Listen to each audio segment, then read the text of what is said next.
Namaste India and welcome to day 2 at the 5th edition of Arth, a Culture Fest 2023 promoted by ZEEL.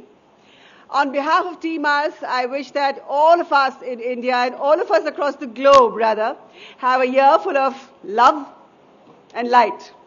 इस नए साल में हो आपका हर्ष नव, वर्ष नव, जीवन उत्कर्ष नव, नव उमंग, नव तरंग, जीवन का नव प्रसंग, नवल चाह, नवल राह, जीवन का नव प्रवाह, गीत नवल, प्रीति नवल, जीवन की रीति नवल, जीवन की नीति नवल, जीवन की जीत Naval. Friends, India's largest multi-regional culture fest is back for season 5. The Khoj for #India Ka Arth continues. Arth is a celebration of India and her roots. As you take in the wonder that is India, it is your individual interpretation that will be your discovery, your meaning, your Arth. So at Arth 23, we have conversations. Look forward to intriguing dialogues and thought-provoking panels. Some of the most respected minds in the country, intellectuals, journalists, authors, historians, and honorable members of parliament. The stalwarts include Anurag Singh Thakur, Smriti Irani, J. Sai Deepak, Kabir Bedi, Prakash Raj, Salvatore Babones, Sanjeev Sanyal, Vikram Sampath, to name a few.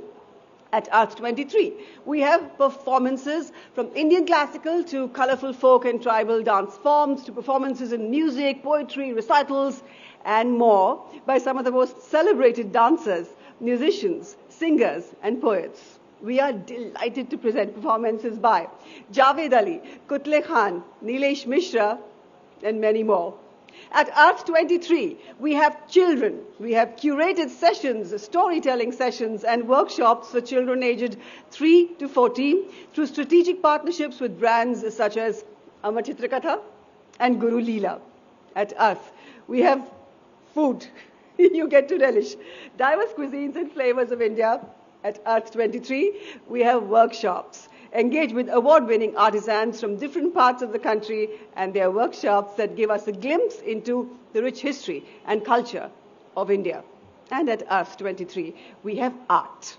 3 beautiful art exhibits curated artistically by Dr. Alka Pandey that truly represent the Indic narrative. Ladies and gentlemen, आओ खोजे India का अर्थ. चलिए शुरुआत करते हैं पहले session के साथ. The first session of day 2 is Youth Voices Matter. And the youth of India is saying, चलो नई मशाल हो, चलो नई मिसाल हो. बढ़े चलो, रुको नहीं, थको नहीं. And then we're saying to them, आशीष रक्त तोल दो, स्वतंत्रता का मोल दो, कड़ी युगों की खोल दो, डरो नहीं, मरो नहीं, बढ़े चलो. India is home to a fifth of the world's youth population. India has more than 50% of its population below the age of 25 and more than 65% below the age of 35. This will create a demographic dividend that could play a critical role in achieving the nation's ambitious target to become a $5 trillion economy. These young people, by the way, they're driving a culture of innovation, of entrepreneurship, and of diversity. So yes, youth voices matter. And how's the Josh? It's high, sir. Let's take this Joshful conversation forward by inviting our esteemed panelists on the dais. Ladies and gentlemen, please welcome our first guest, the supremely accomplished Mr. Sudhanshu Kaushik, founder of the Young India Foundation. His organization has relentlessly been working on increasing youth participation in politics and increasing youth voter turnout. Please welcome on stage youth icon and youngest member of parliament, Mr. Tejasvi Surya, national president of the BJP's youth wing, a prolific lawyer.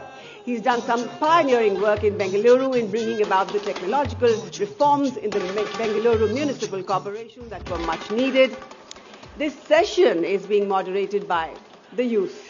Please welcome Arjun Singh Kadian. He is a reformist with the CMO of Haryana, a gold medalist from Hansraj College, Delhi, and he has numerous books that he's authored to his credit. Please welcome all of them, ladies and gentlemen.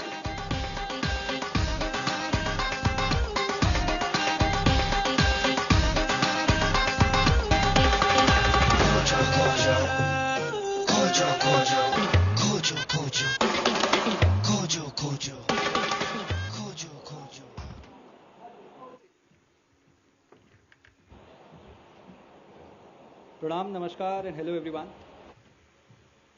Glad to have, well, 2, but then I would also like to call myself young. The age is on my side. On this conversation on at Arth Cultural Quest, we'll be speaking about why young voices matter. We bring in contexts, we bring in perspectives, and we talk about what young India or what it means to be a young voter, a young politician in India. I'm glad to have been joined by Adhyaksh ji of the Bharatiya Janata Yuva Morcha, which is the youth wing of the largest political party in the world, the BJP. I also have on stage with me Sudhanshu ji. Sudhanshu runs Young India Foundation, which goes about organizing voter registration events, among other things. I'd like to start off with you, Sudhanshu. Why don't you tell us what it means to be, or why young voices matter? You go around, organizing events. You've done that in university fests. You've done that in concerts, and you've been continuously traveling India, organizing these voter registration events. What do you think? What is your perspective on young Indians and what young Indians want? Do young voices matter? I'm gonna take a risk and say, no, they don't. Young youth voices in India right now do not matter. They used to, pre-independence. We had an elaborate set of leaders, all young, below the age of 25, that were constantly participating in nation building. They were constantly seeking independence. They were helping each other out. Now, you name it, right? People don't know this, but B.R. Ambedkar ji was able to actually become an MLC at the age of 25 from Bombay Legislative Council. You have people, whether it's Rani Lakshmibai, who led an entire rebellion before the age of 25. And then you have people that we look up forward to. Swami Vivekananda ji, who, a little bit above 25 and 30. You had, obviously, Bhagat Singh ji and the entire Freedom Revolutionary Party's fighters who participated in that nation building, made sure that their voices matter. But gradually so, since independence, since the Constituent Assembly in 1951 brought the age restrictions, the age criteria of when you can contest as an MLA or MP at the age of 25 and 30, the result has been that you have the largest youth voter bank, the electorate, voting for the oldest elected representatives. Now, PRS states, and this is shocking, so 670 million people, right? According to the census and UN data, 670 million people, 67 crore people are below the age of 25. Our average age of a parliamentarian in 2023, according to PRS, is 58 in the Lok Sabha and 64 in the Rajya Sabha. Now, we did some extra numbers. We compiled about 10 extra states and assemblies. The average age of an elected official at an MLA or MP level rounds about at 61 or 62. Imagine 670 million people are then represented by people twice or three times their age in most assemblies and parliament. And now you're going to say, that doesn't really matter. Representation, people are working for them. But here's some other facts. The Youth Commonwealth Report states that India actually figures in 130 out of 160 in their Youth Development Index. This was 2013 when they first released it. They haven't released another index after that. We've ranked number 1 in the highest youth suicides in the world. We hover between 30% to 40% of youth unemployment. We have one of the highest youth malnutrition rates. All this, because I believe, is a lack of representation, right? It's taken 17 Lok Sabhas to get to where we are. 17 Lok Sabhas, 17 different elections, where we currently have a gerontocracy. And if people who don't know what a gerontocracy, it's a really complicated way of saying young people elect a government that's run by old people, right? A government of old people. And so, you're going to ask me, okay, and I say this a lot, right? And I get asked, things are changing. They are. So, for example, pre and post 2014, right? And this is my experience working in youth development. If you go out, right? If you go into these, let's say the ministries, let's say into the assemblies, you have a lot more young people visibly there between the ages of 21 and 25. Not even, young kake, you're 40 years old. No, actually between 20 to 25 in the private staff of ministries, in the actual bureaucratic staffs of ministries, coming in and trying to participate. But that isn't enough, right? There needs to be more. Okay, fair enough. But it's interesting that you make a mention of this because 9 years ago, a young man who's sitting right here delivered a TED talk speaking about young Indians in politics and the challenges, speaking about dynasty. 5 years later, he was viral all across India with another wonderful speech which spoke about tectonic change in Indian politics and democracy. Today, he sits here as a member of parliament from Bangalore South. He is also the president of the BJYM. Tejaswiji, I want to know from you, what has changed in the last 9 years? Has your perspective changed? What do you say? How do you read the situation and the transformation that has come about? Thank you, Arjun, and thank you, Vikramji and the organizers for having me here, and best wishes for Arth. I think the last 8-9 years, especially after 2014, has seen two very important areas of India's social life being very positively transformed. India's polity as well as India's economic sphere.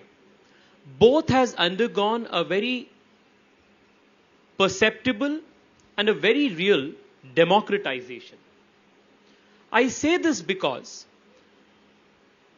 post 2014, because I work with the BJYM, I work at the grassroots and I work the hurly-burly of politics every single day, I see a large number of young people participating with political activism, political parties, from panchayat to parliament levels, whether it is assisting parliamentarians, whether it is assisting ministries, whether it is working in their back offices, or for that matter, even taking an active interest in electoral politics as candidates and as participants themselves. I see a great deepening and democratization of the political space. The TED talk that you mentioned of mine 9 or 10 years ago had flagged three important issues or challenges, or rather I would say disincentives which discouraged young people from making the leap into electoral politics. The immense amount of money that is needed to win an election in India, the unfair advantage that or role that caste plays in Indian political parties, the muscle power or the organizational outreach that is needed to make a dent or an impact in politics. All of these three, in great ways, have been diluted in the last 8 years, 9 years, thanks to the Prime Minister's vision of establishing a political culture that places talent over dynasty, performance over pedigree, and the party especially has launched a systematic war against dynasty politics, parivarvad politics all over the country. And as a result, the inter-party democracy in the Bharatiya Janata Party, especially because I can speak for my own party today, is at the highest levels in any political party ever. While this is something that is, very encouraging, because in my travels all across the country, whether it is in the Northeast, just as we speak, Arjun, my Yuva Morcha state president of Meghalaya, Kristen, is contesting the MLA election in Meghalaya, and he is all of 26, 27 years old. And as we speak, in Nagaland, there are 2 or 3 constituencies in which the BJYM activists are contesting, and all of them are below the age of 30 years. In the recently concluded Tripura elections, in 6 important seats, young activists between the age of 27, 30, 32, 33, they got opportunities to contest. So the point I'm trying to make is 9 years ago, when I made the TED talk, I thought it is next to impossible for a youngster, someone like me coming from a middle class family, who doesn't have the money, muscle or the caste influence needed to make big in electoral politics, to even get considered for an electoral seat.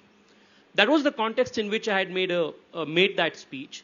But today here I am, having been elected to the parliament, thanks to the party's support, the party which made sure that even a youngster with only 13, 14 lakh rupees in my bank account could contest a Lok Sabha election and win. And I'm not just an exception. You go all across the country today, whether it's in cities like Mumbai, or whether it is in the northeast of India, the examples that I mentioned now, you find young people coming from all castes, coming from different socio-economic backgrounds, finding space, finding voice in the mainstream political party setup in India's largest political party. I think this is a massive change which indicates a deepening of India's democratic roots.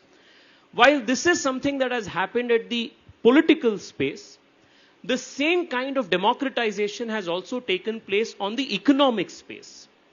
Today, I come from the city of Bengaluru, which is home to almost 50% of India's startups and almost 40% of India's unicorns.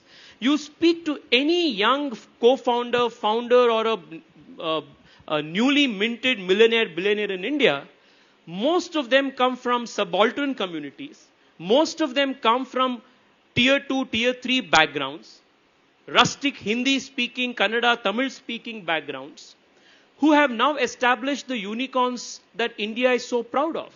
So, the last 9 years, India has witnessed not only first generation political startups, political leaders, but India has also witnessed a great amount of first generation economic startups. India has seen a first generation of millionaires and billionaires, which shows that both in the democratic sphere as well as both in the economic sphere as well as the political sphere, there has been a great democratization that has taken place over the last 8-9 years. If I can just take 30 seconds more, Arjun. I also think that one of the big reasons that this has been made possible is because a lot of institutional and systemic roadblocks or hindrances which otherwise would have disincentivized, discouraged young people from taking this risk, making these leaps, starting a company for that matter, raising funds for that matter, or for more importantly, looking at the political space from Kashmir to Kanyakumari. Every political party was like the private Jagir of a political party. This war on nepotism, the war on dynasty politics that the Prime Minister has led, has given hope to a lot of young people to come to mainstream politics. The war that has been led against crony capitalism and making sure that India's economic space is more meritocracy oriented and allows for fair and free competition has encouraged and given strength to a lot of young people from modest backgrounds to dream big even on the economic sphere. So I think we need not paint a very gloomy picture of what it is out there. I think India is at a very positive, very optimistic point in time in its history. Absolutely, fair enough. And it brings an important point in this conversation, which I'll take it up again. But before that, Sudhanshu, like I've spoken about, the voter registration events, they're mostly, and I gather it from the social media and outreach of your organization, many of those events are being organized in tier 1 cities. What do you think is what is the pulse of this new India that you're talking about? So before that, Tejasvi made a really good point about, I don't mean to be gloomy about, young India right now in the 21st century. I'm actually very optimistic. I'm bullish on India, and especially India's youth, right? But that doesn't mean that I stray away from being practical, that yes, we have the unicorn founders. But my question is that ability to access the economic power and the political power, has it devolved? Now, we will have people like Tejaswiji who have been highlighted, who have gotten that, and many more. As you said, I was just in Meghalaya. You have a very young crowd. I mean, the average age in Meghalaya is 21 years old. So yeah, you will have leaders there. But I think what I'm more concerned about is how far and the ability for us to make these things accessible. So the reason that I'm saying that is there are still systemic roadblocks that come in the way. Now, you talked about nepotism. You talked about money power. Those are there. They have been. They were prominent before 2014. They might still exist today. But what other roadblocks that come in the way, and what we've realized in our work, are the voting barriers. Now, you just talked about Bengaluru. You talked about the access to economic capital. But how many of those people that are working in the startups are able to vote? Now, it might be easy for people in the audience or critics to say, oh, because they're not interested. I call bullshit on that. They are interested. They are passionate. They are invested in India and building something. But the issue is how do they vote? ECI, the CEOs, are so redundant in terms of getting access to when they can change their electoral roll. You have certain dates, certain timelines, and there are reforms coming slowly, but are they adapting to the pace at which India's youth is adapting? And so my question and my concern is we have to fix on those systemic roadblocks, whether it's the voter registrations or plus also in terms of contesting. I work also with young people helping them contest at a local level. Sarpanch, Punch, only between the ages of 21 and 25. And the biggest roadblocks don't come from the family as people might think. They don't come from the money power, right? The biggest roadblocks come from, how do I even fill a nomination paperwork out? How does it, and will it get accepted by the bureaucracy? Will I be able to actually contest? So that access of information, that access of opportunity is still missing, and that's what we need to work on. I can answer your second part. But where there's a will, there's a way, definitely. But then, taking you back to the question, what do you think is the pulse of New India? Okay. Look, I think we're very optimistic. Now, there is frustration, right? I was just in Meghalaya. Everyone in Meghalaya, right? All they talked about was economic opportunity, economic opportunity, economic opportunity. People are studying by the droves in Shillong, and they're coming out unemployed.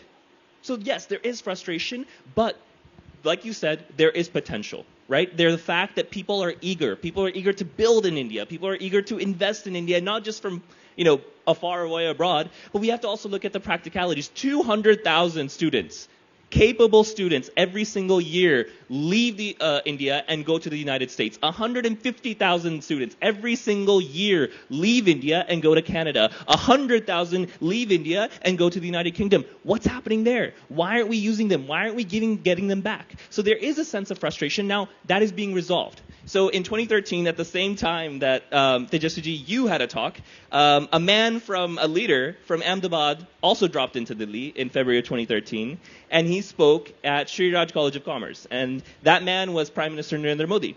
And he exclusively started the 2014 general election campaign from SRCC to talk to young people, right, to talk to the media. And he said one thing. Someone asked him, what do these ambassadors think of India? And he said that, people ask me that, what's your outlook on India? And every other country, and he says, every other country you look at, Europe, America, wo buddhe ho chuke hain. But India's potential is the youth. And he actually went on to say, basically, that we need to bring more young people into politics, and which, as you said, he's done, but he went a step further. And he even talked about the age and limitations of why are there not MLAs contesting below even a certain age. You talked about people contesting between the ages of 27 to 33, but I'm thinking even more. When we can have 18, 19-year-olds, and I know this might be ridiculous for you all to hear, at the UK House of Parliament, in the Senate and House of Republicans at the age of 21, why can't we have that in India? There are aging demographics, but here, 670 million people below the age of 25. Fair enough. Tejaswiji, how would you like to rebut? Well, there's nothing to rebut in the sense of, because there's not the one point that Sudhanshu has been making even in his first intervention is about lowering the age of voting and lowering the age of contesting elections, and that is something that can be debated. But insofar as the points of, economic opportunities that are needed for the country's young people, and that's being a point of debate all around the country, and the unemployment as an issue, I think one must see this from the perspective of how the country has grown economically the last 9 years. The incredible amount of economic opportunities that is today available before the young people all across the country in every state. The country's economy has grown in the last 9 years. The per capita income has nearly doubled in the last 9 years. Even the formal registration of jobs in the EPFO database indicates a 3 to 4 times increase in the number of registrations in the EPFO website. The amount of money the country has spent in creating physical infrastructure, capital infrastructure expenditure in the last 9 years is the highest in almost 7 decades, which has, of course, translated in creating an incredible amount of universities at the pace of creating almost one university per week. More number of medical education seats made available in the last 9 years than was what made available in the last 70 years. A new national education policy being introduced. The number of airports almost being doubled in the last 7 years. All of this indicates at more opportunities, economic, political, social, otherwise, to the young people of India. All of this is happening at an incredible pace. There can always be a demand that the pace of economic progress must increase in India because we have such a large number of young population to cater to. And the government of the day is cognizant of this fact, is why people all across the country see hope in the Prime Minister's vision and blueprint for creating this kind of a fast economic roadmap for India. So I think the point on increasing economic opportunities for young people is something that the government of the day is very cognizant of. And there is no government before this government that has lifted more number of people below the poverty line than this government has ever done. And one thing that I would want to say at this point is, because howsoever we may deny the fact that economics will not play a role in empowering young people to make choices towards politics or not, or taking a career in politics or economics for that matter, if the basic aspiration or a fight of a young person every day is to make his ends meet, it's impossible for him to explore other human potential avenues of any aspiration or any endeavor.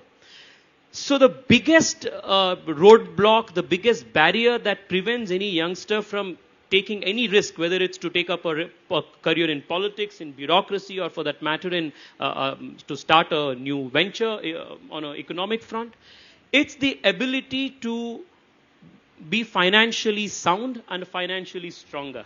And I think that is what the government of the day, the last 9 years, has tried to bring the basics, create the basic social security, so that the young people can now aspire to do other things and just not be worried and bogged down by the survival on a day-to-day basis. So seen in this context, I think there is huge optimism, huge positivity that I see everywhere. And in my travels all across the country, I see more and more young people who are penchant to make this leap towards leadership, take on these roles. And I see this coming from different communities all across the country. Absolutely. That is what I want you to focus upon, because you make a mention of what is the young India wanting in the cities, and there's a young India in the villages or tier 2, tier 3 towns. There must be some contrast. There are caste, community barriers, there are religious barriers, and there are also economic barriers.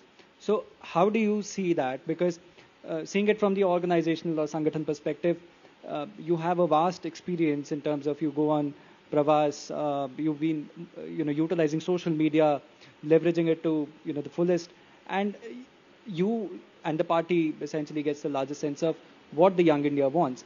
How do you picture that in the backdrop of, you've spoken about economics, in the backdrop of technology, in the backdrop of voices which were so far unheard of? How do you contrast that, and how do you take it forward from there? It's a very interesting question that you have posed, Arjun. I would want to put this in this manner, because Sudhanshu made this point of how things have kind of positively changed over the last 8-9 years, and he sees large number of young people participating in government spaces. The Nehruvian consensus, if I can use that word, was mostly the upper class, upper caste consensus, which made access to resources both politically as well as economically the domain of only a select few. The last 8 years, I keep going back to the point that I made in the very first intervention, the last 8-9 years has seen a deepening of democratization, both at the political, social as well as the economic space.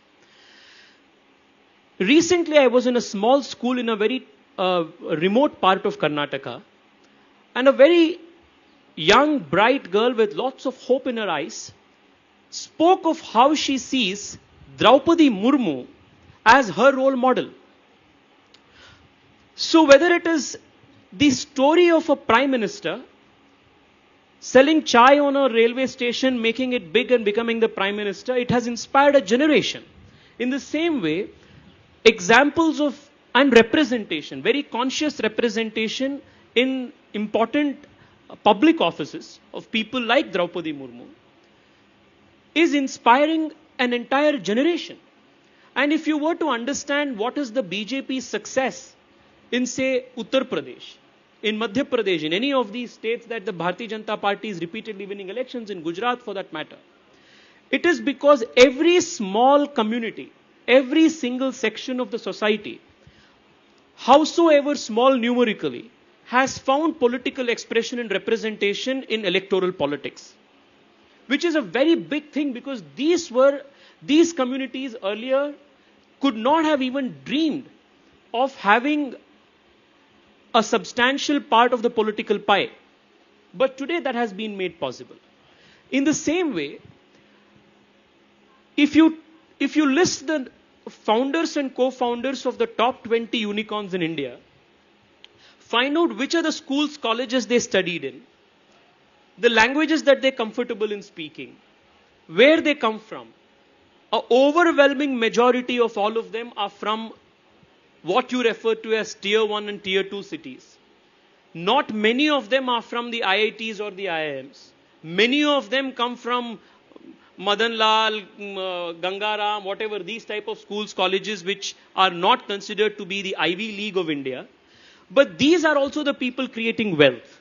So in that sense, I would say that the democratization that has taken place in the last 9 years is something that has broken the Nehruvian consensus, which made access to opportunities and privilege,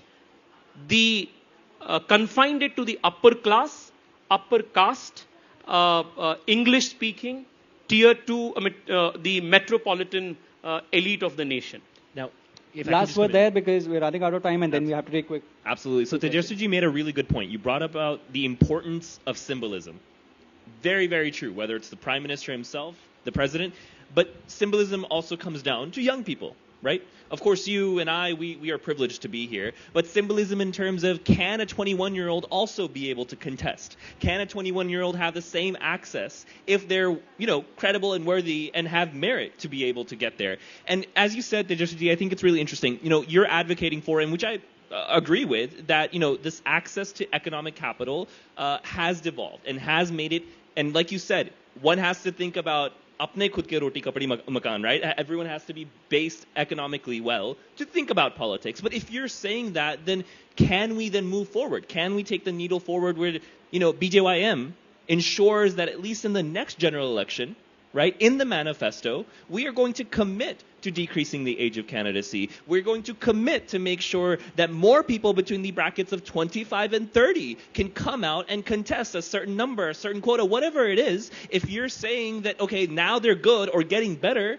we can now think about building this nation. We can all participate. And I would love for there to be some progressive move on that. Sudhanshu, I think for the third time you have made the point on decreasing the age for contesting elections. And I say that this is something that we can always debate. But what I am focused on, what BJYM is focused on, what the party is focused on, the Prime Minister's vision, is to actually give young people an opportunity to contest elections. You spoke of how filling up the nomination form itself is a challenge, right? But let me tell you that this is not a challenge for a BJYM or a BJP Karyakarta who gets a party ticket, because the party has has set up an institution where there are lawyers, where there are people who are aware of the system, how it works. They come, they help us fill up forms, they help us open bank accounts. The party takes care of things. But for that, you have to get a ticket. There are hundreds of people. There are hundreds of people all over the country who have made use of this opportunity. Every year, the BJYM and the party at all levels throughout the country, at the block levels, the booth levels, organizes voter registration camps. And I think just last year, even during COVID, just the city of Mumbai, my Yuva Morcha president from Mumbai gave us a report that every single ward saw a rise in 3,000 to 4,000 new voter registrations that the BJYM alone had conducted. So whether it is increasing voter registrations, whether it is allowing or creating platforms for young people 25, 30, 32 to go and contest, empowering them with all kinds of resources that is needed, I think that's a very, very big thing that is happening. My only ask because Sudhanshu is a well-meaning youngster who wants to see more young people participate in India's politics, my only request for you would be this, Sudhanshu. In addition to championing the idea of reducing the age of elections from 25 to 21, which I think, though important, is not going to be extremely not tectonic or path-breaking, what I would suggest you to do, though I know it's not my place to suggest anything at all, what I would suggest you to do rather is to champion the cause of destroying all dynasty-based political parties. That is going to give more opportunities for young people. Launch a tirade against all of the political parties which make politics and political parties a fiefdom of one political family. When the Shiv Sena becomes truly democratic, then more number of young people will start seeing hopes of becoming and joining the Shiv Sena and becoming leaders of Shiv Sena, because they see if they are more capable and talented and hardworking than Aditya Thackeray, then they can rise up and become leaders. If Congress will tomorrow decide that any youngster who is capable, any youngster who is really committed to the party's cause, he is going to be given an opportunity, and the party is not going to push down everybody's neck, Rahul Gandhi and his idea, then I think India's democracy is going to benefit a lot. If you can champion this cause of destroying and dismantling dynasty-based politics in all other political parties with the same gusto with which you are championing the idea of reducing the electoral age, I think we will actually be creating a more vibrant platform for young people coming from modest families, non-political families. They will be having more opportunity and access to make a mark and make a dent in India's political space. We'll consider the championing, but also... This can go on for hours, guys. But quick question from the audience. We are running out of time, but anybody, if they have a question... Anyone? We have a young boy there.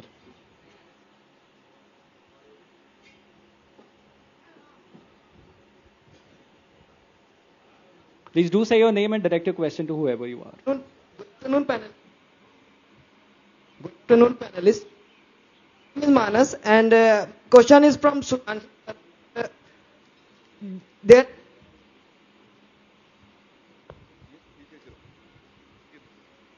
Maybe scream it. Good afternoon, panelists. My name is Manas, and my question is from Sudhanshu sir, that we have been continuously seeing that 52-year-old man in this country called young. So how can we get rid out of this? No, this is not just a political problem. This is a cultural problem that obviously is showcased in politics. India is an ageist society, right? We think a 45-year-old, a 50-year-old minister with 3 kids as old as me can be considered young because they work out, right? They look slim fit, to young hoga. And this doesn't just equate to politics. It's all around. We have the 3 cons of Bollywood, who we consider still young, etc., who are now nearing the age of 60, right?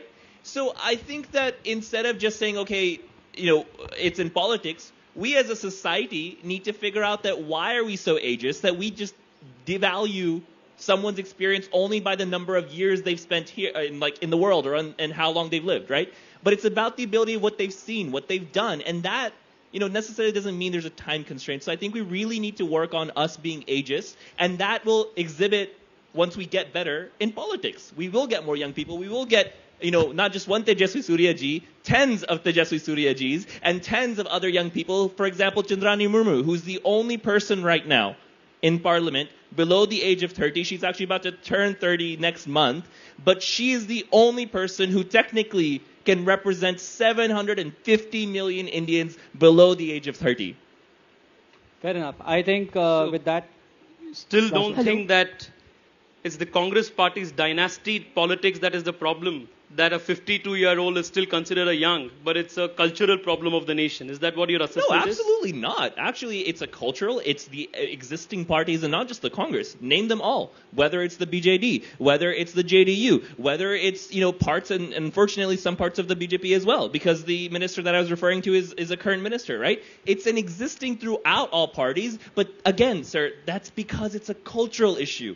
Our parties value or exhibit the cultural ageism that we have. And that's what we need to solve. Sudhanshu, that is what he has been trying to defend or argue for the last 30 minutes. Regardless, I thank both my speakers. We had a wonderful conversation and I hope that this tradition continues. Thank you very much.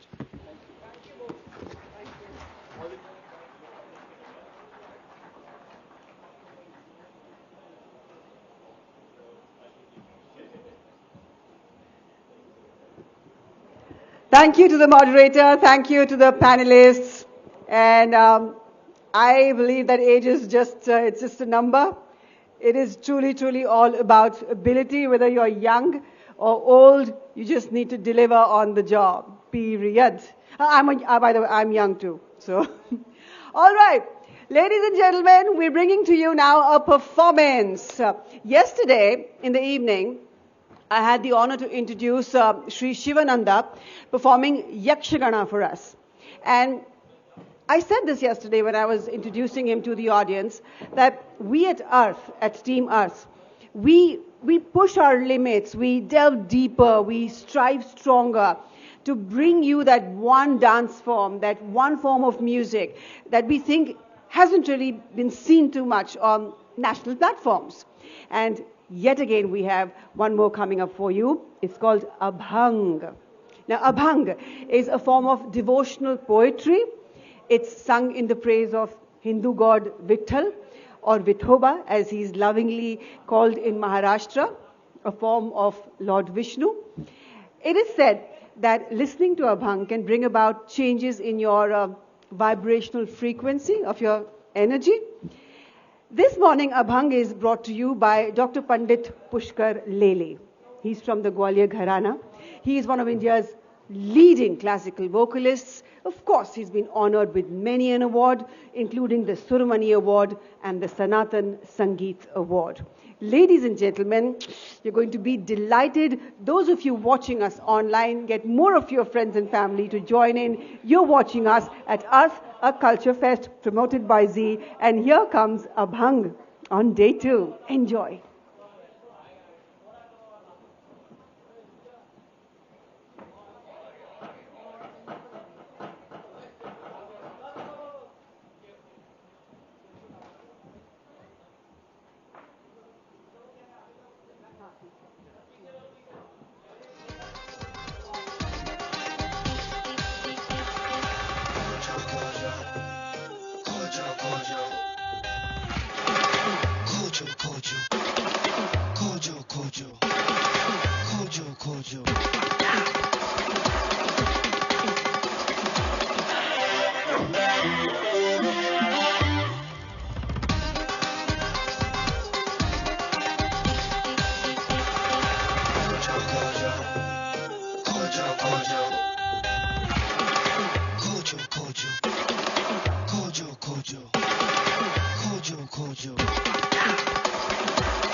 हरे जय जय राम कृष्ण हरे जय जय राम कृष्ण हरे जय जय जय राम कृष्ण हरे जय जय जय राम कृष्ण हरे जय जय राम कृष्ण हरे जय जय राम कृष्ण हरे जय जय राम राम राम जय जय राम राम जय जय राम जय जय जय जय जय जय राम राम राम राम जय राम जय जय राम कृष्ण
na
सिहार गळा कासे पितांबर आवडे निरंतर आवडे निरंतर आवडे निरंतर हेची ध्यान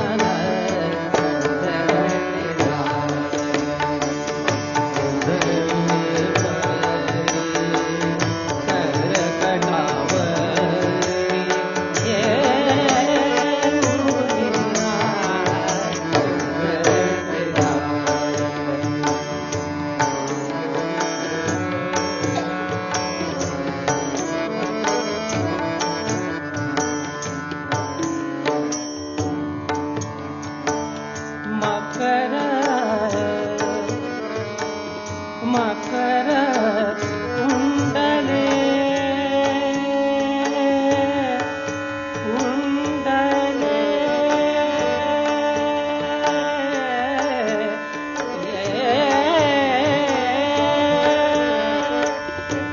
कुंडले मकर कुंडले तळपती श्रवणी मकर कुंडले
Next, an Abhanga by Sant Eknath.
काया ये पंढरी आत्मा हा विठ्ठल काया ये आत्मा हा काया ये पंढरी आत्मा हा काया ये पंढरी काया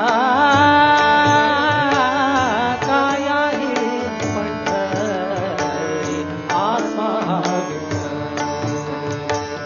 नांद तो केवळ नांद तो केवळ नांद तो केवळ पांडुरंग काया हे पंढरी आत्मा हा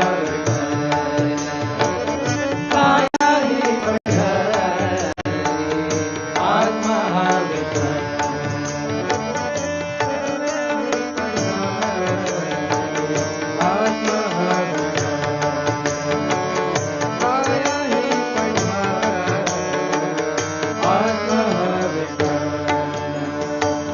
भाव भक्ति भीमा उदक दिवाहे भाव भक्ति भीमा भाव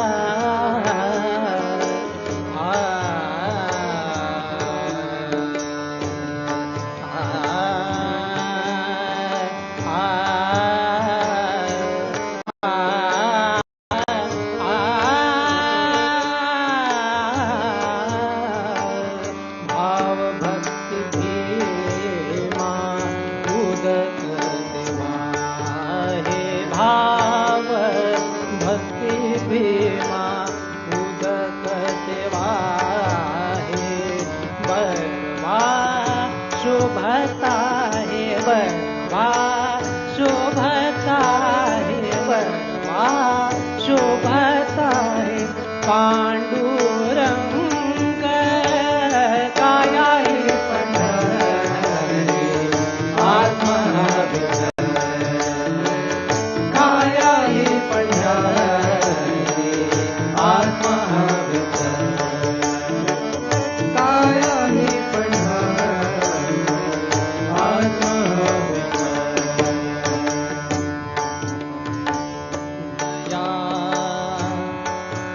दया क्षमा शांति दया क्षमा शांति दया क्षमा शांति हे वाळुवंट दया क्षमा शांति दया क्षमा शांति दया क्षमा शांति दया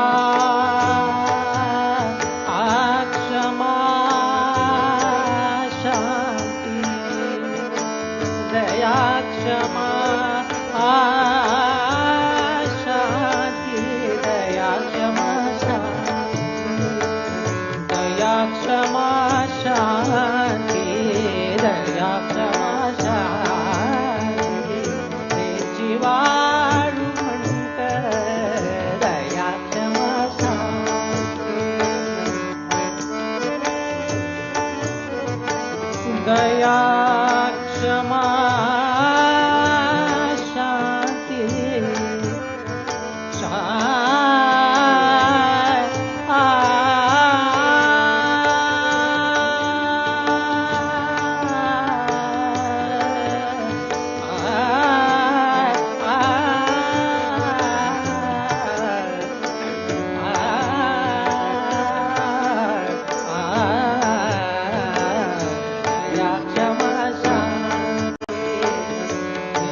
वाळुवंट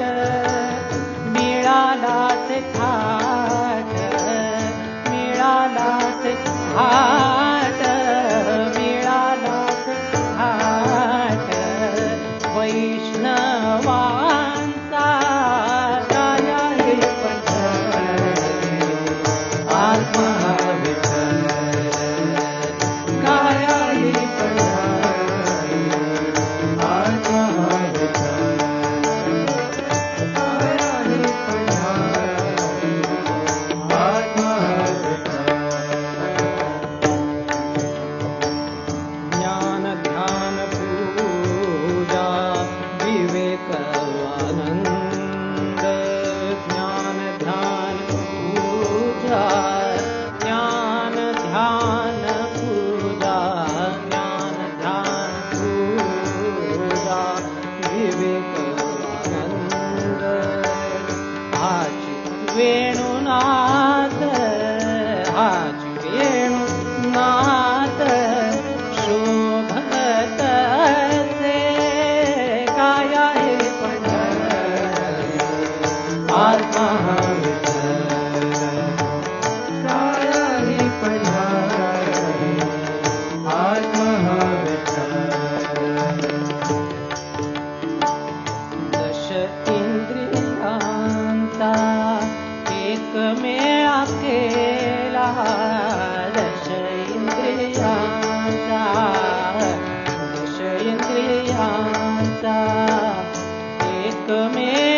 एकमेव केला मेळा केला मेळा केला दश इंद्रियांचा एकमेळा केला ऐसा गोपाळ काला ऐसा गोपाळ काला ऐसा गोपाळ काला ऐसा गोपाळ काला होत से गाया हे पंढरी आत्मा विठ्ठल गाया हे पंढरी आत्मा विठ्ठल गाया हे पंढरी आत्मा विठ्ठल देखिली पंढरी देहि जनिवानी देखिली पंढरी पंढरी पंढरी देखिली पंढरी आ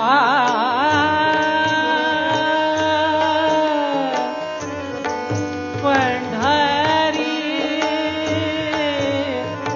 पंढरी पंढरी पंढरी पंढरी पंढरी पंढरी देहि जनिवानी देहि जनिवानी देखिले पंढरी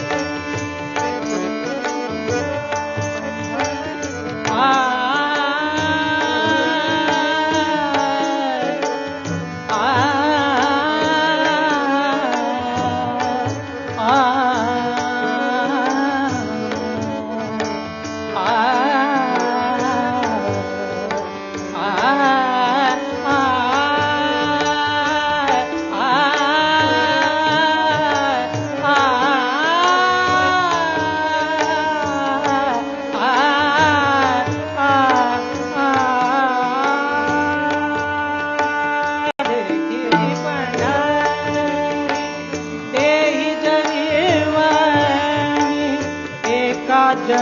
जनार्दनी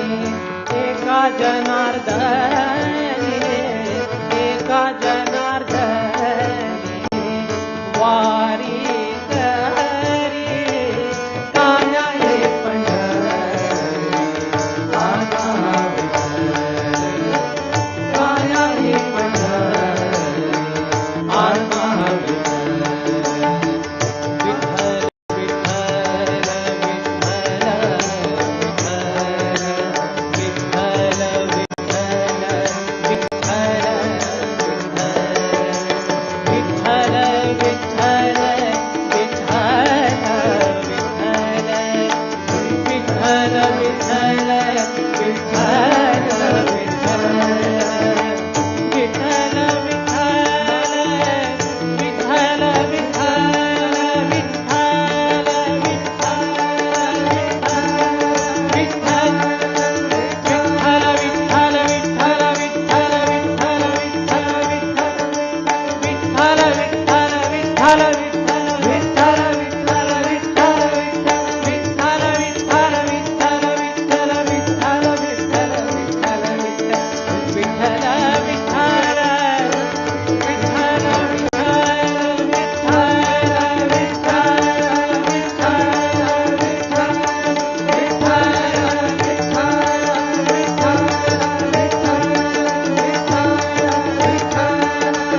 दूसरा कुछ है मन में?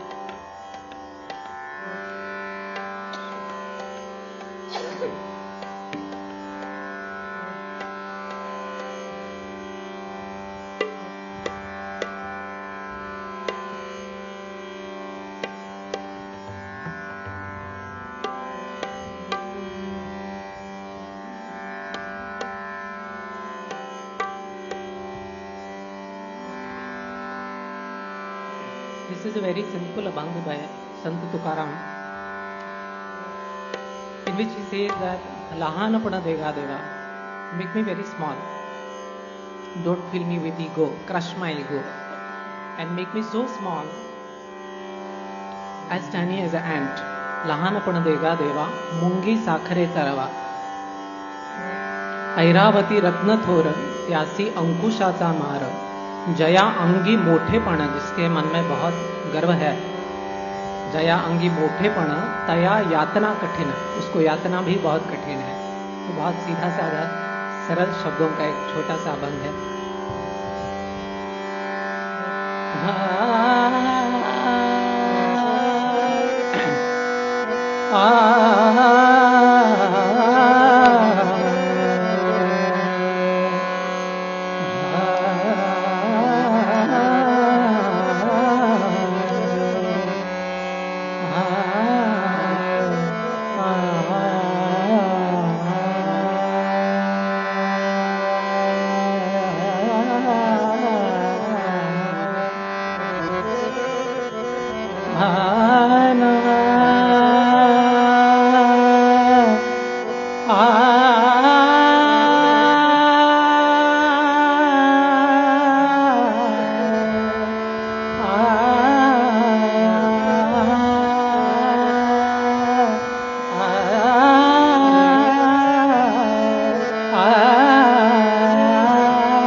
थोर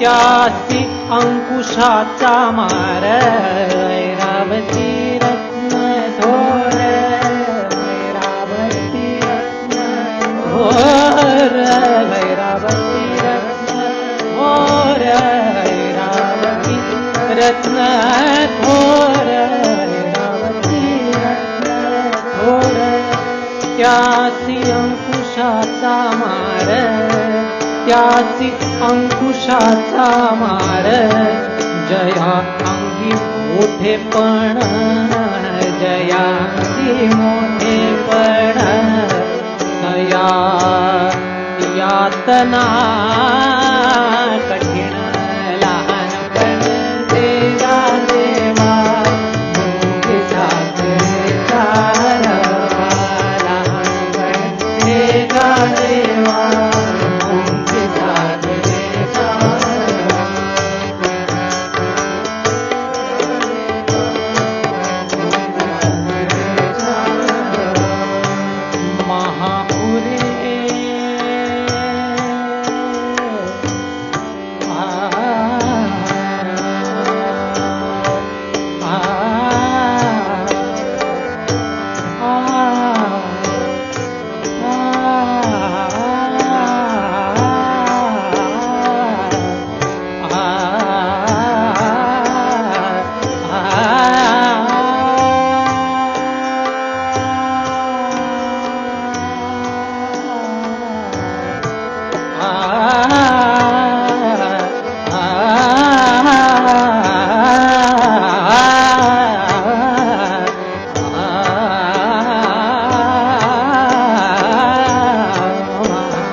लव्हाळ वाचते महापुरे झाडे जाती तेथ लव्हाळ वाचते जया अंगी मोठेपण जया अंगी मोठेपण तया यातना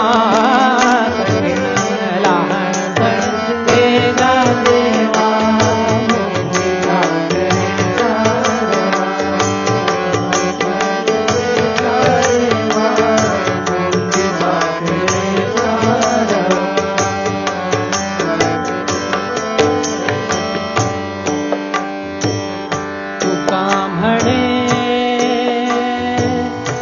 बरवे जाण जाण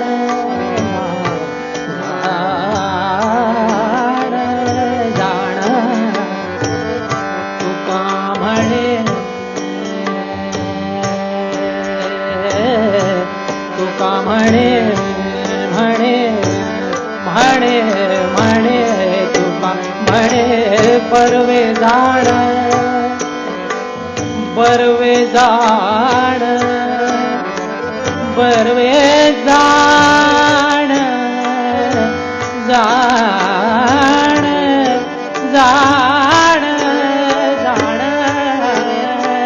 जाण जाण जाण तुका म्हणे बरवे जाण भावे लहानहून लहान तुका म्हणे बरवे जाण भावे लहानहून लहान जया अंगी मोठेपण जया अंगी मोठेपण दया यातना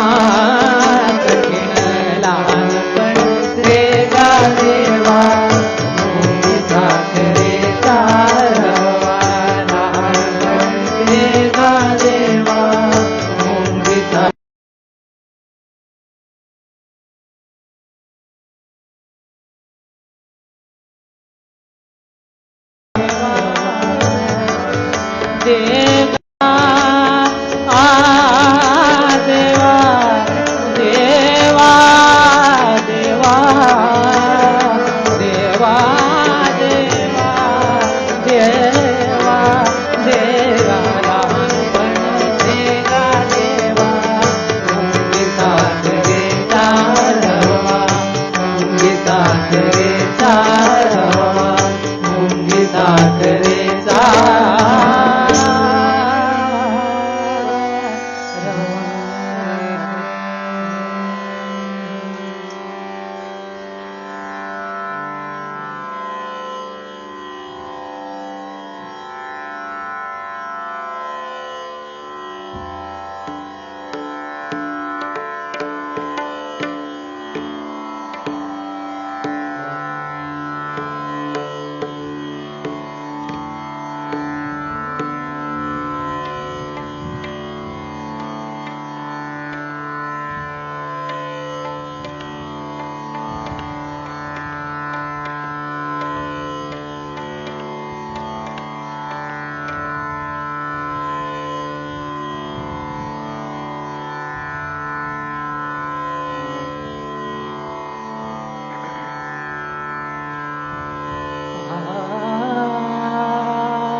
अवघे गरजे पंढरपूर अवघे गरजे पंढरपूर अवघे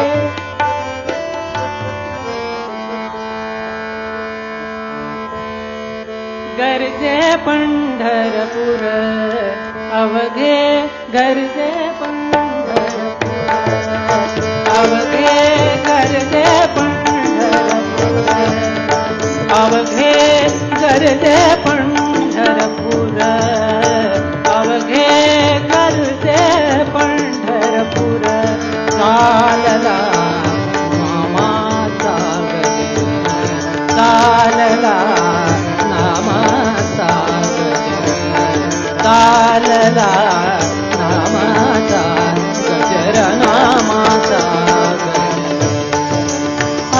अवघे गरजे अवघे गरजे पंढरपूर अवघे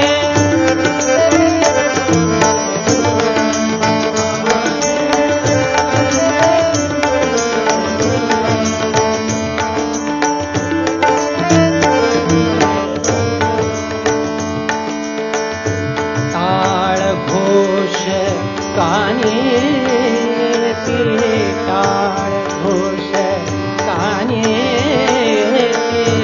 टाळ घोष कानी टाळ घोष कानी ध्यानी विठ्ठलाची मूर्ती ध्यानी विठ्ठलाची मूर्ती टाळ घोष कानी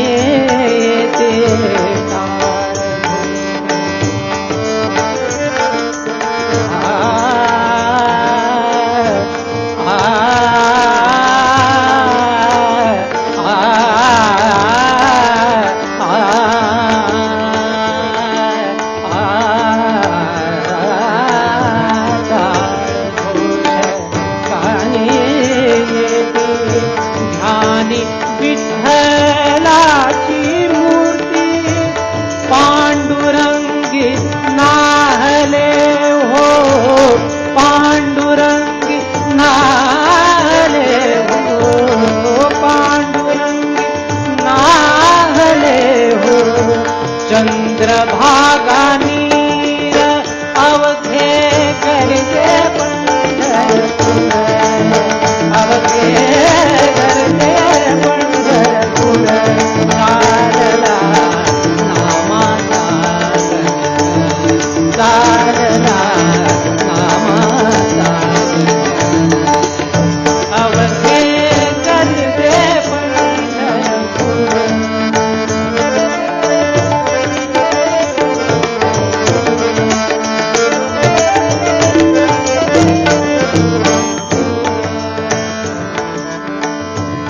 पीडा पीडा टळून जाती, पीडा पीडा टळून जाती, पीडा पीडा टळून जाती, देहाला या लाभे मुक्ती, देहाला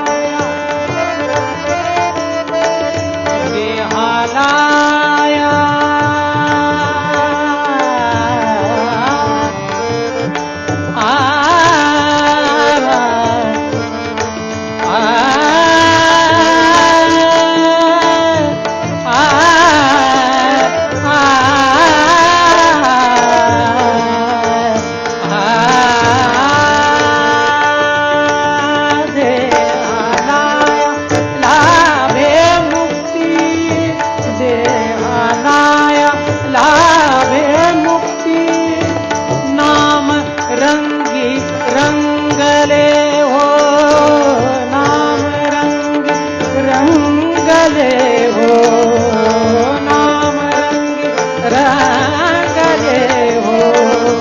संतांचे माहेर अवघे गरजे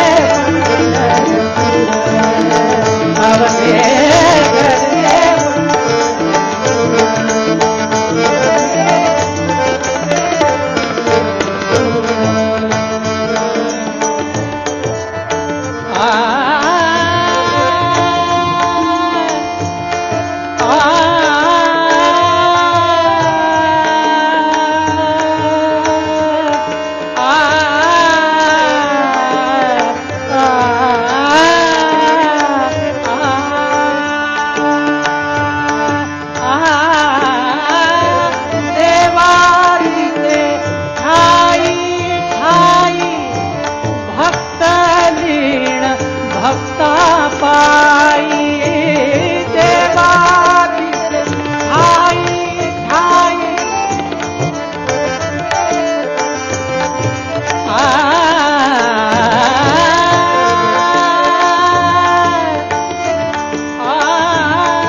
I would want to clap. Would you all want to put your hands together once again? Magical. And as I said earlier, when I introduced them, it only happens at Arth, a culture fest promoted by ZEEL. Bahut bahut dhanyawad. Thank you very much. Ladies and gentlemen, India, which was once known as Vishwaguru for its flourishing civilizations, for being the center of excellence for education, medical discoveries, mathematical innovations, cultural treasures, and much more, is now saddled with many a challenge. In ancient India, the public greatly benefited from the Indic values of governance, such as dharma, ahimsa, nishtha, upeksha, and satya, which were the lifeline of the early ages. It seems more and more each day that there is a need to revive the Indic social, moral, and spiritual values and integrate them into the fold of governance in present-day India. We must learn from our ideal past and apply it for an ideal future. This conversation, I think, has already begun in power corridors. At Arth, we are bringing this on to a public platform. Please put your hands together for our session guests, policy movers, and makers. Our first guest is scholar Abhijit Iyer Mitra, Senior Fellow at the Institute of Peace and Conflict. Being a defense economist, he has regular columns in News 18, First Post, Print, Economic Times, and Business Standard. A defense and policy expert at the Stimson Center, Washington, D.C., Mr. Anurag Saxena, an adept policy expert and financial board advisor, has held global roles at Deutsche Bank and Credit Suisse. His invaluable inputs and views have been featured in the Washington Post, Financial Express, Sunday Guardian, amongst many others. Shri Priyank Kanungo, chairperson of the National Commission for Protection of Child Rights, has been working relentlessly to protect children and taken cognizance of the deprivation and violation of child rights. Please welcome Sandeep Khoj, well-known social commentator and believer in the India growth story. This session, everybody, will be moderated by leading finance and public policy specialist, Mr. Rajiv Mantri, director of Navam Capital, that supports investments in India. He is the founder of the India Enterprise Council and has been featured in the Wall Street Journal and the New York Times. Put your hands together, everyone, and welcome on stage our panelists and the moderator.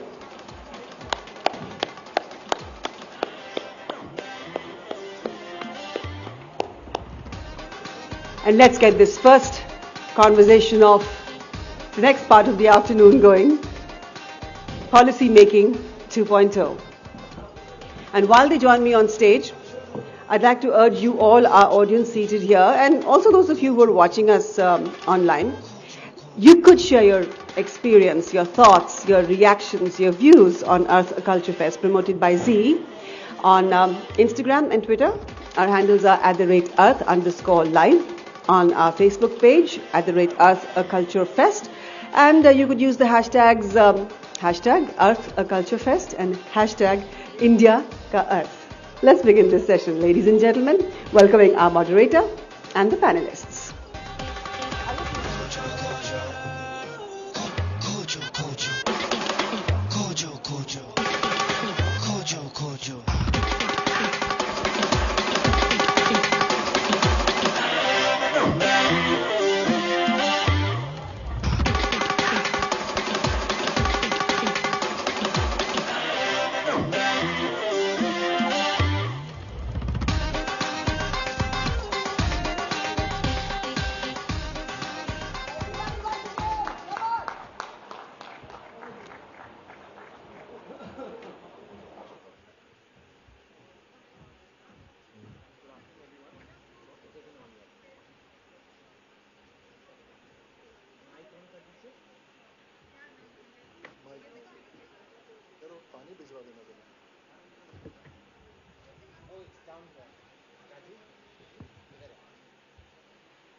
Good afternoon, everyone.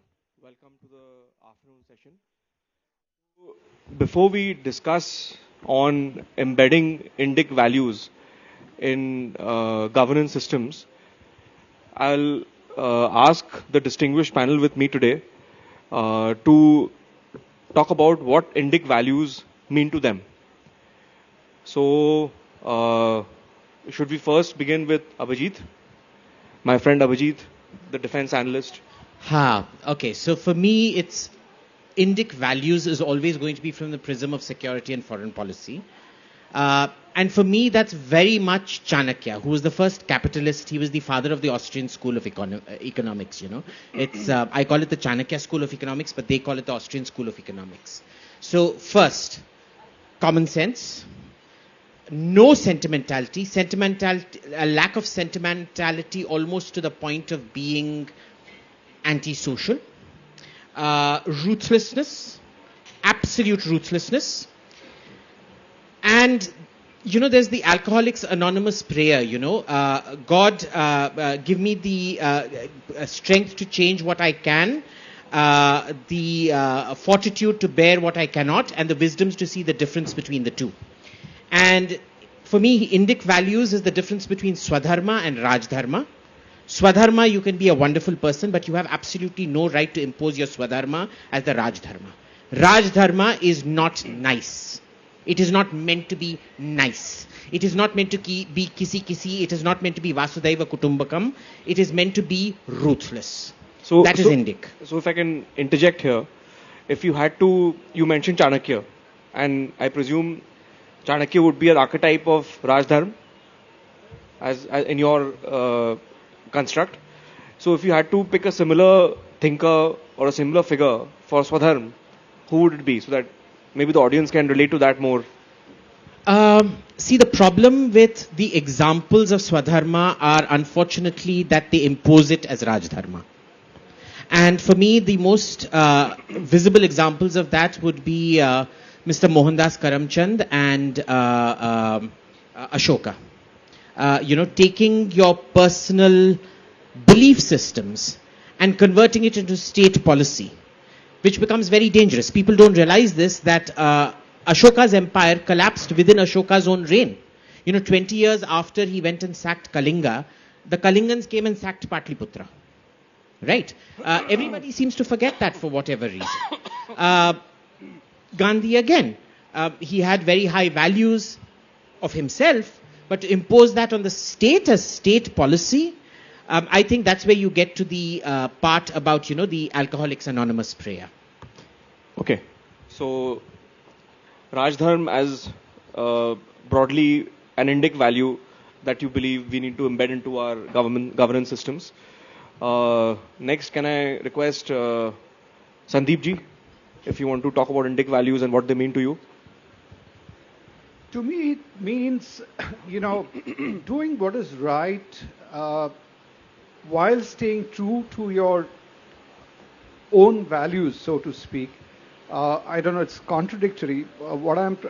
It's similar to what Abhijit said, but what I would say is stay on course for the purpose, what you're really trying to achieve, and if that is in consonance with the larger scheme of things which you feel is good for society, good for mankind, good for the entire world, and the whole idea of, you know, staying away from the fruits of it for yourself, and to some extent, therefore, to me, what is proposed in the Gita sounds much more closer to Indic value, because of the similar reasons. You do something which is right, and you do it right because you feel right without any personal, you know, agenda in the whole situation, because you're doing it for a much larger cause. That's how I see Indic value. Okay, so if I can summarize that, it would entail essentially doing the right thing, but obviously that has different connotations, different meanings to different people. No, right thing is you see, it's not for the end per se. Even if you want to practice, let's say, on a geopolitical scale, if you're trying to extend India's influence or the Indic influence across the world, you're not doing it for hegemonistic reasons.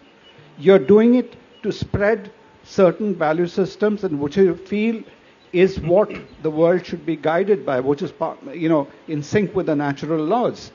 And you're not doing it just because you want to make India powerful to put somebody else down, but you think that is the natural course of action by which humanity should evolve, the universe should evolve, and we are more in sync with that. To that extent, we are pursuing that. And therefore, the whole point of your personal morality, your personal choices don't come into play. So that's what, at one level, I talked about the Gita, Arjuna, or Krishna. In a modern context, I see Vivekananda doing that. Okay, so if, I guess we can describe that as doing what is in the greater good. To put and again, without bringing yourself in the way. Fair enough. Okay. So can I request Priyank ji now to elucidate on what Indic values are? देखिए मेरी नज़र में Indic values के mic ऊपर ले लीजिए। मेरी नज़र में अगर हम बात करते हैं तो जो सभी के लिए नहीं माइक होल्ड करके रखिए थोड़ा जो सभी के लिए भले की बात करें, जैसे मानस में है कि परहित सम धर्म नहीं भाई, तो जो परोपकार की बात करें, जो सभी को साथ लेके चलने की बात करें, या हम आगे चल के स्वामी विवेकानंद से लेकर के एकात्म मानववाद में भी जो प्रिंसिपल्स को देखते हैं, जो इस तरीके की पॉलिसीज की बात करें जो आखिरी पंक्ति के अंतिम व्यक्ति को आगे लाने की बात करती है। अगर इस दुनिया में हम एक पिरामिड की कल्पना करते हैं तो उस पिरामिड में सबसे आखिर के आदमी को मेन स्ट्रीम करने के लिए जो वैल्यू सिस्टम काम करता है वो इंडिक वैल्यू सिस्टम। अंत्योदय कहते हैं। डेफिनेटली अंत्योदय। तो अंत्योदय आप किसी भी काल में देख लीजिए, राजनीतिक सामाजिक दृष्टिकोण से वो बदला गया। जैसे अभिजीत जी ने आर्य चाणक्य का एग्जाम्पल दिया, मैं उसी एग्जाम्पल पे वापस आता हूं।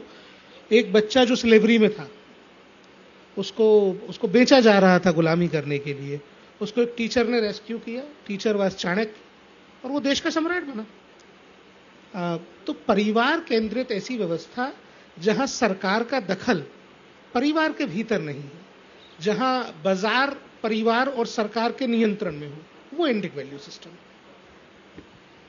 नहीं। और इसकी बहुत एक लंबी परंपरा रही है भारत में, तो ये एक अच्छा एंगल है शायद मैं कहूँगा इंडिक वैल्यूज को के बारे में सोचने का, उन्हें समझने का। डेफिनेटली। देखिए, जब मैं व्यवस्था की बात करते हैं हम, तो व्यवस्था बाजार परिवार और सरकार इनके बीच में बटी हुई है। जब हम भारतीय परिप्रेक्ष्य में इसकी बात करते हैं तो हमारा परिवार समृद्ध है, परिवार स्ट्रेंथन है। जैसे मैं अपने कार्यक्षेत्र के बारे में अगर आपको इंडिक वैल्यू सिस्टम के बारे में बताऊं तो भारत में अनाथ आश्रम नहीं होते थे, भारत में ऑर्फनेजेस इन्वेडर्स के साथ आए। हमारी परंपराओं में तो परिवार की परंपरा है। भारतीय परंपराओं में मैं आपको एक एग्जाम्पल देके बताता हूं। जैसे झांसी की रानी लक्ष्मीबाई की कहानी हमने सुनी।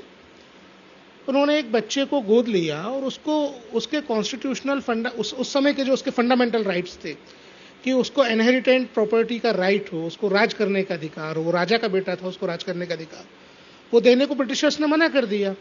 रानी तलवार लेके ब्रिटिशर्स के ऊपर कूद गई अपने बच्चे के अधिकार के लिए।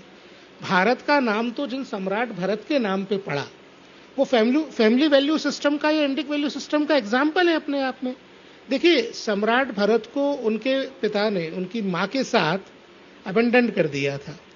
अगर हम यूरोपियन वैल्यू सिस्टम पर बात करें या किसी और दुनिया के सिस्टम की बात करें तो माँ बेटे के राइट्स के लिए हम कोर्ट कचहरी कर रहे होते, झगड़े कर रहे होते। लेकिन एक गुरु थे, उस गुरु के आश्रम में, कर्ण ऋषि के आश्रम में उस बालक का पालन पोषण हो रहा था। उन्होंने सम्राट दुष्यंत को एहसास कराया, बच्चे को वापस पहुंचा, बच्चा भारत का सम्राट बना और सम्राट भरत के नाम पे भारत का नाम। तो ये हमारे यहाँ का इंडिक वैल्यू सिस्टम है। तो इसे इस रूप में ले सकते हैं कि परिवार जो फैमिली यूनिट जिसको बोलते हैं वो केंद्र में होना वो डेफिनेटली केंद्र में होना चाहिए। वो नीतियों में या फिर कोई भी तरह की पॉलिसी मेकिंग में फैमिली यूनिट को एक प्रोमिनेंस दिया जाए। डेफिनेटली पिछले 2014 से सरकार लगातार ये कर रही है। Let me give you an example, one more example. हमने एक त्रासदी देखी एक 15 साल पहले सुनामी की।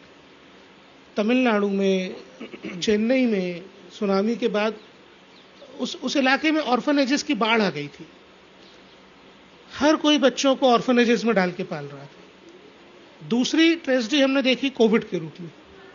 मैं आपको बताता हूं, कोविड के दौरान, कोविड या किसी और कारण से जो भी बच्चे अपने माता पिता को या घर के अर्निंग मेंबर को खोने के कारण परेशानी में आए, उनमें से 1% से भी कम बच्चे ऑर्फनेजेस में, क्योंकि सरकार ने पॉलिसीज चेंज की, फैमिलीज को स्ट्रेंथन करने पे काम किया। तो अगर आप फैमिली सिस्टम को स्ट्रेंथन करते हो तो वही Indic value system. Very well put. Anurag, if I can come to you, आप बताइए कि इंडिक वैल्यूज को आप किस रूप में देखते हैं और आपके लिए इंडिक वैल्यूज का क्या महत्व है? तो इस डिस्कशन का we can frame it in two ways. One is we can talk about what are indic values. The other way is we can exclude ki what are not indic values, which is what I would like to focus on. Right? तो एक negative framing. एक negative framing. Now, अगर आप, if you look at the current version of the constitution, the laws, the policies and the enforcement today, it was framed on some pre-existing system. कोई Westminster system बोलता है, presidential, parliamentary, prime minister, whatever. Net, these are all imported systems from different parts of the world. Right? जिसकी हम लोग ने खिचड़ी बना दी, उस खिचड़ी को आज तक खींचने की कोशिश कर रहे हैं. अच्छा, उस खिचड़ी को लेके डिबेट होगा, बिकॉज कहीं पे खिचड़ी को पोंगल बोलते हैं, कहीं पे खिचड़ी बोलते हैं, कहीं पे कुछ बोलते हैं, नहीं. Now what is happening today is कि आपको पिज्जा खाना है और आपको मुर्ग मलाई टिक्का भी खाना है, तो आपने मुर्ग मलाई टिक्का लेके पिज्जा पे डाल दिया, तो ना वो मुर्ग मलाई टिक्का बना, ना वो मुर्ग मलाई टिक्का है, ना वो पिज्जा है. So only weird people would prefer random mishmashes like that. तो मेरे हिसाब से what we really need to focus on, अभी 25 साल हैं for India to complete 100 years of independence. तो आई थिंक जिसको बजटरी फाइनेंशियल इस पे जीरो बेस्ड बजटिंग बोलते हैं, we need to go back to the drawing board. And I absolutely agree with Abhijit ji, with Priyank ji, we need to go back to the drawing board and say कि भाई, who are we as a community, regardless of how we have defined ourselves based on lenses which we have imported, right? But let me challenge that for a second. Just okay. Give me 30 seconds, right? And anyway, Modi ji ने अभी अमृत काल का announcement किया है. Now, what I would like us to focus on कि जब मंथन होता है, हम अमृत की बात तब तक नहीं कर सकते जब तक हम विश को डिफाइन ना करें. हमें यह सोचना है कि विश क्या है, उस विश को पहले एक्सक्लूड किया जाए, तब जो बचता है बाय डेफिनेशन वो अमृत बचता है. So Indic values for me are anything that is not premised और viewed from an imported lens, how much ever we might have accepted it और normalised it. But yeah, so just to play devil's advocate a bit here, one can argue that a civilization like India, जो इतनी प्राचीन संस्कृति सभ्यता जो है, उसका बहुत सारी अलग कल्चरल सिस्टम से मिश्रण होते रहा है for centuries. So now how do we disentangle what is foreign, what is not foreign? Are we being xenophobic here? Because if we start applying purity tests, then where do we draw the line? You see, the definition is, in my views, very simple, right? Anything that originated from the historical boundaries of India, as represented through our Indic texts, documents, etc., should have a veto over any. Whenever there is a conflict between anything which originated in India versus outside, we need to look at the outside very seriously and very critically. It still may make sense, but we accept it because it makes sense to our cultural archetype. Now, on your second question about diversity in India and assimilation, may I refer back to famous philosopher Sunny Deol ji, विश्वात्मा में एक गाना था जिसमें एक line थी कि क्या लाइन थी कि एक घर में भी हर एक से हैं अलग, देखते हैं अलग, सोचते हैं अलग, हम अलग क्यों ना हो, हम बने हैं अलग, प्यार ने कर दिया पर हमें एक सा. The fact that an oppressive Brahmin like Abhijit ji can sit on the same stage as a relatively lower caste person like me and have a conversation represents the diversity and the unity which we can form internally within ourselves once we recognize what internal and external actually means. Okay. ठीक है. So with that kind of backdrop in mind on what Indic values are and what the perceptions of Indic values are among the panelists, let me raise another question on how these relate to the systems of governance. So my view is systems of governance should be designed from the perspective of efficacy. कि क्या काम कर रहा है और हमारा लक्ष्य क्या है, क्या जो व्यवस्था है उस लक्ष्य के लिए उचित है. तो पर इसमें एक सवाल आता है कि ideology versus practicality. So I would invite one of you to or some of you to comment on this, that do we sacrifice practicality in favor of our ideology if it comes to that, or how do we blend the two if the two are at odds? So I'll get in here, Abhijit, before you do, because you'll have lots of, I think. See, first of all, Rajiv, one comment I wanted to make to put things in perspective, what all of us were saying, and in one way or the other. I think we've been brought up by a ecosystem, the Macaulay system or whatever, where we think the repository of wisdom has been in the West, outside India. Whenever you talk of something which is civilizational, when you talk of democracy or you talk of a parliamentary system, you always refer back to the Greeks, the Romans, and then you talk about the Westminster and US, etc., and as if we are really aboriginal and natives, from who didn't know anything about it. And today, therefore, whenever there is a criticism thrown back as what's happening in the last 8 years or whatever, the immediate reference point is how it is done elsewhere. I think that is a mindset, first of all, we need to get out of. And we very conveniently pick on certain bits to justify our actions. Like when we were talking, Pravinji was talking about family values. Our family values are picked up selectively to justify family-based parties. We said this is family and why we should do. But the concept of family there used to be, it was the family, even if say a ruling family, they would choose not by default who is becoming the next king. They chose by competence. They chose, when you're giving the example of Ramayana, who was chosen, it was not the eldest brother or not. It is basically seeing that who has those attributes and confidence. So when you're looking at many of these things, when you're talking of efficacy, sometimes we are held back because of this false constructs which we have in the framework that unless you do it that way, you cannot be correct. Okay, whether it's be it in matters of secularism, be it in matters of governance, we could be having our very, as you said, set standards which are relevant for our country, relevant for our society, relevant in our own context. And we should be unapologetic about it as long as we are honest about it and we are not distorting facts. That is where I would get to. So it's not a question of one is better than the other, or it's always a matter of interpretation. And here I will differ slightly with Anurag that if somebody were to try and interpret an Indic text, you could interpret it in various ways or various facets of it. But it has to be judged, as you said, the ultimate test has to be what is right for our own people in the given circumstances. So I'm going to disagree slightly with Anurag here and I'll tell you why. See, जो ideology होता है, वो एक set of first principles होता है.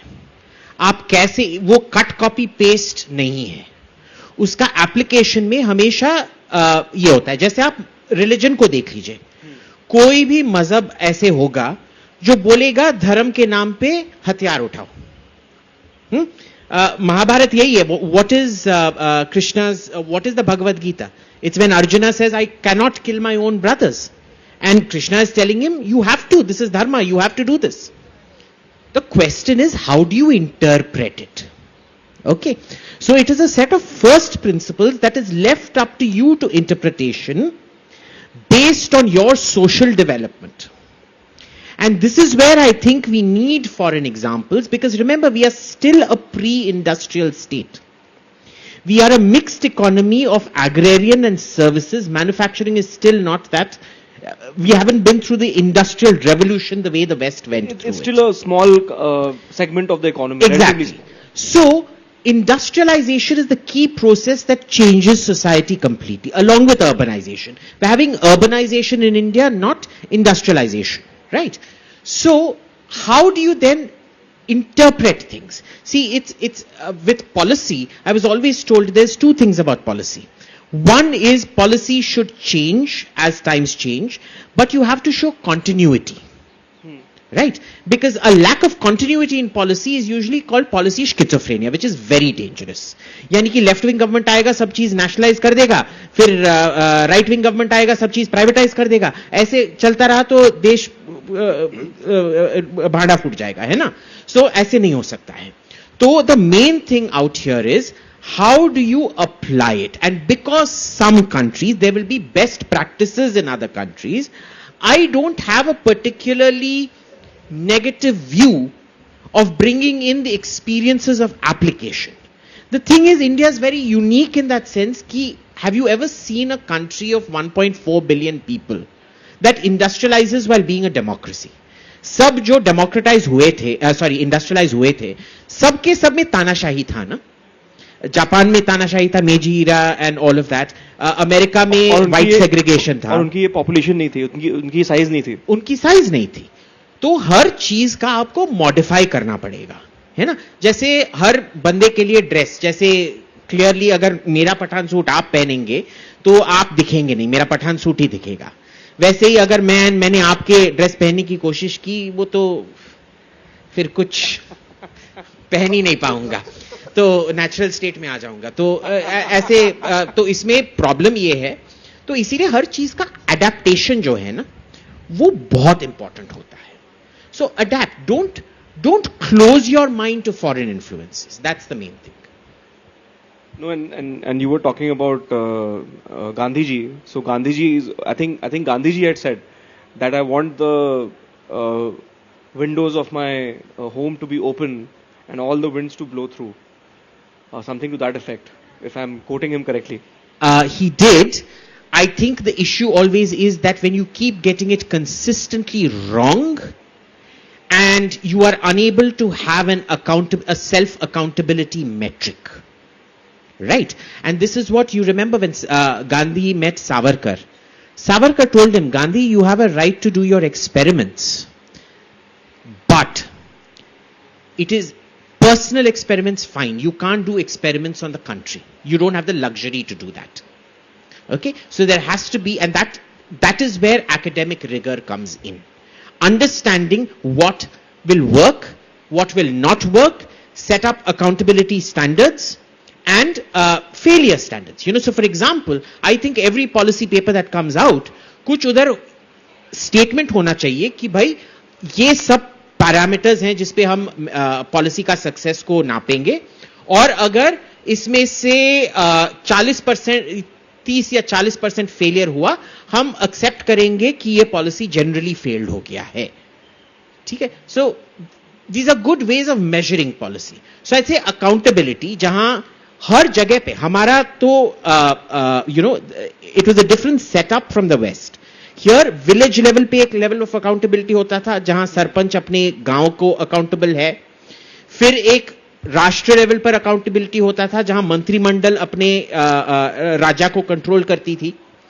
हमारे इधर आपने देखा होगा राजाओं में उतना पावर नहीं होता था जितना से चीन के सम्राट में होता था. चीन के सम्राट तो रेगुलरली अपने प्रधानमंत्रियों का सरफरोशी की तमन्ना एक्चुअल में ये कर देते थे.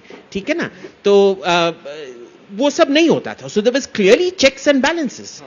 Right. And a decentralized approach. And a decentralized approach. It was a federal. ये आजकल बोलते हैं अरे फेडरलिज्म है, तो हम क्या कर रहे थे? And you want to respond to that? Just a very quick response. And I agree with what Abhijit is saying here. And I just want to take this whole Sarpanch point that he made and extend it a little. So I was having a conversation with Smriti ji, I think a year or year and a half back. Now, jab foreign multilaterals, when they reached out, asking about women's participation in active politics, right? The stand she took was very simple. You are asking very specific questions ki parliament mein, what is the percentage of women that have contested, what is the percentage of women that have won? Or at state levels, how many women MLAs do you have versus male MLAs do you have, right? Our India's response, Smriti ji clarified this very nicely, was to say that we will not answer a question the way you have framed it. Right? Why? Because participation in democracy, we define democracy very differently from the way you define democracy. We don't have a Senate, we don't have a Congress, we don't have an upper house, lower house. Well, we do have a Congress, almost. But she therefore said that we will provide you information from a Panchayati Raj level, because that is the way we govern ourselves. Now, just because you don't govern yourself like this, आपको पंचायती राज की हवा नहीं है, उसमें हमारी गलती नहीं है, right? So I think we need to do so. We need to speak our language. And going back to the to disagreeing with Abhijit's disagreement, I think what has happened is, when you sit down with a psychologist, they'll tell you कि when you have normalized something so deeply that it becomes a part of your deep inner identity, of your subconscious, it takes you need a huge balance on the other side of the lever. Right? Very often, what we have imbibed, you are wearing a shirt, I am wearing a jeans, we are wearing clothes, all of us, that are not indic by our very nature, and we've not thought twice about it, and it is not a problem, right? But after centuries and centuries of colonization, I believe that there needs to be a fair amount of weight on the other side of the lever, because if we try and be overly centrist at this point, we may be able to correct, but not as much as we need to correct, right? So I am very proud when we wear our symbols, when you see the conversations that, as far as India Pride project is concerned, right? We have engaged at a policy, there are questions that are asked in Parliament, there are bills that have been, that, we've tried to stop from coming into Parliament. There are backroom conversations we have. The nature of those conversations is not a delta conversation with a baseline in mind. It is a new conversation altogether. कि ठीक है, पहले 65 सालों में क्या हुआ, आज law क्या है, उससे हमें मतलब नहीं है. हमें क्या चाहिए, उसकी बात करते हैं. Right? Let us not say कि current policies are this, let us see if we can deviate 10%, 20%. And as a startup guy, you will understand, right? You think in terms of multiples, you don't think in terms of percentages. No, and there is limited utility to talking about the past, right? Like, you got to do what you have to do in the future, obviously. Absolutely, and that has to be defined by who we are. You see, a lot of my Banya friends tell me कि देखिए chartered accountant तो हम लिखते हैं, रखते हैं income tax act के लिए. I am a chartered accountant as well, so I have dealt with a lot of वो लाल बही खाता जो होता था. जैसे कि देखिए बही खाता हमारे लिए तो साल शुरू होता है दिवाली पे या इस पे या उस पे. चार्टर्ड अकाउंटेंट को फॉर्म भरना है तो उसको रखा हुआ है हमने. So there is almost a double bookkeeping system, even mentally in people's minds, कि बही खाता अलग चल रहा है, profit and loss account अलग चल रहा है. Why should we tie bonuses to, let's say, foreign festivals or the Gregorian calendar? I think this is a very deep conversation, but right now, all of us in practical life are, मतलब दो नाव पे हम लोग के एक एक पैर हैं और तीसरी नाव बीच में घुस रही है. We have to decide कि हमारी कौन सी नाव है. And start with that as a baseline, regardless of what our laws, policies, structures say today. Of course, you can't be a purist. There will be some kind of balance that is needed. There will be some kind of best practices we will observe from other nations. But you can't wish for a pot of honey at the end of the rainbow if you're focusing on cheesecake all the time. But coming back, Rajiv, to the public policy thing more specifically, I think we should take a few examples of where in public policy like Abhijit started with defense. If you were to take any particular area, let's take, for instance, healthcare. Okay, if that is a public policy we are deciding, how does our healthcare have to differ from, say, healthcare across the world? Now, you have an Obamacare model that need not be, Modi care model need not be the same or ought not to be the same. So, I especially think in areas like that where जहाँ हमारी आबादी सामने आती है, हमारा population size सामने आता है, you have to do things differently. You have to do things differently, and there the value system is, here it is different, because, and that's why the state has to sometimes step in. Like Mr. Modi ji talked about during the Gujarat elections, I remember, about Ayushman Bharat. He said that in a place like Gujarat, and I can relate to a place like Calcutta also, there are the youngsters have moved out of the country, and they are not here, and the parents might be reluctant to ask them for financial help, anything for their treatment. Now that's when the state steps in to look after the elderly, the elder care system which comes in, which may not be relevant abroad, where people are either sent to assisted living, or they have old age homes, or they have their own insurance to look after. These people may not have taken insurance all their life, and it's not their fault that our average longevity has increased due to healthcare system, and they're living longer and therefore requiring medical support. I wouldn't be too worried about what dress we are wearing. Okay, even the Japanese have embraced Western clothes, so do the Chinese when they go out. But they don't compromise, say, on the language just to be heard by other people in English. They will continue to speak in their language. And that's what we are beginning to do. But I do love the fact that our Prime Minister does not wear a suit and tie. No, that's... For example. So I'm saying he doesn't. But even if he were to wear at that point in time, or if he doesn't wear, but his other ministers wear, which is perfect. Sure. I appreciate Mr. Jaishankar's choice of ties. He's an excellent collection of ties. So that's perfect. I have no issues with that. As long as he is in our foreign policy, he is able to assert what is in India's interest and not get cowed down by what other countries may, through their lens, are. I think that is where the public policy bit, which you are talking about, if you were to get specific into these areas, whether it's education, healthcare, or even when you look at your industrial policy, who talks so much of MSMEs or anything in other countries? For us, that's very, very important, because we have always been a society where your cottage industry, the villages have played a very important role in the, value creation. So if you are going back to local, as we are saying, or this one district, one product, these are, I think, you're going by Indic values rather than trying to go into mass production, big factories, and the rest of it. Doesn't mean mass production is not important. It is important, but at the same time, preserving your local culture is equally important, and we shouldn't give it away. देखिए, हम जब value system की बात करते हैं तो value system हमारी संस्कृति का ही एक भाग है. संस्कृति को रिप्रेजेंट हमारा वैल्यू सिस्टम करता है. और आपने कई सारी बातें पहले बताई कि हमारी संस्कृति रोमन्स की तरह, ग्रीस की तरह और दूसरी सभ्यताएं आई चली गई, नष्ट नहीं हुई. ये हमारी संस्कृति का एक नेचर है कि वो पुनर्नवा है. संस्कृति कहीं की भी जो कायम रहेगी वो पुनर्नवा होगी तो ही कायम रहेगी. तो जो अच्छा है, जो ग्राह्य है, वो ग्रहण करती है. दूसरी बात जो आपने बोली कि लेफ्ट आएगा तो ये करेगा और राइट आएगा तो वो करेगा, इट्स नॉट अबाउट राइट और लेफ्ट. अगर हम आइडियोलॉजी की बात करते हैं, एक ऐसी आइडियोलॉजी जिसके कोर में नेशन फर्स्ट होगा. अब आप एक ऐसी आइडियोलॉजी की कल्पना करिए जहां प्राइम मिनिस्टर हिमसेल्फ बच्चों से बात करते हैं उनके एग्जाम स्ट्रेस को खत्म करने के लिए. तो आप अपने लोगों की, अपने सिटीजन्स की, अपने फ्यूचर की, आज जो देश के बच्चे हैं वो 39% हैं, 40% हैं, 55 करोड़ हैं, लेकिन वो कल की 100% आबादी है.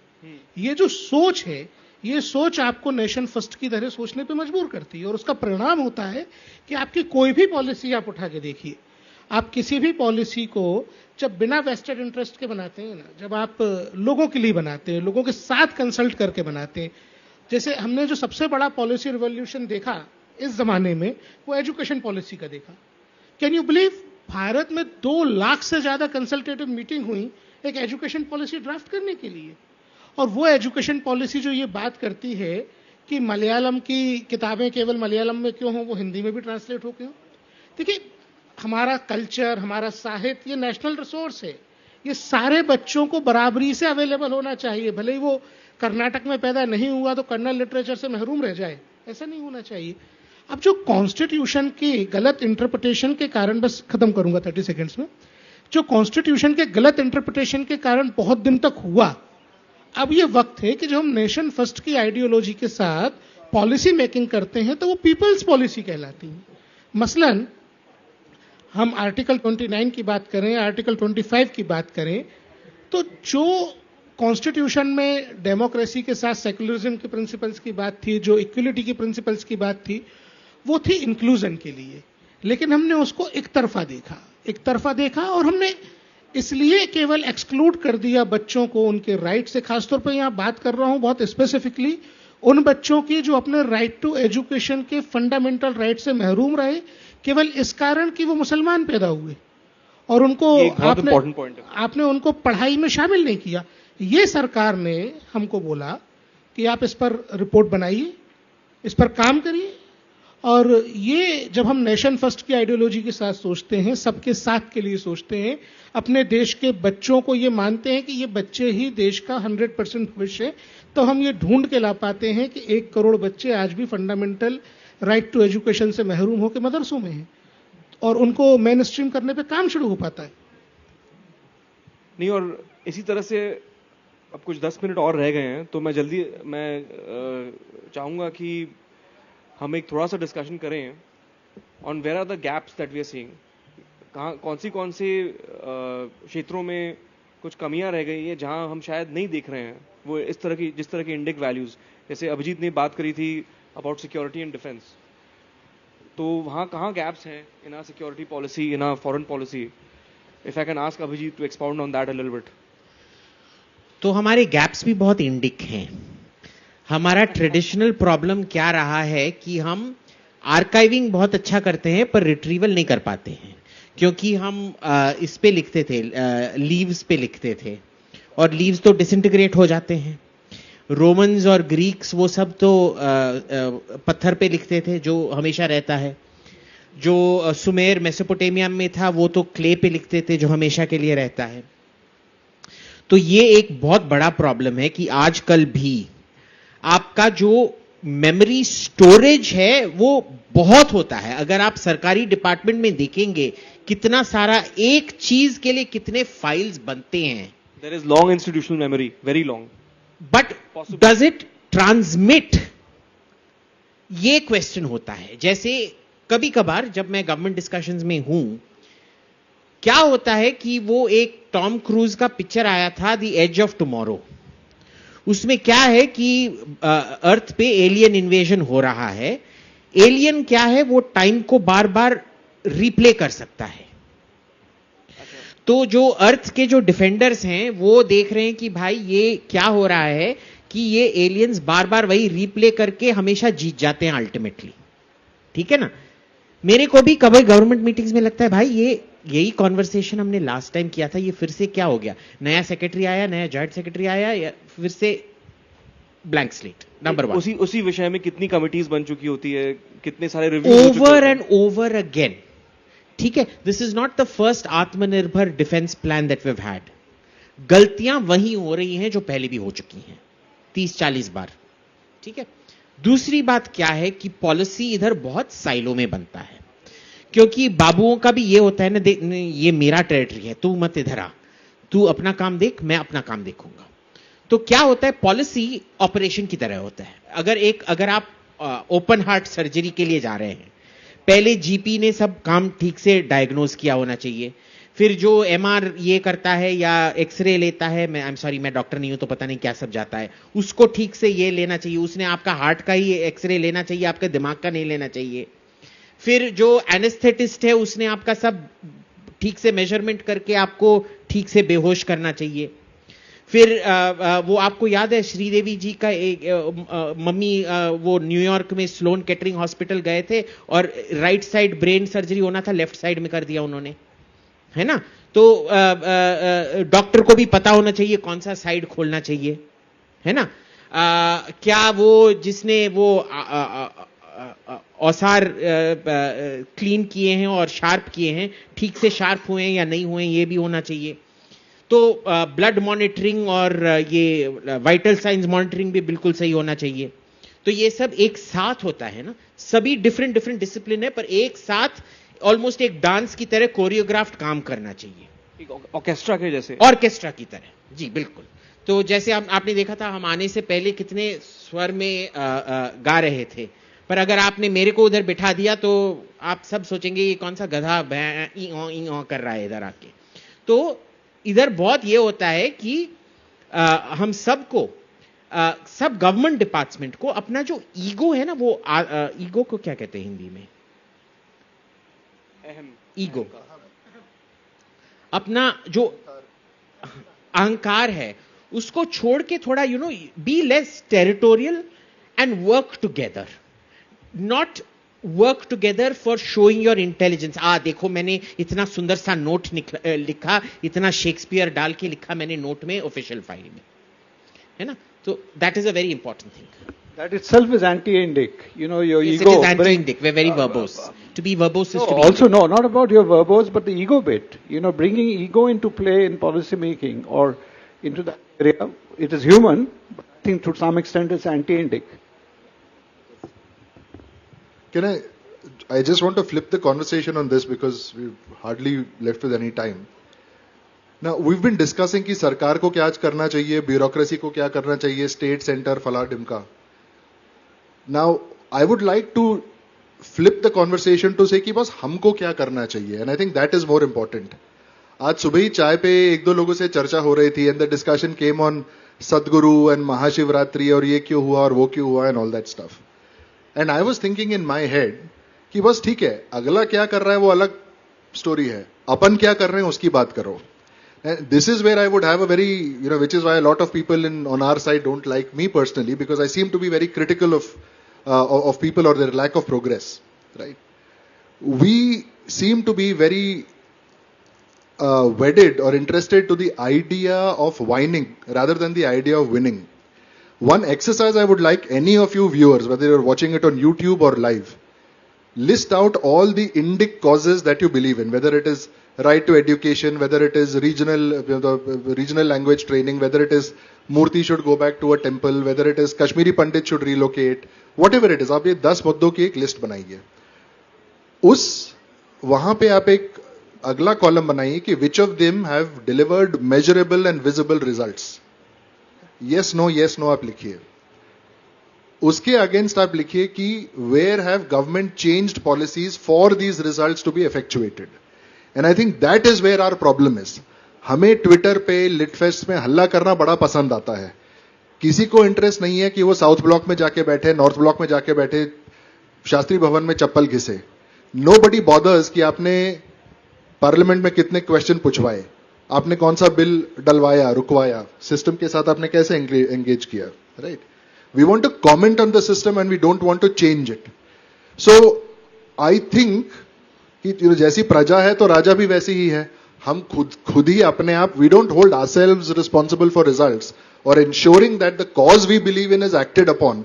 Why do we expect a political leader or a bureaucrat, which is a second or third order effect, why do they expect them to deliver on our agenda if we are not willing to deliver on our own agenda? If all we want to do is to write books and get famous and outrage and scream, then then there's no point expecting anybody else to care for it. No, I would just to add counter view on that. I would say कि some of these activities that you mentioned are important to sensitize people, right? Most people don't know what is an issue and what isn't. I just want to elaborate.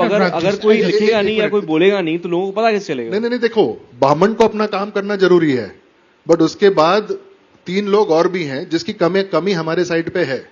And let's face it, we need to be very, very clear that ideas are important, spreading the ideas are important, but at the same time we need somebody who's willing to actually get stuff done. Along with the talking and conversation, the doing is equally important, which we seem to dilute in the way we treat people around us, in what we tend to respect at a proportional level. मैं just 30 second में conclude कर आपकी बात को elaborate करूंगा. जो आपने कहा एकदम ठीक बात है. सरकार, आज की सरकार कमीशन मोड में नहीं है, मिशन मोड में है. कमीशन हम कोई लॉन्ग टर्म कमीशन नहीं बनाते, मैंने इस सेंस में कहा है. मिशन मोड में काम करने वाली सरकार है. और being a part of government में ये कह सकता हूं कि जब कोई पॉलिसी इंटरवेंशन हो रहा है, पॉलिसी चेंज हो रही है, नई स्कीम्स बन रही हैं, तो पब्लिक डोमेन में डाली जा रही हैं. लेकिन ये मेरा अनुभव है कि एक पर्टिकुलर माइंडसेट के ऑर्गेनाइजेशंस और लोग जिनका काम विघ्न करना है, जिनका काम बिगाड़ना है, मतलब वो इतनी मेहनत करते हैं कमियां निकालने में. अगर उतनी मेहनत करते तो अच्छे सजेशन दे पाते, वो तो दे रहे हैं.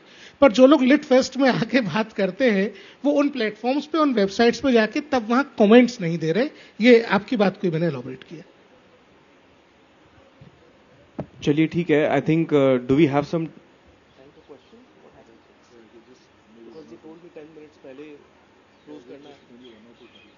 maybe we have time for a couple of questions. How does this work? Someone takes a mic from here. Just ask them to take it, pass a mic. Do we have time for questions?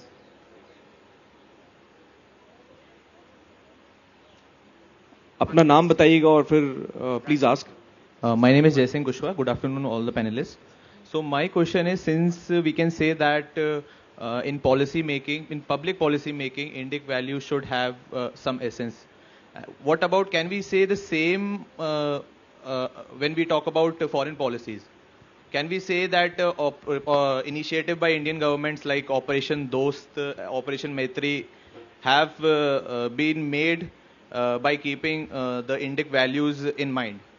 And if yes, then why we are not helping other neighbors, or like we can say our Pakistan when they were in crisis? We helped Sri Lanka, we are not helping Pakistan. Your question is, if we are helping Sri Lanka, why aren't we helping Pakistan? हमने operation दोस्त चलाया है ना. So that दोस्तों के लिए है ना.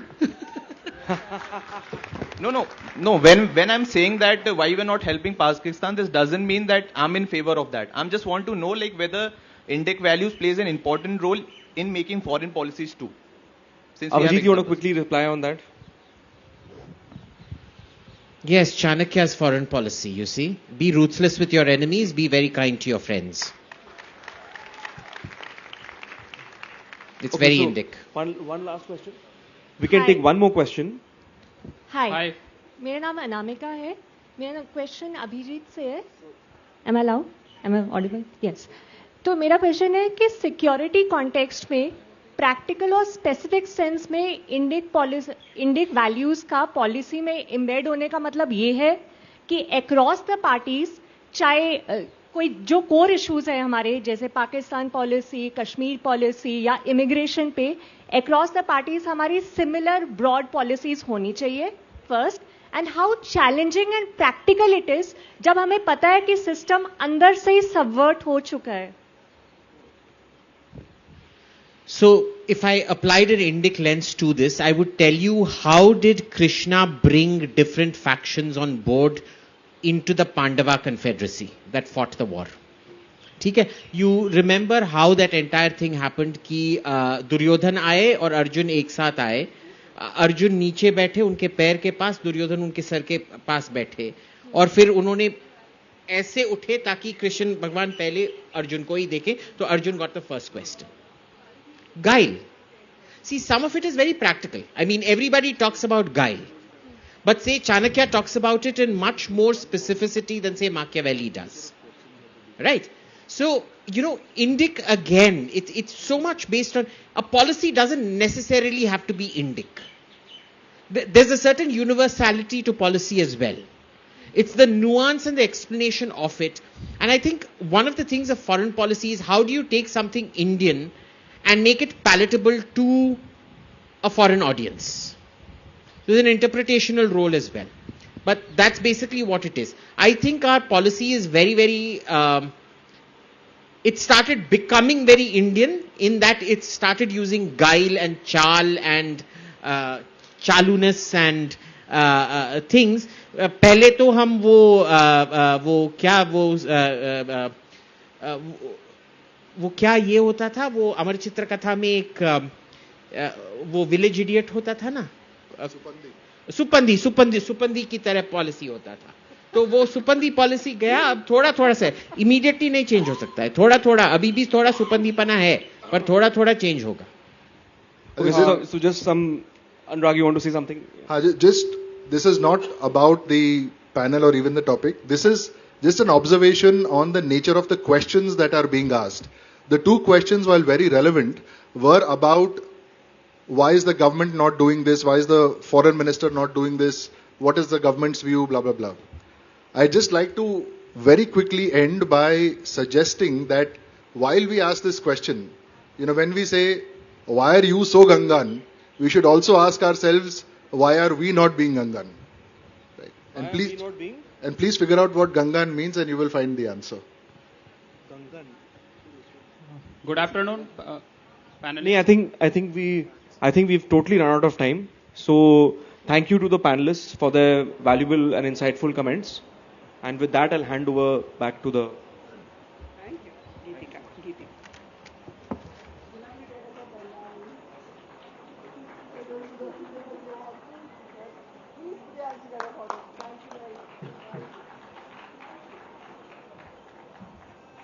For those of you who don't know what Ganga means, you know what to do.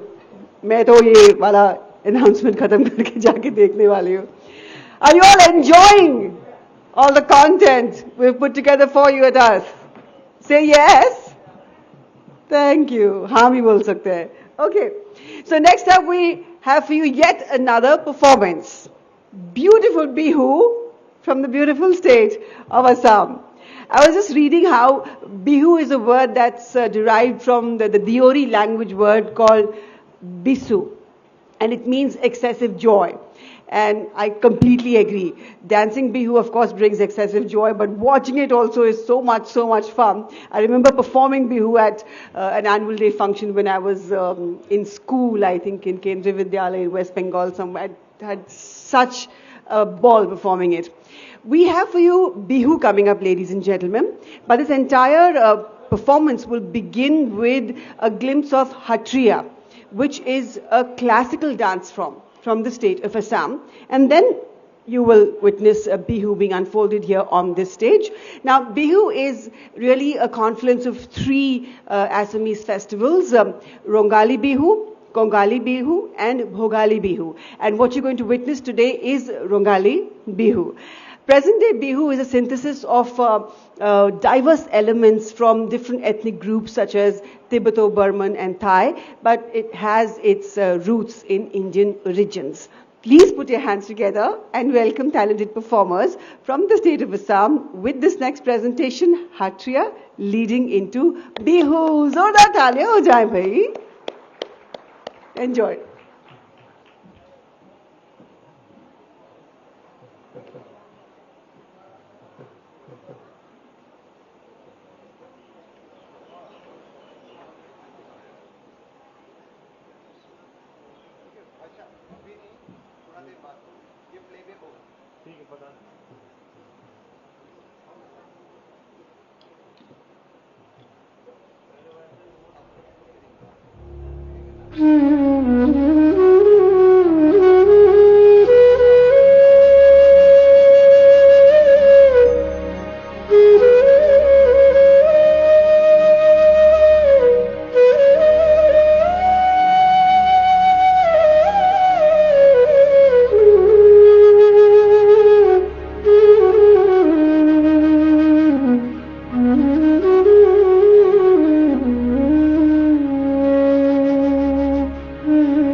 कृष्णाय नमः श्री कृष्णाय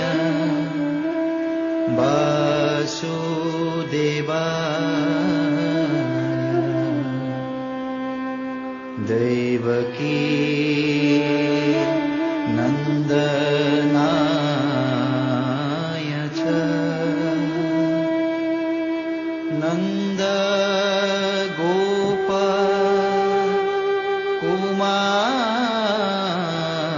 कुमाराय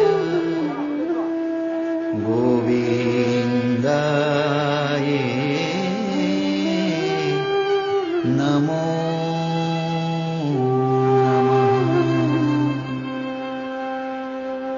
नमः पंकज नाभाय नमः पंकज मालिने नमः पंकज नेत्राय नमस्ते पंकजंघ्राय वसुदेवं सुतं कृष्णं कंसचानूर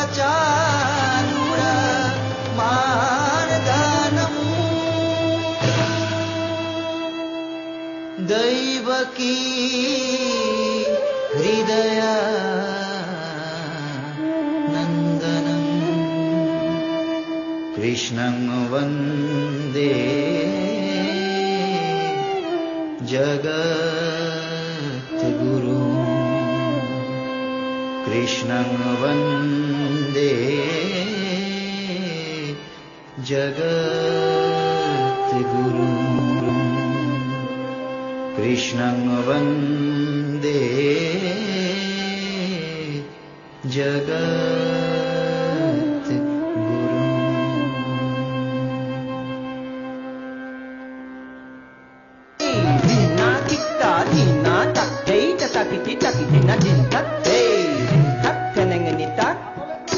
জয় জয় যদুকুল কমল প্রকাশ নাখক কণ্ঠক প্রাণ জয় জয় জগতক ভকতক ভীতি নীতি করু নিরজান নীতি করু নিরজান এ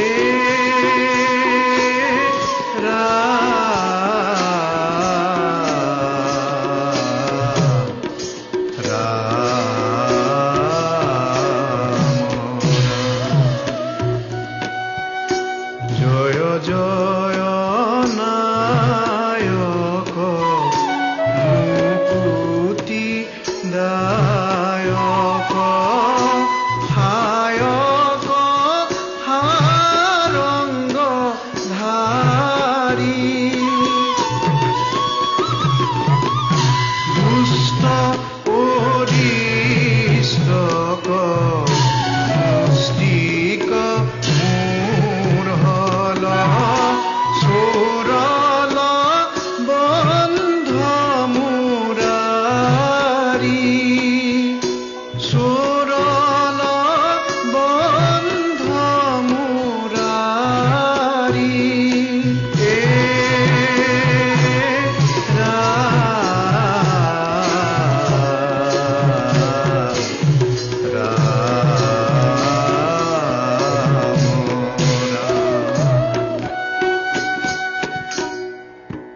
গরু গোবর্ধন বারণ বরিখন হেলি ইন্দ্র মদ দূর গরু গোবর্ধন বারণ বরিখন হেলি ইন্দ্র মদ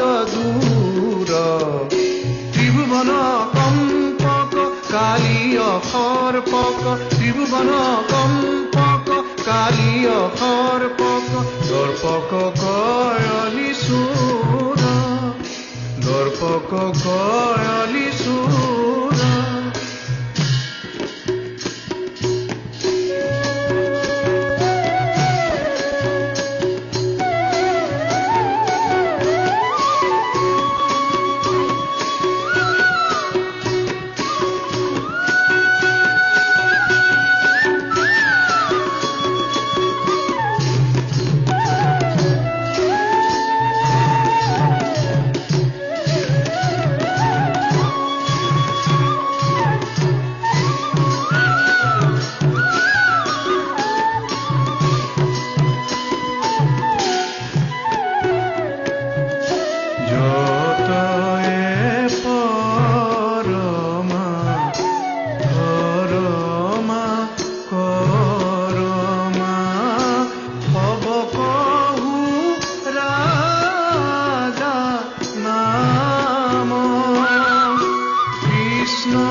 নদিয়ায় এই পথাৰ হালধি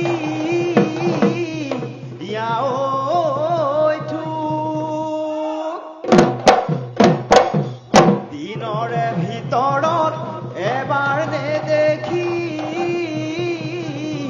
ঐ পেটতে নধৰে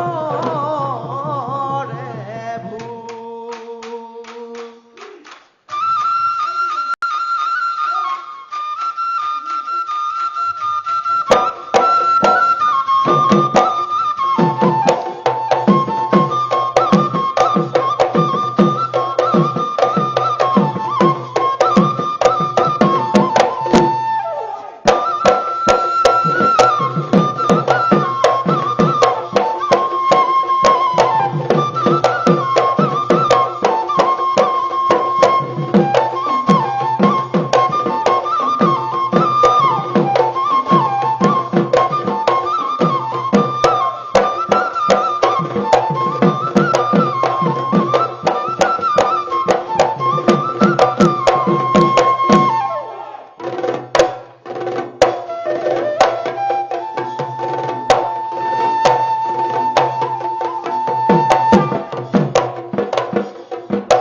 পরিয়ালে যাতনা ভুগাব মুখ মুজারই যাতনা ভুগাব মুখ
By Z, and goes without saying we're having a lot of fun. Okay, this next session is very special, and I'd like to introduce it by saying those lines from a Hindi poem and go like this. Khoob ladi mardani wo to jhansi wali rani thi.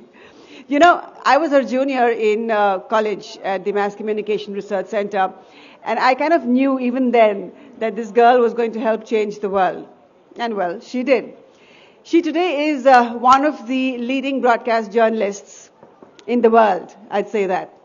She is someone who's known for a remarkable, trailblazing, path-breaking career of over 20 years. Of course, she's been recognized with over 40 national and international awards. The Padma Shri included, India's fourth highest civilian honor. She is founder of Mojo Story and columnist with Hindustan Times and Washington Post. She's been applauded many, many times for her frontline reporting in some tough spots, hot spots across the world, including the very recent frontline reporting that she did during the COVID pandemic and the world's largest lockdown. बोलना जरूरी है नाम. Ladies and gentlemen, put your hands together. जोरदार तालियां हो जाए बरखा दत्त के लिए, please. She's quite a woman and quite an achiever. And she's here today at Arth, a culture fest. Barka Dutt in conversation with Sandeep Ghosh, social commentator. And believer in India's growth story. Over to you, Sandeep. Thank you for the kind introduction. So no introduction to Barkha. She doesn't need any introduction. And thank you, Barkha, for coming in. One of my ex-bosses, a maverick editor, Avik Sarkar, had once told me, Indian media has produced only one celebrity, and that's Barkha Dutt. I asked Avik Babu, how do you say so? He says, take Barkha to any gathering with any other celebrities and keep her on one side, you see which way people, move and congregate. But this was 20 years ago, but I think Barkha still remains a celebrity, and we'll come to that. How does she reinvent herself to stay at top? Just now, when she was being introduced, they said that she's got 40 national awards. She was reminding us that it's actually 60 and more. And in fact, my joke with Barkha is at some point in time, Lata Mangeshkar refused taking awards, saying she had got too many and Barkha should, also retire. But, retire? From awards. Awards, because you're meant for bigger things. Again, that I'll come to. Barkha, tell me, thanks for coming. You are I think the only left of center person who has come here. Why do others avoid these kind of gatherings? Why people from your ilk? You said that you are an equal opportunity offender, but why are others so shy? Thank you, Sandeep, and hi everyone. Thank you for coming to listen to this conversation. Firstly, Sandeep, there is an assumption there of labels, and I have all my life fought labels, whether left or right. I prefer to call myself a free thinker. I prefer to be somebody who challenges dogmas. One of the reasons that I'm an equal opportunity offender is that I don't actually choose camps. I decide basis an issue what my position is. It doesn't mean I don't take positions. I just take my positions when needed basis what I think about a particular issue. And I think because I'm an adamant, aggressive free thinker, you'd be surprised that I probably have as many people on the left and right who like me and as many people on the left and right who hate me. I think I'm quite unique in that way. And I always say it's okay to be loved or hated as long as you're not ignored. That's all actually a journalist really looks for. Yeah, Barkha is a celebrity, who not only gets trolled, but anybody who is seen close to her get trolled. Like I am no celebrity. Somebody introduced as torchbearer. I said, she is the torch, I am the bearer. But even I'll get trolled for having this conversation with her. So will I, for being here. So that's the point, that we live in such a bizarre sort of time. I always say, I grew up in a very close from here. My father's home is 5 minutes from Sundar Nursery. Was originally a refugee colony called Jangpura Extension. Right. And many families that came in as refugees from Pakistan who had lost everything at that time were allotted small plots of land, and it was a kind of very middle class, salaried neighborhood. And I always remember this time when, you may walk into your neighbor's home and you'd have a conversation about something and you'd never agree. And the conversation would end by somebody saying, some uncle or auntie, "Acha bache chodo samosa kha ke jao." My point is, what happened to the spirit of "Acha chodo samosa kha ke jao"? How did we reach a point where, because of ideological differences, some imagined, some real, we can no longer talk to each other, we can no longer have friends across the political divide? I find this absolutely bizarre and idiotic. And people get othered or cancelled and the rest of it. Absolutely, and I'm totally against it. Good to hear that. But glad that you mentioned your dad, Barkha. All of us knew about your mom and how she has inspired you. And after your dad passed away, I see a lot of, emotional connect, and you remember him often. How did he influence you? And what's the points which you a lot of us children, when a parent passes away, then you start realizing the influence. What is that about your father? Yeah. So, just to give everyone here some context, my mother was one of the first women journalists of her generation. A lot of people a certain age remember me from Kargil and often thought I was the first woman to report on camera from the front line. But actually my mother covered a war before I did, before I was even born.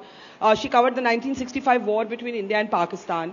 She died when I was 13 years old. So for my sister and me, my sister is 4 years younger than me, my mother was this larger than life figure in my head and my heart. And she had influenced, in a way, everything we would do henceforth. Right. My father, by contrast, an Air India official who then left to sort of, be almost like a full-time inventor. He liked to invent things. He was in tourism, a little bit of sort of media, but travel-related media.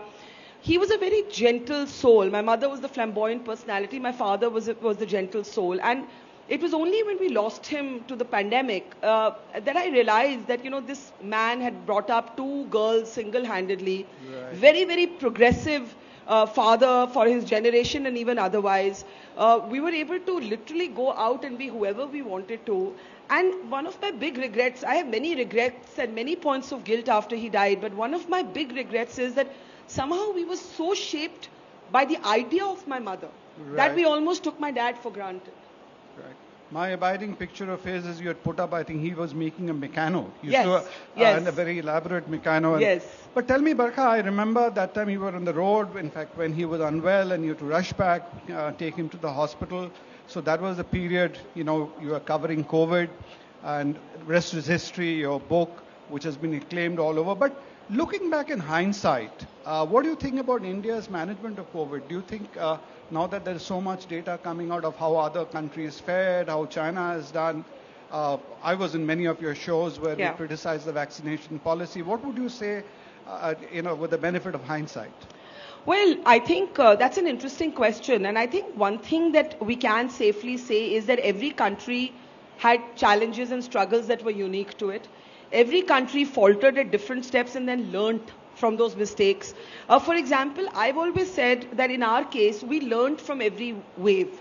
So for example, in the first wave, public transport was shut, right, during the lockdown. I think then when we saw that migrant exodus, which I covered extensively, by the time the second wave came, if you remember, there were localized lockdowns. It was left to the states, but there was no shutting down of public transport. So those are examples, I think, of how, like so many other countries in the world, we were groping and fumbling in the dark and learning, as it's called, on the job. It was on-the-job training, OJT. Now, I just feel that it's a needlessly polarized conversation. How did we do? Now, I'll give you my example. When I first saw, before the second wave hit us, aircraft of the Indian Air Force taking vaccines to neighboring countries, I remember tweeting saying, I feel so proud as an Indian to see this. Later, I realized that these vaccines had gone to neighboring countries on the assumption that the second wave in India would be like the first wave. It didn't turn out to be like that. There were some miscalculations. There was some sort of exceptionalism that didn't sort of bear fruit. And so we hadn't ordered enough vaccines, and this helping neighboring countries had to stop. Now, Sandeep, I say to you that if at that point we say that the vaccines should have been rolled out earlier, I think it's a legitimate critique, but I don't think it should be converted into either you're with the country or against the country in a time of crisis. I think the job of journalists is to shine a light on the problems citizens face. At the same time, you have to recognize that this was a global pandemic. So when we talk about uncounted deaths, yes, there have been uncounted deaths in India, but so have there been in the United States of America. People have said, oh, Washington Post and New York Times didn't write about it. It's not true. Washington Post and New York Times also wrote about mass sort of yards where bodies were lying uncounted. So I feel like this is a kind of test question. There's a test question of how patriotic you are depending on how you say your country has performed. No, because I'm a patriotic Indian, because I love my country, I, as a journalist, believe it's my job to say what I see. And that will keep changing. True. It doesn't remain frozen in time. So, as you said, it gets recalibrated both for the government, the people, how people react to the whole thing. I remember all of us were paranoid at the first wave to even step out of the house, but now we are far more confident, and same would apply to journalists. But do you think, Barkha, that, India got a fair coverage? Or right now, as you say, in hindsight, I don't see anybody from the media world saying, oh, India handled it better than many others. So I'll give you an example of two very different kind of stories I did. One very positive, one critical, right? So my critical story was that I believe that the government delayed, because of this miscalculation of the second wave, the purchase of vaccines. And had the vaccines been purchased sooner, many people would have got their 2 shots much sooner than they did. But when this stabilized, when the supply side stabilized, and the sort of way that vaccines were reached even in the furthest corners of the country, we saw volunteers and community workers going through snow and hail, through forests, over rivers, up the mountains. I mean, I remember writing saying that it's incredible, your history or your experience with mass immunization shows. We did the job between the, getting it online and the dissemination, the distribution. I thought we did that effectively. Now, I am the same person. I saw both of these things. I thought one was a very big mistake. I thought the other was a stupendous success. I think as a journalist, I should say both. And I think I should, be recognized for the fact that I said both. I don't want to comment on what other media did because, we all have to do what we think is correct. No, that's fair. And as long as you say, and that's one reason that you say, but the only problem is we all tend to see today in black and white. And that is the problem with the public discourse these days. We have labeled people, we have boxed people in. Those people don't fit in the boxes you've put them in. And this is true for all sides. Absolutely. Now, I started, Barkha, by talking about this reinvention bit, which is something really I admire. You started off as a kid reporter, you grew up with the channel, and then now you have made the seamless transition into the digital world. What would be your message to youngsters among this crowd, or many people who will be seeing us this show would also be looking for cues? Because we have seen, many big names in journalism. Once the umbrella or the label goes off their head, they all falter and they are not able to. How do you manage to do that? Yeah. So first, 2 or 3 reasons that I left television. One was I got tired of being an employee, and I knew that I either had to reimagine something for myself now or never. I either had to make peace with the fact that I would be a certain kind of employee forever for the rest of my life, or I had to step out and take a risk. 2, I think television for me had started to lose its charm a little bit. There were only these kind of shouting matches between extreme voices on prime time. And I wasn't enjoying it so much. I also felt I was losing my own touch as a reporter. A couple of times you've used the word celebrity in this conversation. I'll tell you honestly, if you ask me how I think of myself, I don't think of myself as an entrepreneur, as an editor, as an anchor. I think of myself as a reporter. What makes me tick, what keeps me alive, what keeps me up at night is the fact that I'm a reporter. I'm crazy for the next story, the next story, and the next story. I felt television had stopped reporting. So that was the second thing. Thirdly, and it's no secret, I had some disagreements with the channel, NDTV, that I worked at. Although there was a perception, again, ideologically, NDTV has been boxed this way, that way. But for me, who was an insider, I felt that some of my stories were censored and I was penalized, though I saw myself as the victim. And so, for me, the working environment, and it happens. I guess it happens in organizations you spend a long time in. I learned a lot from NDTV. As a young person, I gained a lot of everything I learned from them. But as I grew up, we stopped seeing eye to eye on everything. Right. And it was a kind of inevitable, I suppose, growing up that happens in organizations. Some people outgrow an organization. Promoters and employees don't always see the same way. Every journalist here at some point has had an argument with some promoter.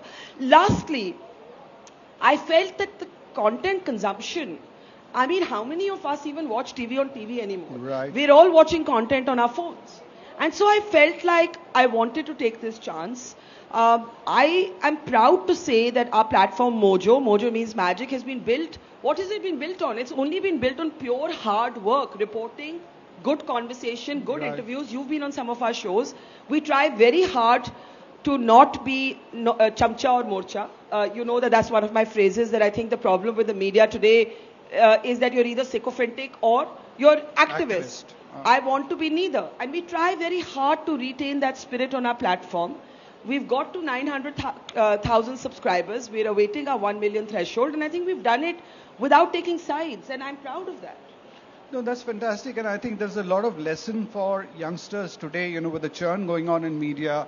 When things happen, there is displacement. What do people do next? Whether they venture on their own or get into YouTube or, they look for another channel. But when you talk of Chamcha and Morcha, it's a matter of perception. People on the other side will think you are very much part of the Morcha, maybe a sophisticated Morcha than others.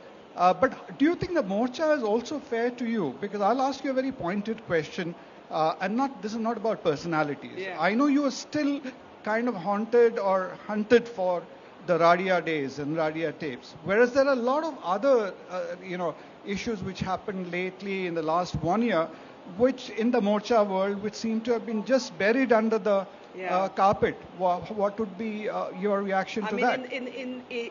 So I'll tell you, the Radia tapes is an issue that has been used to selectively attack me both by the left and the right. So that's one point.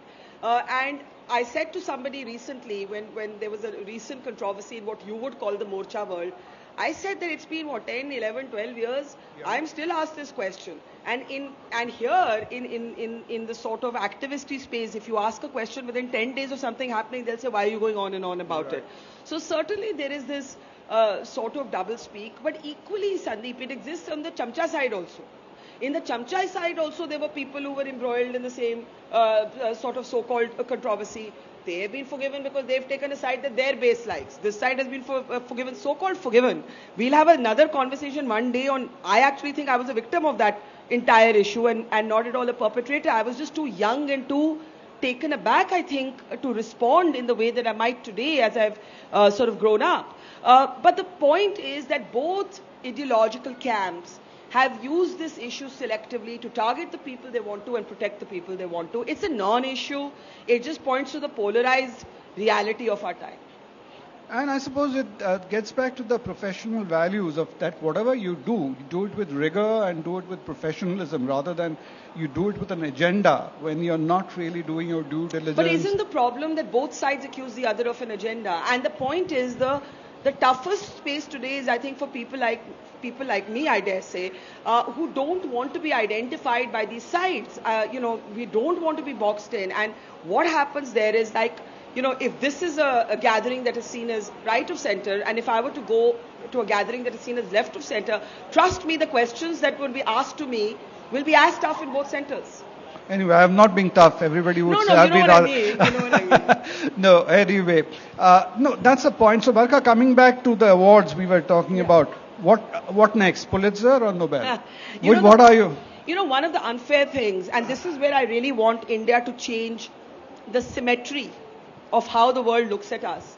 One of the things that really bothers me is the Pulitzer is the most highly regarded prize in journalism, right? But I'm not sure how many of you know that you can only apply to it if you're an American citizen or an American media organization. So that is very unfair to me. I think I did some of the best work of my life in the last 2 years, right? But I can't apply for or I can't be considered for the Pulitzer because I'm not American and my organization is not American. And one of the things that really bothers me is this asymmetry of power. There are great things to learn. I studied in an American university at Columbia. I write partially a column. I write for Indian newspapers also. I write for the Washington Post. But one of the things that really bothers me is that the world's biggest awards are still recognized to be located in the West. And we need to create, maybe with the exception of the Max Essay, which is closer home, but we need to create awards and recognitions of stature that emerge from our part of the world. So that's a very interesting point, and that's what I was going to ask you next. That you've done the Padmas and been there and all that. If, let's say, the present government were to institute an award like this and offers you that award, would you accept it? Why not? I don't think I got my Padma Shri from the UPA, and I would not think I get, if I ever did, an award from the BJP. I believe in the Indian state. The Indian state is bigger than any government. This is not Sonia Gandhi or Narendra Modi's India. This is our India. This country belongs to all of us. The state is supreme. I believe in the constitution and the symbols of the Indian state. So why not? So what about award opposite which people did? Did you support? Everybody has to navigate their relationship with the state, with the government of the day, with institutions of power in their own way, right? We've had the idea of award Vapsi from the time of Khushwant Singh, right? So this is not the first time that this has happened. This is not the first government with which there will be people who will feel that. I see the state, I have to underline this, I see India as larger than any government. I see my compact as a citizen with the state as larger than who I vote for. And I see these recognitions as coming from the Indian state. They are given to you by constitutionally held positions, and those transcend who you vote for at the ballot box. Last question, Barkha. I'll stick to the time limit. How do you think this government could have related more to journalists of your ilk? I recall you at some point in time saying that they cut off access, which is not fair. Yeah. They don't reach out. You think they could do something more differently to I do think that there is a access journalism is used as a bad phrase. Okay. Mm-hmm. I just want to contest that idea, because the thing is, journalists need to go into government buildings and meet people to do our job at one level. We need to do it, right? Mm-hmm. So I'll give you an example from the American polarized environment, where Donald Trump as president would get into regular battles with the White House press corps. And one day he got so angry, he cut off the access to the CNN correspondent who would routinely stand up and argue with him. And do you know, the entire press corps, where Fox and CNN may not have been ideological compatriots, MSNBC may not have seen eye to eye with Fox or CNN, but the entire press corps was united in saying, we will boycott your press conferences till you restore the credentials of the CNN reporter. Now, unfortunately, our media has no such unity. We just don't stand up for each other enough. That's the first point. Secondly, it is important to have access. I've had a PIB card for many, many years now. If you're going to curtail my walking into a government building, my meeting a source, you're stopping me from doing my job. So yes, I will say every politician of any party wants to control journalists. There will always be an adversarial relationship, and there should be, between journalists and governments, right? But that doesn't mean that you can't meet each other, have a civil conversation, agree to disagree, and I would certainly urge this government to be less adversarial and less sort of ideological, in sometimes real, sometimes imagined, in how it interacts with journalists. Thank you, Barkha. That's been wonderful, and thanks so much for. Thank you. Yeah, despite everything, coming over, and it's been my pleasure, and I'm sure the audience enjoyed it, though it's a brief interaction. Thank you very much for being a lovely audience and letting me be the troll without giving you a chance to. Thank you. Thank you, Sandeep. Thank you very much, everybody. Thank you.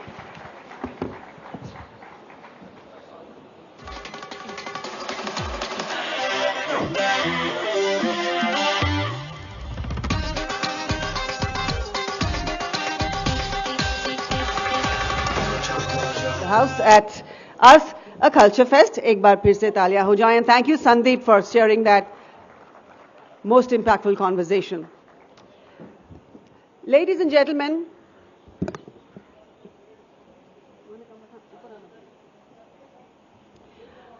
I hope all of you are sharing your experiences on Facebook, Instagram. As I said many a times, our handles on Instagram and Facebook are @Arth_live, and on Facebook @Arth, a culture fest. You can also use the handles #Arth, a culture fest, and #India Ka Arth.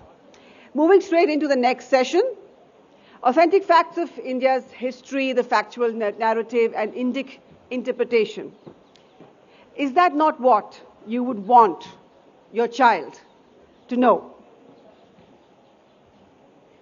I just feel that being armed with the right knowledge of our history, the present generation will better march into the future, clear, confident, and constructive. Now, just a few weeks back, I came home from an event in Port Blair, which I hosted as MC, where the Honorable Prime Minister of India, Shri Narendra Modi ji, participated in the ceremony to name 21 unnamed islands of Andaman and Nicobar Islands after 21 Parambir Chakra awardees. I came back and I sat with my daughter, Devika, and I told her about Netaji and his invaluable contribution to the Indian freedom struggle. A struggle that was not just carried out by a few leaders that we hear a lot about, but by many other heroes and heroines whose stories need to be told with as much gale and gusto. These are my thoughts and my peripheral views on the matter, but I will now hand it over to the Vidwans for a comprehensive and emphatic discussion on reimagining Indian history, opportunities and challenges. Ladies and gentlemen, let's start by welcoming Abhas Maldahiyar, an architect and an urban designer who is also a keen historian and an avid storyteller. Please welcome Meenakshi Jain, a senior fellow of the Indian Council of Social Science Research. Her areas of research include cultural and religious developments in medieval and early modern India. Her recent publications of interest are Flights of Deities and Rebirth of Temples. Also, please welcome our next panelist, Dr. Omendra Ratno, director of the NGO Nimitekan, that is helping displaced Hindu refugees from Pakistan, also founder of the Dharmanch Foundation.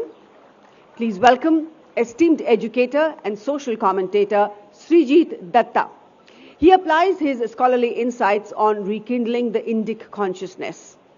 And moderating this session is the most distinguished historian, Alopal, teacher at the Sri Aurobindo International Center of Education. Please welcome him too.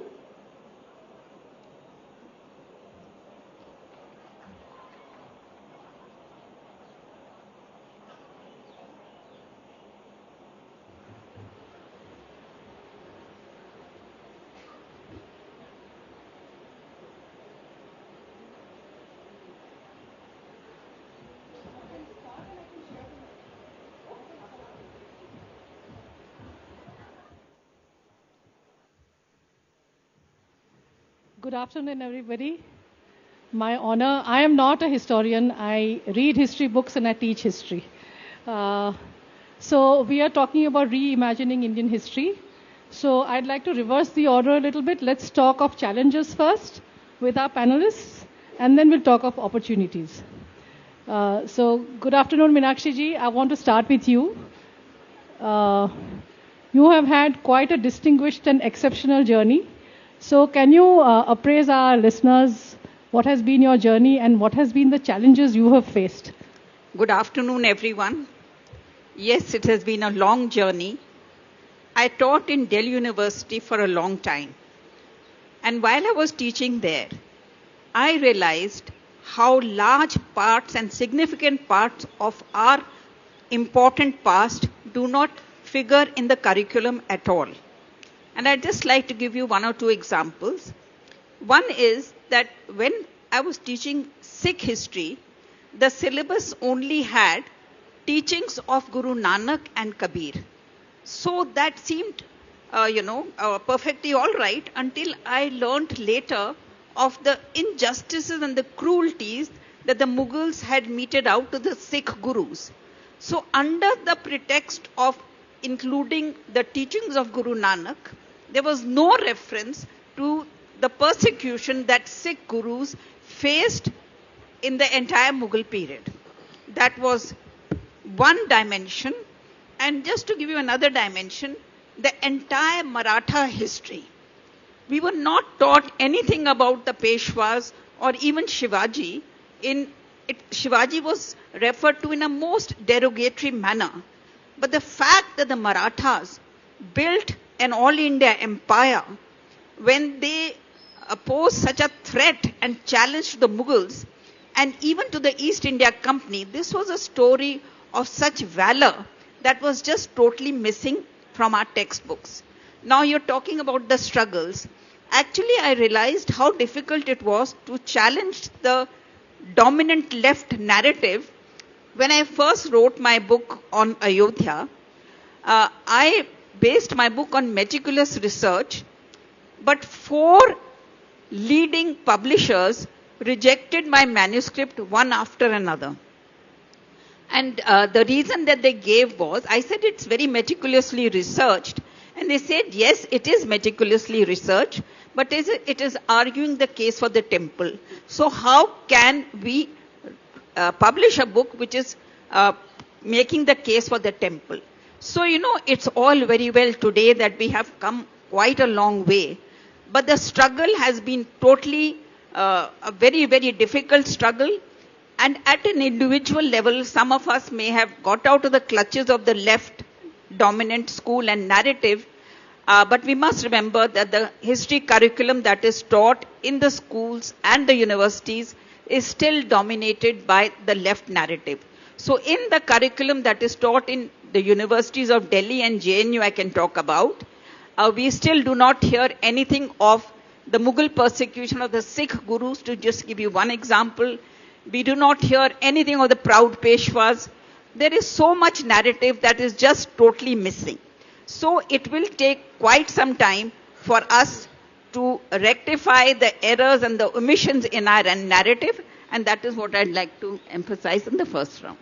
So I never missed this opportunity to tell this in a public forum. Meenakshi ji was commissioned to write a textbook on the medieval era, and it was pulled down by the UPA government. It is today in archives.org. But anybody who wants to make a correction with their children outside the curriculum, please download it, please read it. My school allows me to use content that I choose, and I use it for my students. I just want to add one thing, since you talked about the textbook. The textbook that was written by Professor Satish Chandra was in all the schools for at least 20 years. And it said about Jahangir. Jahangir ordered the execution of Guru Arjan. But it never mentioned Jahangir ordered the execution. It was very finely worded as the death of Guru Arjan by Jahangir. Now, a 15, 16-year-old child who doesn't know the history of what happened to the Sikh gurus, how can he make out from this one sentence, death of Guru Arjan by Jahangir? So that will give you some idea of the absolute meticulous way in which a group of our historians try to whitewash certain episodes of our past and to exonerate the views and the deeds of our rulers and other sections of that society. Thank you. So our panel is pretty interestingly composed. So we heard from a career academic in Meenakshi ji. Now I'll ask you, Umendra ji. He is a surgeon by profession, and yet he has a passion for history. What brought you to write about history, and what are the challenges you have faced? What brought me to history was a tweet by Shri Sanjay Dikshit ji, where he mentioned the Battle of Diver being the most important battle of the life of Maharana Pratap. I, coming from Rajasthan, prided myself in being a very educated Hindu and a history buff, and I said, I have never even heard of Diver. So I went to Diver, which is about 280 kilometers from Jaipur. I saw the physical evidences of the war, and I said, if this is the situation with a so-called awakened Hindu, what about the Hindu masses who have no idea what's going on? So I started writing about Battle of Diver, and in the process, when I came across the original sources of Rajasthan history by Shamil Das ji Dadwadia, James Todd, Professor Rajendra Bhatt, Professor L.P. Mathur, I was flabbergasted by the saga of the Sisodia dynasty, which fought Islamic invaders consistently without even one king thinking of compromising for 1,000 years. So I said, I being a Charan with the Bard community of Rajasthan, I said, this is my duty to take this, my art of storytelling, and backed with reasonable historical accuracy. I don't boast that I'm a historian. I've not dug up the archaeological evidences. I neither had the time nor the inclination. That is a thing for the history scientists to do. But I have put the history in this book, Maharanas. And if anybody among the audience or the friends sitting here do read the prelude and do read the 10th chapter, because I cried tears of blood when I was writing that chapter. 10,000 Hindu women gave themselves to fire on 25th February 1568, the third Saka Johar of Chittor. Nowhere in the history of mankind has Islamist invasion faced such a valorous resistance as they faced in Mewar. So the challenge here is the historians of this country have not only fiddled with the history of this country, they have destroyed it. I can perfectly understand how lonely ma'am would have been in her fight with these thugs. And on a civilizational plane, as a very committed Hindu, my angst against these historians is, you spread lies in the history telling of this country. There should be a neutral commission constituted by international historians. Let them judge. If these people are found as culprits, they should be penalized, their degrees taken away from them, and a Truth and Reconciliation Commission set for the wrong that has been done to Hindus. To end my challenges thing, I'll quote a poet in 4 lines, because at the end of the day, we ourselves are also responsible for this darkness, this dark spot of Hindus about their own history. We could never connect the dots that if Islam had swept over the Indian subcontinent, how are we 100 crores today? We could not even come to the linear conclusion of this fact. So, to sum it up, these 4 lines, and this reflects on the darkness, the sloth of the Hindu Samaj, not to do with the historians. खुरो खस तो रुके, घोड़े के खुर रुक जाएं, रास्ता तो चले, let the path move. मैं अगर थक गया, काफिला तो चले, let the caravan move on. चांद सूरज बुजुर्गों के नक्शे कदम, all beautiful things, huh? चांद सूरज बुजुर्गों के नक्शे कदम, खैर जाने दो इन्हें, हवा तो चले. वाइस कहते हैं रिलीजियस आदमी को, अजब शहर है वाइज ये तेरा. वाइस कहते हैं रिलीजियस आदमी को, अजब शहर है वाइज ये तेरा, मस्जिदें बंद हैं मैं कदा तो चले. And pay attention to this last line. बेलचे लाओ, हिंदू समाज को मैं चुनौती देता हूं, बेलचे लाओ खोदो दिल की तहें, बेलचे लाओ खोदो दिल की तहें, मैं कहां दफन हूं कुछ पता तो चले. Thank you. Thank you for that. Abbas also has an interesting journey. He is an architect by profession, but also a very interested person in history. So Abbas, what's your journey? What have been your challenges? And how do you reimagine history? Good afternoon to everyone. So, as my profession goes, I am an architect. And I do always see that somehow architects and historians have jan-janmantar ka rishta. Because what I will build as an architect will become the case study for the people in future to dig the history. And then that will tell you the tale of the past. So somehow architects and the historians always will have this very interesting relationship of the past and the future and the present. Now, yes, as far as my journey is concerned, it certainly has had a strong reflection of my father. He is a historian.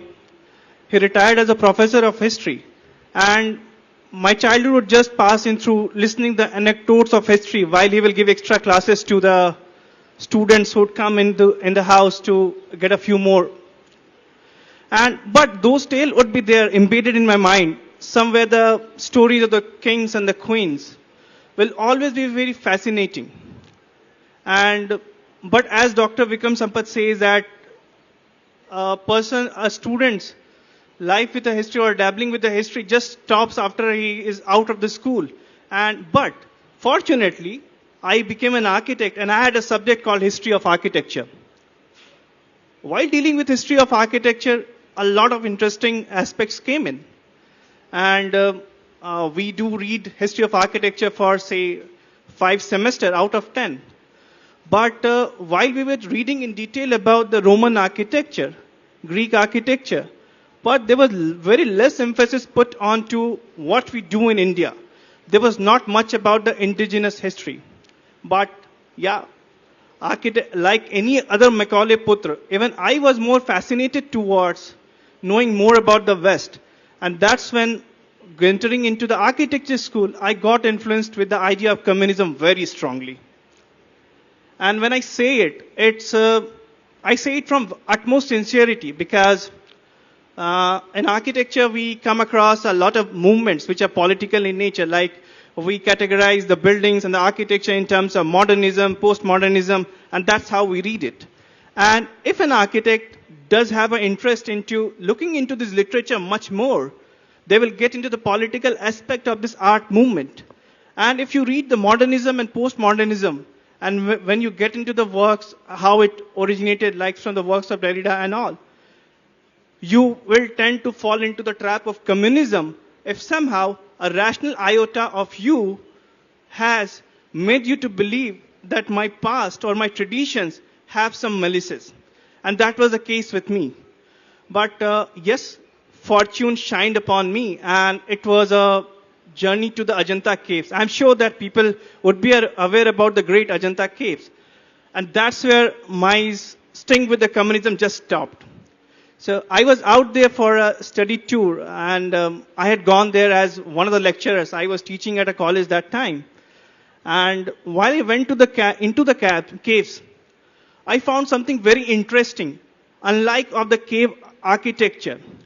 When you enter inside any of the caves, generally you step up further. But within the Ajanta caves, there are depressions. You step down into the caves. I was curious to understand that why these caves have got the depressions. Then I got in touch with one Professor Deshpande from Aurangabad. He's a very senior architect, and he's considered of very high esteem in academia of architecture. Then what he told me was something very surprising and very interesting. He asked me the question that you see that there are so many paintings inside the caves. How are they made? I said that of course they will need the light inside the cave. What was the source of light back then? So the source of light was either the fire or it has to be sunlight. There was nothing else. If you use the fire to have the light inside, then the carbon will spoil the paintings which are there because they are organic in nature.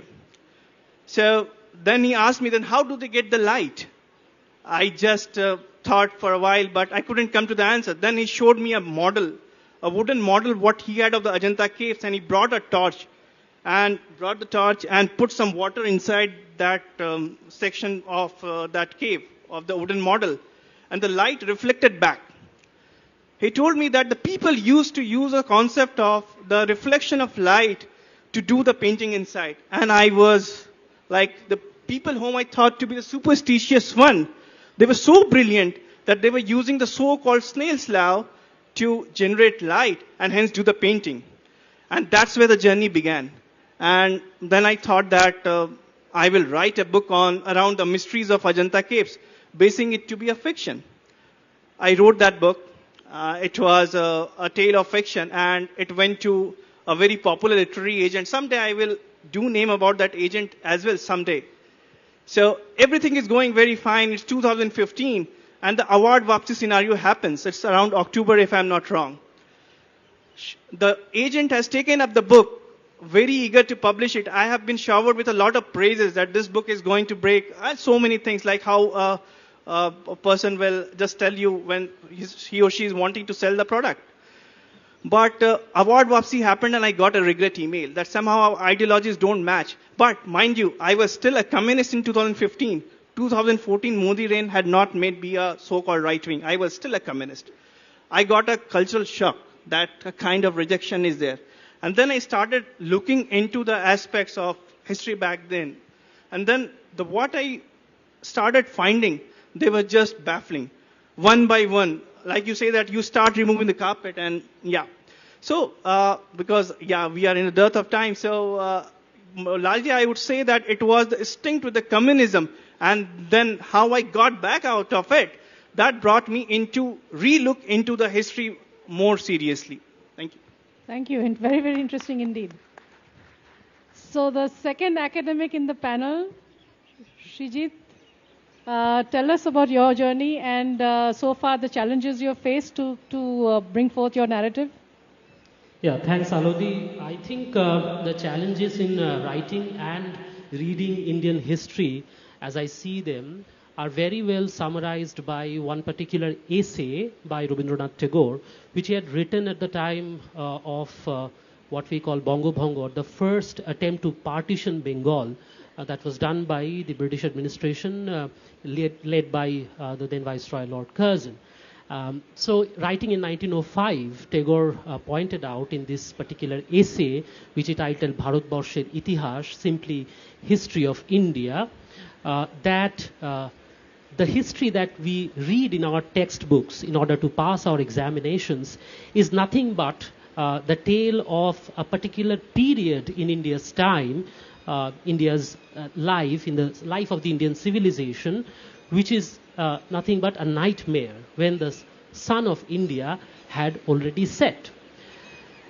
And then he goes on to point out that there is something called the national spirit, which is very, very difficult to pinpoint. And people who are from other countries, for example, people from the British Isles or from France, even they would find it very difficult to put in a few words or define what their national spirit is, where the life of the nation, from where they come, where they belong, resides.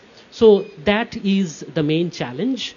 For me, it is not so much of reimagining or rewriting. I think it's simply writing of history, because history is essentially a narration. It needs a narrator.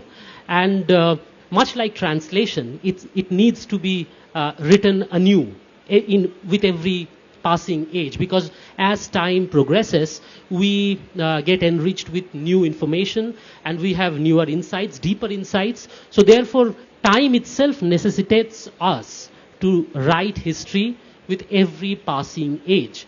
For me particularly, the kind of matter that I'm looking into right now is the history of the Bengali revolutionary nationalists who had been active between the period of 1905 and 1945. And the main challenge that I see in writing their history, or whatever written material is already out there, is that the approach that has been taken so far in telling their story, narrating their history, is that of an out-and-out materialist and economic approach. The problem with this approach is, and I'll give you an example of it, the story goes like this. They're trying to explain the phenomenon of how the Bengali revolutionary nationalism as a historical phenomenon came up.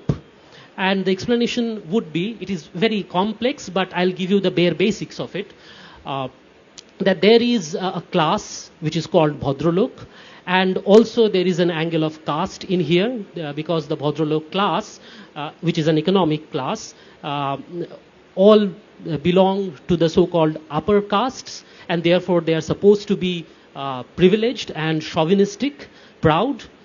And it also happens to be the case that these people were at the forefront of those Indians who had gotten themselves educated into the English system, which were newly introduced around 1835, in 1840s onwards, and the universities came up in Bombay, Madras, and Calcutta, in 1856 and 7. So these people gotten themselves educated in the English system, and they were expecting to be finding the creme de la creme positions in the British administration's day-to-day running, like in the administrative services or in the universities and so on and so forth. But the reality turned out to be not so, rosy. and they were bitterly disappointed. And it is this disappointment, this is this angst of the economic class called Bhadralok, which propelled them to take up arms against the British. I think this is a very, very, not to call it crooked, but one-sided, to say the least, view of this entire phenomenon. I think there is an entire cultural process that had been set into motion by people like Raja Ram Mohan Rai, and even going back, right from the Vaishnavite movements in Bengal led by Sri Chaitanya Mahaprabhu and so on. And then came all these people who got exposed to Western ideas, Raja Ram Mohan Rai and the Brahmo Samaj. And then came Sri Ramakrishna, Vivekananda. All these people have a major role to play in setting the stage for the phenomenon of Bengali revolutionary nationalism to rise. This particular viewpoint is more or less absent in the present historical narrative about this particular phenomenon, and I'm trying to capture that. It is not only absent, but I will also say this, that the right wing has some very interesting notions about the Brahmo Samaj and Raja Ram Mohan Roy that keep cropping up, and I'm waiting for this book to come out so that, the records are set straight in the way it should be with the context of the time. It's a little shocking to me, but since I am no historian, I'm waiting for someone to do a scholarly work to look at this aspect very, very in detail and with references of the time. Thank you so much. Can't wait to read what you come up with. Meenakshi ji, before I talk to you about the opportunities that you see today, there is something I want to, I'm a little tired myself of this left narrative. But tell me one thing. After they had the hegemony, has anything in terms of primary data source, secondary data source, new research, new angle, improved or enlightened or shed light on their narrative as opposed to the nationalist historiography? Has anything changed since that we keep on bringing them back to discourse?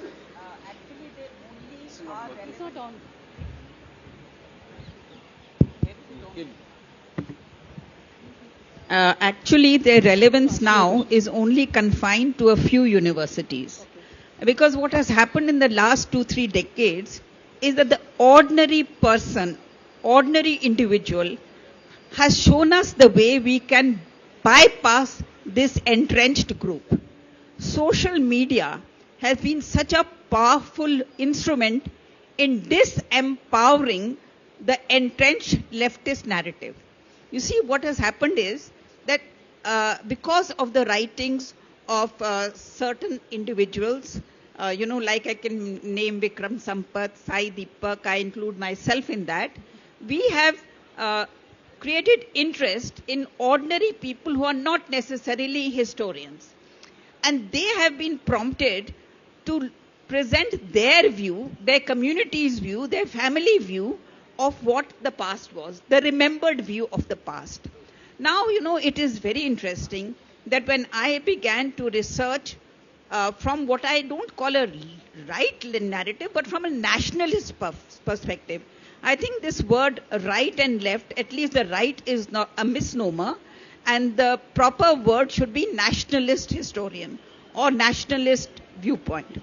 And when I started looking at our past, I was so totally amazed that till the advent of the so-called left historians, the people of this country were so in tune with the heritage. They were so in empathy. They never had to be told, this is your history. They knew about it. And the most important event in the last 1,000 years, which so many people have referred to, is the attack on our cultural spaces in the long medieval period. The attack was so severe that in the entire North India, there was no sacred structure left standing. Even in cities like Mathura and Kashi, whatever you see today is created after the 18th century. But you scratch beneath the surface and you're absolutely amazed at ordinary people who took pains to record, to write what they had gone through, what they had seen. It is absolutely phenomenal. You've all heard of Mahmud Ghaznavi. Perhaps you do not know that there is an eyewitness account of his invasion of Somnath, which was written by a person who was live and witness to that. We know of Mahmud Ghaznavi, but how many of us know that we recorded it? There is another person, Jin Prabhasuri. He traveled all over North India in the 14th century, recording the destruction of every shrine. And he tells his community, don't be disheartened. The images are as powerful as before, even though they are mutilized, even though they have been mutilated. In the south, we have the princess of Vijayanagar. Ganga Devi is her name. She is writing when the Turkish invasion from the north are destroying South Indian cities. And she writes a Sanskrit Kavya. She's the Vijayanagar princess. She writes a Sanskrit Kavya, Madurai Vijay. And she says that, the goddess came to my husband in a dream and handed him the sword of Dharma. And she said, get up and do your duty, restore Dharma. So, this kind of native voices. At Tirupati, we have a 100 stanza poem written in Telugu in the medieval period, talking about the attack on Tirupati. So all these native voices, they were there, but we were not looking to them because we wanted to present history from one particular point of view, and that was a Western perspective, imported perspective, but we never wanted to see India through Indian eyes. So this opportunity that we have now got, which everyone is participating in, because the ordinary people, for example, people who are sitting in the audience, they don't have to be told, get the Marxist history out of your mind. It's already out of their mind. Because, they are the bearers of our cultural heritage. Really, it's not a laughing matter. I really believe it very sincerely that these people, they knew about it. And they are the ones who encouraged us. The kind of people who see any talk of ours on YouTube is much more than will read our books. We don't expect so many people to read our books. It's not necessary for them. But the popularization of our alternative viewpoint is due to this young generation which is sitting in the audience, which is viewing our, YouTubes and encouraging us and prompting us in every way. So on behalf of a newly rising class of historians, I have to thank you all for your support. Thank you.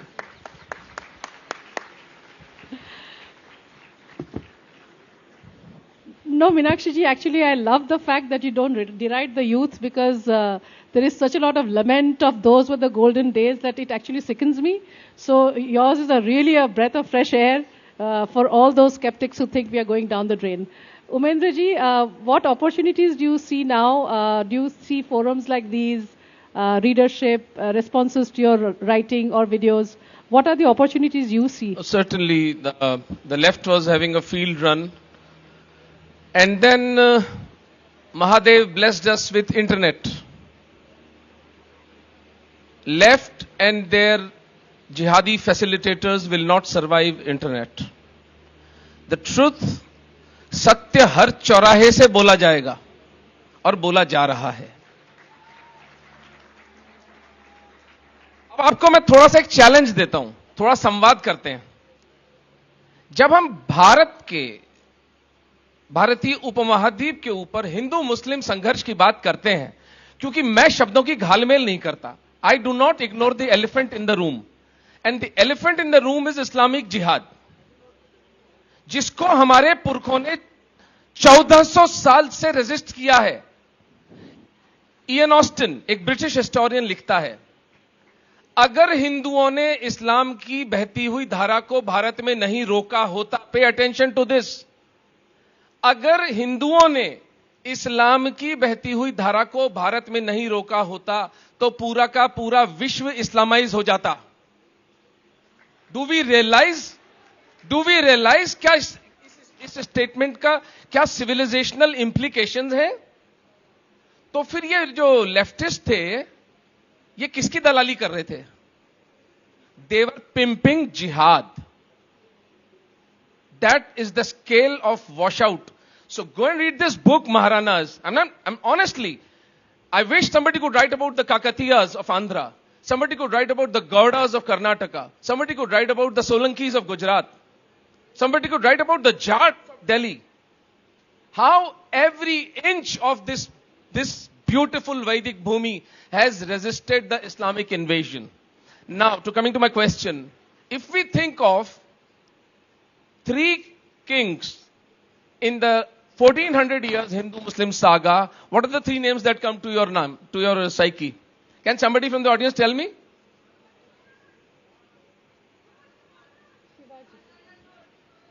Shivaji Maharaj. Chhatrapati Shivaji Maharaj. Vijayanagara? Vijayanagara is again. Yeah, but Pratap का तो नाम बोलोगे? Maharana Pratap. Maharana Pratap and Guru Gobind Singh जी. अब मेरे प्यारे हिंदुओं, ये तीनों के तीनों राजा 16वीं शताब्दी में हुए थे, जिनमें 2 तो 17वीं शताब्दी में हुए थे. और भारत पर पहला इस्लामी आक्रमण कब हुआ था? Anyone? I'm just putting a mirror in front of you. 712 AD. या इसको एक फ्री बुक मेरी तरफ से, जिसने भी बोला है, कम से कम 8th century पे तो आ गया. Do we understand the collective Hindu consciousness responds to the Hindu-Muslim conflict which has been going on for 1400 years in the 16th century? We have no collective memory that the actual Islamic invasion of India started by Muhammad bin Qasim in 712 in the 8th century. Forget the names of the kings. Bappa Rawal, Rawal Jaitar Singh, Rawal Allad, Rawal Khuman, Rawal Ratan Singh. So, that is the scale of washout. But coming to opportunities, they will not survive internet. And about last month, I came across these 2 lines, which is amazing in the sense that in a nation infested with the disease of Gandhi's ahimsa, a poet is writing, युद्ध नहीं जिनके जीवन में वे भी बड़े अभागे होंगे. The glory of war. युद्ध नहीं जिनके जीवन में वे भी बड़े अभागे होंगे, या तो प्रण को तोड़ा होगा या फिर रण से भागे होंगे. That is the opportunity, as ma'am has talked, the youth clapping to Sanatan Hindu Dharma rising, reclaiming its lost glory, reclaiming that we were never defeated by the forces of jihad. And that, इनका अब्दुल हाली करके कोई Islamic writer, वो लिखता है कि जो अरब का जो काफिला था रेड सागर लाल सागर होता हुआ, वो गंगा के मुहाने पे आकर डूब गया. तो हमें बहुत गर्व से अपने हिंदू होने पर और हमारे यशस्वी पुरखों के त्याग के ऊपर अंतिम बात करूं. मैं एक साल में या 1.5 साल के अंदर एक चुनौती देने वाला हूं हिंदू समाज को. 25 फरवरी 1568 का तीसरा साका अकबर द डिबॉच ने करवाया था. उसको हमारे देश में अकबर महान करके पढ़ाया जाता है. यह निकृष्टता हमारे साथ होती है. And we make movies on him. We make movies on the person who murdered 40,000 Hindus in one day. And this is the Islamic scholars saying, not a hate monger like me. So, when I give this call to the Hindus of this nation, 1 lakh Hindus have to come to Jantar Mantar and force this government that remove the name of Akbar the Great from the textbooks of this country, and that chapter should be dedicated to one and only Maharana Pratap Singh of Mewar. Thank you. I don't think removing is a good thing because he did exist. But I think repositioning and contextualizing is what's important. Removing is probably not the solution. Abbas, now come to you. While you talk to me about opportunities, since you are not a career historian, you will be attacked for ahistoricity or lack of academic training, and that entire thing will come to you. So what are the safeguards that you need to have even as you exploit the opportunities ahead of you right now? What are the pressures of excellence in academia? Take mine.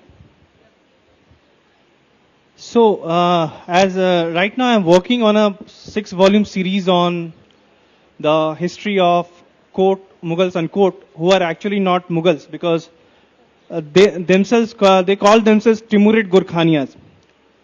So it's more of a European interpretation of calling them Mongols because of the lineage, how they were trying to draw it too. Now, when my book would be coming out, there would be certainly a lot of murmurs. I have already seen a lot of things happening while it was pushed to the publisher. The question were raised that you change the narrative. So I have been publisher to publisher and back and forth, a lot of things have happened. Now, I had to safeguard myself from a very principled point of view.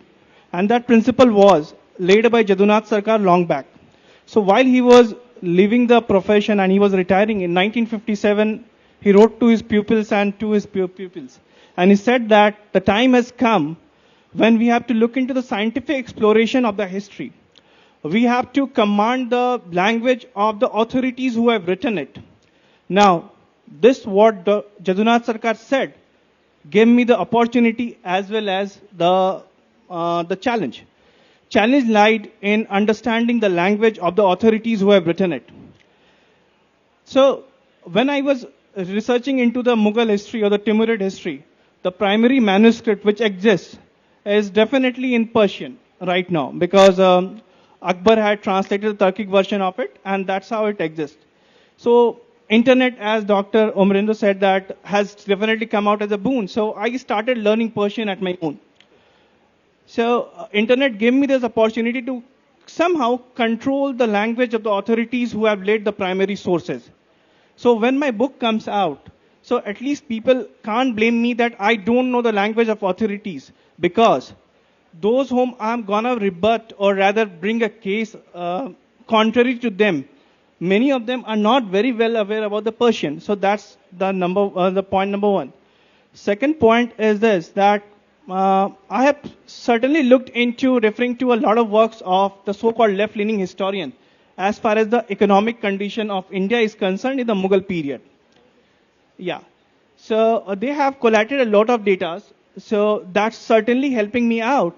And if you put across an analysis across it, so say a period of Akbar is being spoken about, then say if the GDP is increasing and if GDP per capita is decreasing, so you see two kind of graphs. One is going up while the money with the people is declining. So it certainly means by analytical point of view that people are being oppressed. So these are the kind of safeguards which I am applying. At the same time, as far as the scientific exploration which was dictated by Jadunath Sarkar that you have to look into it, I got very serious about it. And that whole saga of 712 AD of bin Qasim, I am still not been able to swallow in because the first source which spoke about it came in 892. That is the works of Al-Balduri. Then further we had more writing. Then Chachnama appeared, which is said to be based on writing, 8th century writing. But Chachnama was actually commissioned by somewhere around 13th century, if I'm not wrong. It was around that period. So bin Qasim, a 17-year-old guy who ravishes whole of the Sindh, and the civilization from which he is coming from will not talk about him from around 150 years. This was not possible. Now, I also started exploring into the history of Islam at the same time because it was important. It is the period when the hadiths are being written under the Abbasids. And lots of hadiths are compiled, lot of contradictions exist in the hadiths, lot of exaggeration happening in the tale. And this Al-Balduri is also under the patronage of the Abbasids. So that kind of gave me a rationale or a hint that perhaps this story is not exactly the way it has been told. There was something more to it. So I do see that there is a dark cloud in front of me right now, but I want, as a next level of project, I want to explore more into it, perhaps somehow getting into the Sindh, getting hold of some local Sindh literature that what they say more about it may just shade more light what exactly was in and around 712 plus 10 years or minus 10 years, what we would call a exact primary source. So, yeah, so that's, to summarize, again, I'm seeing the time is ticking out, so, yeah. Don't worry about time, I'll manage it. Shrijit, today, India today, what are the opportunities you see for a scholar like you, who is trying to not rewrite or reorient, but literally set a narrative, which is actually very refreshing, because it's high time we stop debunking, but actually set our narratives. So what do you see ahead of you? Well, Alodi, opportunities galore, as I see it. Because India is such a vast place, the history of oppression, persecution, colonization, and the experience of it is highly localized. There is a particular kind of all these experiences that have been gathered and chronicled, as well as written in the form of history by professional historians, trained historians in the south, in the western parts, and also in the eastern parts, in the north, you name it. And much of this information is written in the local languages, the languages like Bangla, in Gujarati, in Marathi, and so on and so forth. So one of the opportunities, as I see it, is to bring out the information for a much more national and even international readership and disseminate this localized knowledge among them. For example, talking about the particular interest which I am working on right now, the revolutionary nationalism from Bengal. It starts with the Swadeshi movement. And when we talk about Swadeshi movement for an English reading public, the only books that come up, maybe Sumit Sarkar's, very famous book on Swadeshi movement, and talking about the phenomenon of revolutionary nationalism, we have something like Jaya Ghosh's Bhadralok Terrorists, or something of that sort. That is the title of the book. So these books are the only ones that we have. Whereas I see that from where I come from, in Bengal, there are very good historical accounts written by professional historians like Professors Haridas Mukherjee and Uma Mukherjee, who have extensively worked on this particular field with particular attention given to Swadeshi movement and the phenomenon of revolutionary nationalism. Of course, they have also written in English. They have English books written, but they have written a vast amount of work in Bengali. So we'll have to mine these sources, and we have to bring it up to a national, wider readership. That is one. The other is, we have such narratives that are being passed as history, although they are written in more of a populist kind of a genre, where a certain kind of illusion is created about especially the Mughal era. And again, this takes back to what I was talking about in my opening statement, with the people who are the thought leaders in the 1905 era regarding during the time of Swadeshi movement. And they saw their main challenge as well as opportunity to be the creation of a national education, which is why people like Sri Aurobindo, Rabindranath Tagore, and Raja Subodh Chandra Mullik, all these people came together and they started a movement which was called Jatiyo Shiksha Porishad, or the National Council of Education. And they said, they were unanimous in their thinking, they said that the mainstay of this sort of national education would be a national history which has been written from an emic perspective or from the insider's perspective. I know Dr. Jain has been talking about this, and also yesterday we saw some of the respected speakers talk about the necessity to go on producing scholarship, and there is no other easy way out of this. We have to get our hands dirty, we have to go to the archives, but with a new perspective which has been hitherto shoved to the sidelines. For example, we have such renowned historians like Dr. R.C. Mojumdar, who had faced this sort of persecution, if I can call it that, and therefore we have to own that insider perspective and write historical narratives about our country. We have to point out as far as we can, as best as we can, where our national spirit lies. That is very, very important. Once that is defined, then we will have a consensus on and an intellectual consensus, not just, from the perspective of feeling, which is very, very true, because we are talking about nationalism, which has as a very big element the element of love. It is our love for country, and I'm sure many of us will agree that love is very, very difficult to define. But we'll have to intellectualize it, and that will give us a sort of platform, a sort of perspective, a solid thing on which we can stand and talk about our country in our own way. That's where the opportunities lie. Thank you very much. With that, we end the discussion. To questions for the audience. We have about 8 minutes. Speak into the mic. Wait for the mic to reach you. Keep your questions short. Desist from giving opinion. Just keep them short and direct. Good evening to all of you. My question is about the Indian architecture. My name is Ashish. As we see that all the Indian citizens mostly aware about the Mughal architecture, and everyone knows about Pietra Dora and Indo-Islamic architecture and all. But very few of people know about the temple architecture and the different styles of the architecture coming under the temple architecture. So why this Indian architecture is thriving with this kind of mentality, and why it is under the lamp of the knowledge? So, in the opening remarks itself, I stated that I'm a student of architecture, and there's a very interesting subject called history of architecture. So, if we as so-called professional experts of the subject are not given much light of what's happened in India, now, again, when we talk about Indian architecture, interestingly, our focus again comes down to only temple.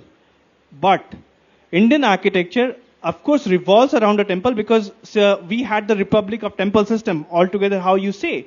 But there was a lot of indigenous methods of building the houses. Now, right now, when you look at the buildings, right, what you see perhaps in Hyderabad, the same building would be seen in Bangalore. The same building would be standing somewhere in Delhi if it's an IT building. So there is no sense of respect to the climate, and there is no sense to respect to the context. Now, we have failed to understand the indigenous architecture, which was very much practiced among the common people. Now, this has happened largely because, of course, one sense is ignorance, and we always look upon the West to copying the ideas. Being a designer, I can always say that we feel very happy doing something which has happened in the West and bringing it back here. Even client will be even more happy to explore into it. So, what is happening across in the commercial sector, that will further even influence in the academia when it comes to understanding the past. That imprint certainly carries forward, and we are not taught much about it. Can I also add something to your question? Yes, ma'am. It's a very interesting question that you have asked. And I want to draw your attention to a very openly stated Mughal policy. And we have farmans, for example, of Shah Jahan, which he said, in no highway or main road is any architecture or building to be seen except a mosque or an Eidgah. So all the sacred structures of every other site were pushed to the sidelines. I'll give you the example of Delhi. You know, Delhi, the Shah Jahanabad, old Delhi, it was just opposite the Red Fort, which was where the emperor used to live. And so all the main roads on Purani Delhi, or what we call Chandni Chowk area, all the lanes, by lanes, all had mosques. Even a place like Katra Neel, which was totally occupied by Hindus, only had mosques on the main streets. Now, when the British occupied Delhi, they did a census of the architectural buildings of Red Fort and Shah Jahanabad. All right. And they found that they could find no temple in Chandni Chowk or the city which was predominantly Hindu. So they said that Shah Jahanabad is the area where the prominent jewelers, Dariba, we still have Dariba, all the prominent traders, jewelers who were Hindus were living there. How is it that there is no temple in Shahjahanabad or Chandni Chowk. And you'll be surprised when they did a house-to-house survey what they found. They found that these Havelis of the Hindu merchants and traders, they had high walls, and inside the wall there were small openings that we call alas. You know, where you still have alas where you can put something. And that is the size to which Hindu temples had been reduced from what they were when we saw them at the Qutub complex. So, you know, this constant attempt on imperial orders to push out of public view the architecture and sacred structures of every other community is the reason that you asked this question. And this is something that we should all know. Thank you for asking this question. Thank you, ma'am. Hi, my question is to Dr. Jain, and I'd like to know if there are any primary sources that relate to how temples used to function back in, let's say, 100 AD or along those... Hear the question actually. Can you speak a little louder? Yeah, is this better? Yeah, so I'm just asking if there's any primary source that tries to showcase or describe how temples used to be in the ancient times and how the temples acted as a source of income for the people. And see, there are ancient texts which describe Nagra style of architecture, for example. There were two main styles of architecture, temple architecture, Nagra and the Dravida style. The Dravida style survived almost intact because the attacks from the north were not as severe as they were. Attacks from the north were much more severe than they were in the south. In the north, no temple before the 18th century survives. But when temple construction resumed in the 18th century, then they went back to the Shastras, and the Nagra style is based on that architecture. There are absolute important texts that have survived, and a temple architecture of the north is built on that style. Thank you. One last question, quick answer. नमस्कार, मेरा question है doctor Ratnu की तरफ. मुझे एक बात पूछनी थी कि ये राजपूत हैं, हम लोग राजपूत, अपने हिस्ट्री पे बहुत हमें गर्व है, लेकिन ये जो नाम है राजपूत, ये जो कह के सरनेम है, ये बहुत सारे मुस्लिम्स ने हाईजैक किया हुआ है और वो अपने आप को राजपूत कहते हैं. तो इस बारे में आप कुछ कहना चाहें. और दूसरी बात ये है कि हम प्रैक्टिकली जो हिंदूज हैं उनके लिए जो कुछ कर रहे हैं, आप कर रहे हैं, आपकी ऑर्गेनाइजेशन कर रही है, तो उसमें किस तरह से आम हिंदू हिस्सा ले सकते हैं. ये दो क्वेश्चंस हैं मेरे. Thank you. धन्यवाद इस प्रश्न के लिए. राजपूत अगर कोई मुसलमान अपने आप को कहता है तो वो अपने आप में एक पैराडॉक्स है, एक कॉन्ट्रडिक्शन है, क्योंकि जो इस्लाम का मुख्य जो क्लेम है वो ये है कि they are a classless society. तो वो राजपूत समाज से वो आइडेंटिफाई कैसे कर रहा है वो उसके किसी मौलवी वौली से पूछ के बता दे. मेरा ऐसे व्यक्ति को केवल एक ही सजेशन है, कोई मुसलमान यदि अपने आप को राजपूत कहता है तो मैं उसे कहता हूं, हां भाई तू राजपूत है, पहले घर वापसी कर ले. As simple as that. अगर आप हिंदू बन जाते हैं तो आप फिर कास्ट सिस्टम आपको अडॉप्ट कर लेगा. आप राजपूत बने, आप ब्राह्मण बने, आपको जो बनना वो बने. थोड़ा सा आउट ऑफ कॉन्टेक्स्ट है वो आपका प्रश्न की. निमित्त एकम जो हमारी संस्था है पाकिस्तानी हिंदुओं के लिए, उसकी वेबसाइट पे जाएं. There are only two things to be done. आप इस इशू पर कम से कम अपनी चेतना को तो जगाएं. 1 करोड़ हिंदू पाकिस्तान में कुत्ते की जिंदगी जी रहे हैं केवल इसलिए कि वो हिंदू हैं. They begin a life at a disadvantage just because they are born in as a Hindu. We must be sensitive. 100 crore Hindu Samaj must be sensitive and reach out. At least start talking about the genocide that's happening in Pakistan. Enough data is available now. Citizenship Amendment has been passed by a sovereign country's sovereign parliament. What more endorsement of this genocide needs the world needs? So at least the Hindu Samaj has to take cognizance of that. Number 2, go to the website, give 100 rupees, 200 rupees dharmansh. The cost of taking one Hindu out of Pakistan is 8,000 Indian rupees. We need all the money we can to take the Hindus out of the Pakistan. Thank you so much. I will deviate it. On that note, we end this session, and we have just about shot off the time limit. So thank you very much, ladies and gentlemen.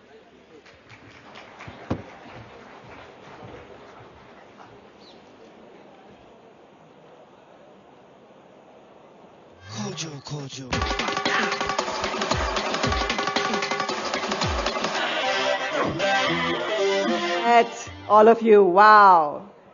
If the cameras can catch what we have here in the lawn, it's fantastic. I'm delighted. Let's just happily put our hands together for Arth Culture Fest, promoted by ZEEL. कितने सारे लोग हैं, wow, amazing. Okay, are you all set for the next session? Having fun at Arth? Are you flowing towards meaning? Say yes. Here we go, ladies and gentlemen, coming your way, the next session. Poetry, especially Hindi poetry, has always impacted me, celebrated with me when I rose and picked me up when I fell. Now, these lines penned by one of my favorite poets, Bharat Ratna Shri Atal Bihari Vajpayee, have always helped me rise from the ashes again and again. And they go like this. टूटे हुए सपनों की कौन सुने सिसकी, अंतर की चीर व्यथा पलकों पर ठिठकी, हार नहीं मानूंगा रार नहीं ठानूंगा, काल के कपाल पे लिखता मिटाता हूँ, गीत नया गाता हूँ मैं गीत नया गाता हूँ. So when I read that cinema was bringing alive this great man on big screen, I was curious to know who was going to essay the role of this multi-layered, multi-hued, and multi-dimensional man. अरे नाम तो लेने दो. And I smiled when his name popped up on the screen. Give this man any role, तालियां हो जाए. Give this man any role, and he will make it his own with his signature style. He keeps it very real. He keeps it effortless. He is one of those actors who doesn't need a big part or a great film to own a character. He can simply elevate the story with his impeccable performance. I am very soon going to welcome on stage in our midst Diggaj Abhineta Pankaj Tripathi, who of course predominantly works in Hindi cinema but also has appeared in a Telugu and many a Tamil film. He's worked in more than 60 films and many television shows and has established himself as one of the finest actors of Hindi cinema. Tripathi is the recipient of several awards, including a National Film Award, a Filmfare Award, a Screen Award and an IFA Award. Pankaj आप अलग तो हैं ही, आप उत्तम और अटल भी हैं. आइए इस सेशन की शुरुआत करें इस महत्वपूर्ण फिल्म के प्रोमो के साथ. मैं अटल हूं.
वैसे आप लोगों ने मतलब प्रीमेच्योर तालियां बजा दी थी, but now is the moment.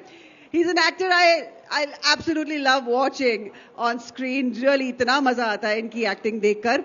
And in conversation with him is news anchor and Braveheart journalist Shivangi Thakur from Z News. Mobile phone है सबके हाथ में, आंखों से देख लो पहले. Put your hands together. India की नई पीढ़ी.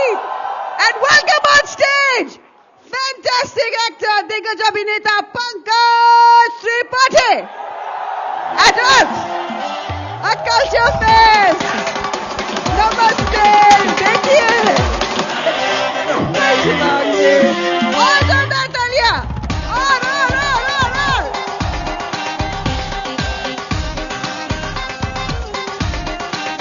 Over to you, Shivangi.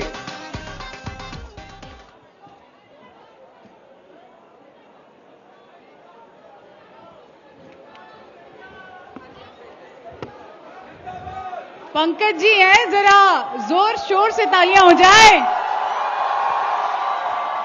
Pankaj ji, आपकी जनता है, आपका बहुत बहुत स्वागत है. कुछ प्यार आप इन पर लुटाएंगे आज.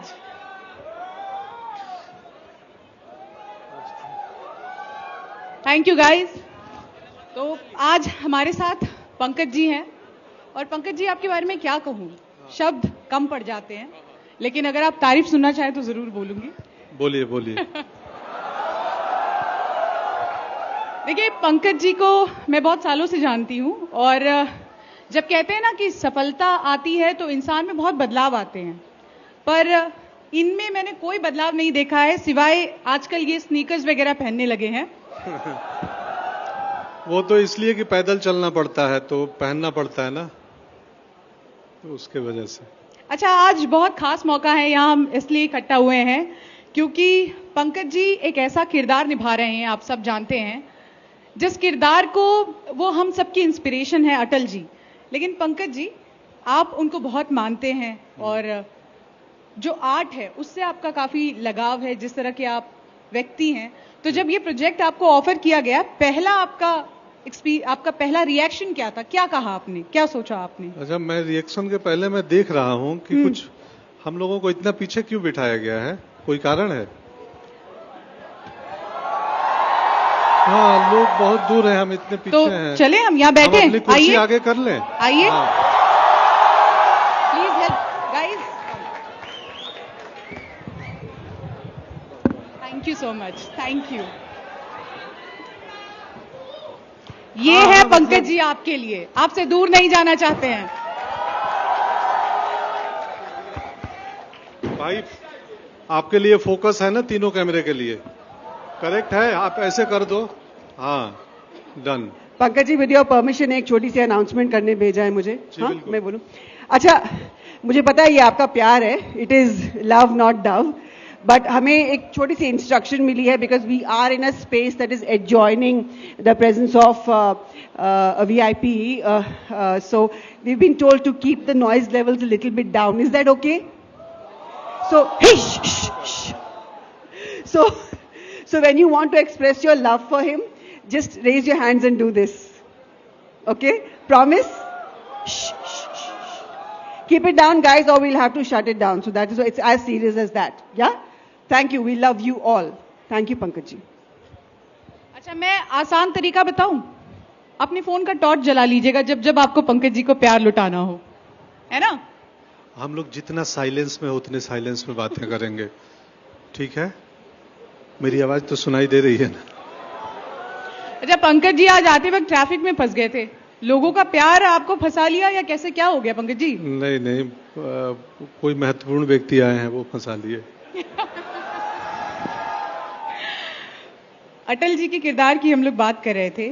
आपका लुक जो आया है, तो सबसे पहले तो कितना काम करना पड़ा, और जब आपने खुद अपना पहला लुक देखा, what was your first reaction? मैं भी थोड़ा सरप्राइज हुआ कि अच्छा, मैं ऐसा लग सकता था क्या. और उसमें क्रेडिट मेरा नहीं है, क्रेडिट जो लुक डिजाइनर हैं, राहुल नंदा जी हैं, मेकअप आर्टिस्ट जो हैं, जिन्होंने मेकअप हेयर किया, उन सब का बड़ा योगदान है. वो तो चेहरा हमारा होता है तो हमारी तारीफ हो जाती है, बट बैक स्टेज में बहुत लोग होते हैं फिल्मों में या लुक डिसाइड करने में, तो वो उनकी इक्वली उतना ही क्रेडिट उनका है. लेकिन एक्टिंग आप ही को करनी है, उस किरदार को आप ही को जीना है, और वो एक ऐसा किरदार है जिससे आप प्यार करते हैं. तो जिस किरदार से जब आप प्यार करते हैं, उसे जीने का मौका मिलता है, तो वो अनुभव कितना अलग होता है, क्योंकि आप एज एक कहते हैं ना, एक व्यूअर की तौर पर उनको देखते हैं, एडमायर करते हैं, लेकिन जब उनकी जिंदगी जीने को मिलता है तो क्या क्या समझ आता है, या कितना अलग एहसास होता है, या अपने आप में कितना बदलाव आता है? बिल्कुल, वो रिसर्च के दरमियान पता चलता है कि हम किसी भी बड़े व्यक्तित्व का, अटल जी हों या अन्य कोई व्यक्ति हों, तो हम उनके व्यक्तित्व के सिर्फ उन्हीं पहलुओं को जानते हैं जो मीडिया में, अखबारों में छपा है, या उनकी अपनी चुनौतियां, अपने संघर्ष, अपनी यात्रा को नहीं जानते हैं। मैंने अभी प्रिपरेशन तो नहीं शुरू की है, लेकिन फर्स्ट हाफ सुन के आया हूं कहानी का पिछले हफ्ते, और ऐसी सूचनाएं मिली जिससे मैं भी अवगत नहीं था, मुझे भी नहीं मालूम थी। तो मेरे को लगा अरे यार क्या बात है, ऐसी कमाल की यात्रा है अटल जी की, और ये पहलू जो हम नहीं जानते हैं किताबों के या मीडिया के माध्यम से, वो शायद फिल्म के माध्यम से जानने को मिलेगा, और खास करके युवाओं को जानने को मिलेगा कि हमारी पीढ़ी ने अटल जी को मंच पे बोलते देखा है, भाषणों में, रैलियों में, मीडिया में। ये जनरेशन जो यहाँ मौजूद है, इन लोगों ने लाइव उनके स्पीचें, उनके कार्यक्रम नहीं देखे होंगे। अब देखेंगे ना आपके माध्यम से। तो हाँ, फिल्म बड़ी जिम्मेदारी है, तो मैं थोड़ा डरा हुआ भी हूँ कि चुनौतीपूर्ण काम है। उनका जीवन चुनौतीपूर्ण था, उतना ही मुश्किल और चुनौतीपूर्ण उनके किरदार को निभाना है। इसीलिए तो कहा जाता है कि कीचड़ में, राजनीति के कीचड़ में सफल हर कोई नहीं हो सकता, और इसीलिए हर कोई अटल नहीं हो सकता। हाँ, और इसीलिए हर कोई पंकज नहीं हो सकता। तो कीचड़ से इन्होंने बात किया, तो कीचड़ से ही पंकज, कमल का जन्म होता है। कमल का दूसरा नाम पंकज भी है, तो पंकज मतलब कीचड़ से जन्म लेने वाला। पंकज जी, आप जिस इलाके से आते हैं, सबको पता है, जब हमने फिल्म के बारे में बातचीत की और लोगों से जाना, तो ये कहा गया कि अगर पंकज त्रिपाठी जैसे अभिनेता इस वक्त इंडस्ट्री में नहीं होते तो शायद मेकर्स ये फिल्म भी अभी बनाना नहीं शुरू करते। हाँ, वो तो विनोद जी, हमारे प्रोड्यूसर सामने ही बैठे हैं, विनोद भानुशाली जी। वो भानुशाली स्टूडियो से बन रही है फिल्म। संदीप हैं, सैम हैं, और एक दो लोग हैं। तो मेरी याद है, मेरी पहली मीटिंग में सबने यही बोला कि ये तुम ही कर सकते हो, तुम्हारे सिवाय कोई नहीं कर सकता है। फिर हमारे कुछ मित्र हैं जो पढ़ाते हैं विश्वविद्यालयों में, शिक्षक, प्रोफेसर हैं, उन सब ने, मैं थोड़ा डरा हुआ था, उन लोगों ने मुझसे ज्यादा कॉन्फिडेंस मेरे में दिखा दिया, मेरे प्रोड्यूसर्स ने, मेरे दोस्तों ने, कि तुम सटीक व्यक्ति हो इस चरित्र के साथ न्याय करने के लिए।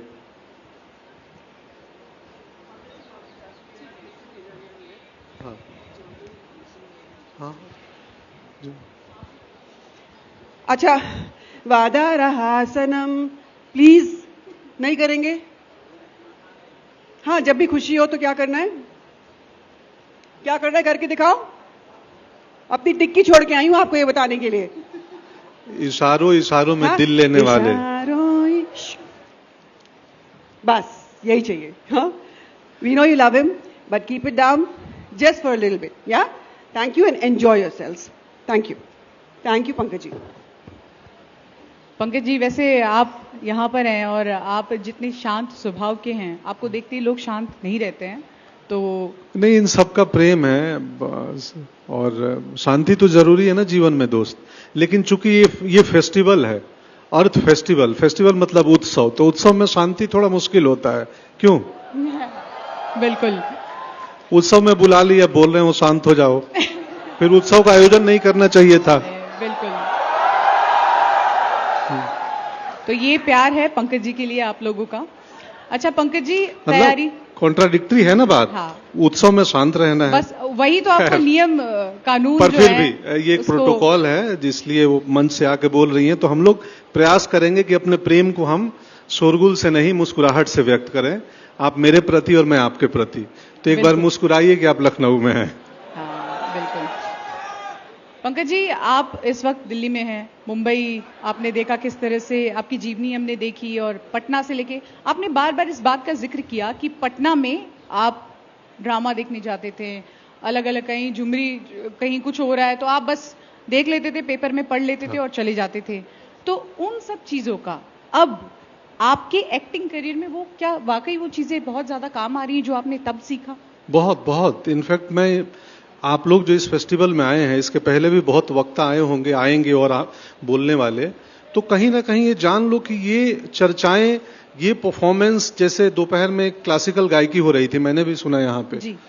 तो वो आपको इनरिच कर रही हैं। इसीलिए हम उत्सवों में जाना चाहिए। किसी भी प्रकार का कल्चरल फेस्ट होता है या कल्चरल इवेंट होता है हमारे शहर में, दिल्ली में, या और भी जहां जिस शहर से आप सब आए हों, तो उनमें जाना चाहिए। उससे क्या होता है कि बतौर व्यक्ति, बतौर इंडिविजुअल हमारी ग्रोथ होती है, क्योंकि हम जीते तो आर्ट के लिए ही है ना। बिल्कुल। इंफ्रास्ट्रक्चर सुविधाओं के लिए होता है, मेडिकल साइंस मतलब बीमारियों के लिए होता है, लेकिन जीवन किसके लिए होता है? वो आर्ट के लिए होता है, वो कविता के लिए होता है, वो पेंटिंग के लिए होता है। तो जाना चाहिए। और मुझे मेरे में जो समृद्धि आई है, जो बतौर अभिनेता मैं जो भी बना हूं, उनमें उन फेस्टिवल का, उन आयोजनों का, उन संगीत का, उन मुशायरे का बहुत योगदान है। आप बार बार ये भी कहते हैं कि इंसान को घुमक्कड़ होना चाहिए। हाँ। इंसान को घूमना चाहिए, फिरना चाहिए, नए नए लोगों से मिलना चाहिए। तो जो पहले आप घूमते थे वो, और अब एक कलाकार के रूप में जब आप घूमते, बहुत रिस्ट्रिक्शंस हो जाती होंगी आपको। कितना अंतर है? खुल के घूम पाते हैं या बहुत सारी चीजें अब? नहीं, मैं बिना सायरन बजाए, आजकल तो कोविड के बाद मास्क की एक सुविधा आ गई है, तो मैं मास्क पहनता हूं, एक टोपी लगाता हूं, चश्मा पहन लेता हूं कभी कभी। और मैं मेट्रो में, अभी पिछले 10 दिन में मेट्रो, मुंबई मेट्रो में शूटिंग करने जाता था, वर्सोवा से घाटकोपर। किसी को पता नहीं, किसी को नहीं पता। मैं मेट्रो में 10 डेज गया हूं शूट करने, और आराम से गया और करके आ गया। तो हाँ, अब अनाउंस करके जाएं तो मुश्किल होती है, क्योंकि आजकल क्या है ना, आप सबके पास मोबाइल है, उसमें कैमरे हैं, और सबको सेल्फी चाहिए, सब पेपराजी हैं। फिर बैक कैमरा से एक चाहिए, फिर एक हिल गया चाहिए, और एक ब्यूटी ऐप चाहिए।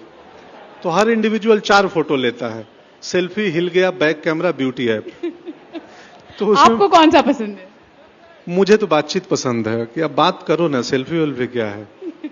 लेकिन लोग याद के तौर पे फोटो तो रखना ही चाहते होंगे। स्मृतियां हैं ना, बहुत बड़ा मेमोरी कार्ड हमारे पास है। कोई चिंतक बता रहे थे कि अब लोगों को बोलना पड़ेगा कि दुनिया का सबसे शानदार ऐप जो है वो तुम्हारा ब्रेन है, तब जाके ब्रेन का इस्तेमाल करेंगे। यूथ को आप कैसे, देखिए हमारी ऑडियंस में भी आप देख सकते हैं यूथ, और यूथ आपको देखता है, आप जिस तरह का काम करते हैं, और काम से ज्यादा लोग आपकी शख्सियत के बारे में, या फिर जिस तरह से बदलाव नहीं आया है। एक होता है कि इंसान जब आगे बढ़ता है तो मैं ये नहीं कहती कि वो खुद ऐसे बदलाव लाता है, लेकिन परिस्थितियां उसको वैसा बना देती हैं। आपने अपने आप को मेंटेन ऐसे कैसे रखा है, डाउन टू अर्थ? मेरी तासीर बुनावट वैसी है। एक पौधे से आप पूछोगे कि हे नीम का पेड़, तो नीम का पेड़ कैसे मेंटेन किया है अपने आप को, तो मैं बस नेचर की तरह हूं। ऊंचाइयों के साथ साथ जिम्मेदारियां भी आती हैं, और फिर हाँ, तो जब उस पेड़ में फल लगता है तो वो विनम्र हो जाता है, वो और झुक जाता है। तो ऊंचाइयां मिली हैं, तो मेरे लिए तो ये वक्त और झुकने और विनम्र होने वाला है। इसमें तो परीक्षा होती है आदमी की, असफलता में परीक्षा से ज्यादा सफलता में परीक्षा होती है। अच्छा, जरा गांव की बातें कर लेते हैं। जब आप नाटक के दिनों में, आपको कई बार महिला बनने का भी रोल मिला, आपको जिस तरह का रोल मिला आपने बस उसको किया ताकि एक्सपीरियंस हो। वो लोग जो उस वक्त मजाक बनाते होंगे या कहते होंगे कि ये क्या कर रहा है, आज कभी आता है कि अरे हम आपके फलाने चाचा हैं, हम आपके फलाने ये हैं, आप हमको जानते हैं, हमारे यहाँ आया करते थे, ऐसे कॉल्स? हाँ, नहीं, गांव वाले तो मजाक नहीं उड़ाते थे। एक वाकया है, मैं होटल में नौकरी करता था, तो उसके एचआर जो थे मुझे बहुत परेशान करते थे। मैं नाटक के लिए छुट्टी मार दूं तो नौकरी मेरी हमेशा खतरे में रहती थी। तो मैं अपने कलीग को बोलता था कि एक दिन एक्टर बन जाऊंगा ना, तो इसी होटल में आऊंगा और इनसे मिलूंगा। तो अब वो एचआर मेरे दोस्त हैं, अब वो दूसरी कंपनी में हैं, और हमारी अच्छी बातचीत होती है। बोले यार तू बोलता था तो मैं सीरियसली नहीं लेता था। तो मैं बोला हाँ, हम भी सीरियसली नहीं बोलते थे, मैं तो मजाक में तुक्का मार देता था। लेकिन कई बार हमारे तुक्के हमारे अवचेतन मन में काम कर रहे होते हैं, उसके टुवर्ड्स आप काम कर रहे होते हैं, और वो चीजें हो भी जाती हैं। नहीं तो आपने ठानी, तभी तो आपने कर भी लिया कि हाँ। ये गुस्सा था उनके प्रति? नहीं, गुस्सा, मेरे मुंह में गुस्सा नहीं होता हूँ बहुत जल्दी। गुस्सा नहीं करते? मैं गुस्से वाला व्यक्ति कहते हैं कि अगर कोई मुझे अपमानित करता है तो मैं अपमान नहीं लेता हूँ। हाँ, मतलब अपमानित तभी होंगे ना जब हम मान लेंगे कि मैं अपमानित हो गया हूँ। मैं होऊंगा ही नहीं अपमानित, इतना आसान थोड़ी है अपमानित करना। कितनी अच्छी बात कही इन्होंने। तो जो लोग बात बात पे अपने आप को सोचते हैं कि कोई हमारा अपमान कर रहा है, ये सीख लीजिए कि जो अपमानित कर रहा है वो अपना अपमान कर रहा है, अपने शब्दों का अपमान कर रहा है। अब ऐसा नहीं कि आप सबके पिताजी घर में डांटेंगे तो बोलना हम अपमानित नहीं हुए। आप करिए, एक एक्टर आया था बोल गया अपमानित नहीं होना है। हाँ, वो हमारे अच्छाई के लिए बोलते हैं हमारे पेरेंट्स, तो हमारी बातों को दूसरे तरीके से अमल में लाना। अच्छा, पेरेंट्स की बात की आपने, आप भी पिता हैं, आप ज्यादा स्ट्रिक्ट हैं या मृदुला मैम यहाँ बैठी है वो ज्यादा स्ट्रिक्ट है? नहीं, वही स्ट्रिक्ट है, मैं नहीं हूँ उतना स्ट्रिक्ट। मुझसे मुश्किल है स्ट्रिक्ट होना। कल ही बेटी ने फोन तोड़ दिया था, तो मैसेज आया कि फोन टूट गया, तो मैं बोला कोई बात नहीं, दूसरा ले लेना। तो पत्नी बोली तुम इतनी जल्दी मान गए। मैं बोला मुझसे तो होता नहीं, तो मैं इतना स्ट्रिक्ट नहीं हूं। हाँ, मैं सेहत को लेकर थोड़ा बोलते रहता हूं कि फिटनेस जरूरी है, उसके लिए थोड़ा जॉगिंग करो, बाकी कुछ नहीं। दिल्ली, मुंबई, पटना, विदेशों की यात्रा, इन सब में पंकज त्रिपाठी को कहां सबसे बेहतरीन लगता है रहना या समय बिताना? दो जगह पे, एक मुंबई मड आइलैंड मेरा घर, और एक वो भी गांव है, मड गांव है, और दूसरा मेरा अपना गांव जो बेलसण में है, गोपालगंज में। तो उन दोनों जगह पे मुझे बहुत पसंद है रहना। अटल जी की बात हम लगातार कर रहे हैं और उनका जैसा जीवन है, एक तरफ राजनीति एक ऐसा करियर है जहां बिना कीचड़ उछाले या बिना आरोप प्रत्यारोप किए या बिना एक दूसरे को नीचा दिखाए काम नहीं चलता। लेकिन वो एक साहित्यकार भी थे, लेखक भी थे, और अपने शब्दों से, अपनी बातों से चीजों को बहुत अच्छे से संभाल लेते थे। तो आपने जब ये प्रेप शुरू किया, so what is the one thing जो आपको लगा कि ये कोई ऐसी चीज है जो इनकी इस जीवनी से मैं अपने जीवन में अडेप्ट करूंगा और इसको मैं आगे लेके चलूंगा? कोई एक ऐसी चीज जो आपको लगता है अटल जी की जीवन से ये जुड़ा हुआ पहलू तो मुझे अपने वो एक चीज से मैं ये रोल करने के, अभी रोल का प्रिपरेशन मैंने शुरू नहीं किया है। अभी एक फिल्म कर रहा हूँ, ये खत्म होने के बाद उस पे जाऊंगा। बट एक चीज है उनके व्यक्तित्व की कि वो विरोधियों का भी बड़ा सम्मान करते थे और हेल्दी आलोचना के बड़े समर्थक थे। तो उनके कई पार्लियामेंट की स्पीच या किस्से उठा के देखेंगे आप तो, और वो सर्वमान्य है, दूसरे दल के लोग भी उनका उतना ही आदर करते हैं। तो उतना सर्वमान्य नेता बड़ा मुश्किल से होता है देश में। आपको भी सब बहुत प्यार करते हैं। कि हाँ, मैं भी सर्वमान्य ही टाइप का हूँ। नमस्ते नमस्ते, क्या बात, घर में सब ठीक? तो वो एक बहुत खासियत, अच्छी बात है कि आलोचनाओं को स्वीकारना। कभी हृदय थे ना, पोएट्री कविता लिखते थे ना, तो वो बहुत कमाल का कॉम्बिनेशन है राजनीति और कविताओं का। तो एक पोएट थोड़ा नरम दिल थोड़ा होता ही है व्यक्ति। या आपको लगता है कि प्लस पॉइंट भी था, क्योंकि एक राजनेता साहित्यकार नहीं हो सकता और साहित्यकार राजनेता नहीं हो सकता? उनके कुछ निर्णय ऐसे हैं जहां पे आपको फिर लगता है कि ये कवि ही थे क्या। बहुत कठोर निर्णय भी लिए हैं उन्होंने राजनीति में। ऐसे नहीं है कि आप कि कवि हृदय हैं तो जहां चुनौतियां थी उसको बिल्कुल लिया है। वो फिल्म में भी हम उस पे इस पहलू पे हमने, राइटर्स ने, अपने रवि यादव जो डायरेक्टर हैं, रवि यादव मराठी के बहुत मूर्धन्य और कमाल के डायरेक्टर हैं जो इस फिल्म को डायरेक्ट कर रहे हैं। तो रवि जी, हम सब ने, उत्कर्ष ने बात की है और वो पहलू फिल्म में आएगी, दिखाएंगे। हाँ। इंतजार है फिल्म का और आपकी अदायगी का। धन्यवाद। लेकिन इसी के साथ साथ अटल जी की पसंदीदा कविताएं हैं और ऑफ कोर्स आप पढ़ते ही होंगे। आपकी प्रिय कविता जो यहाँ तमाम दर्शक आपको सुनने आए, कोई सुनाना चाहेंगे आप? ठीक है, मैं एक छोटी सी कविता पढ़ देता हूँ। और मुझे खुद याद नहीं है, मतलब याद है लेकिन मैं भूल ना जाऊं इसलिए मैं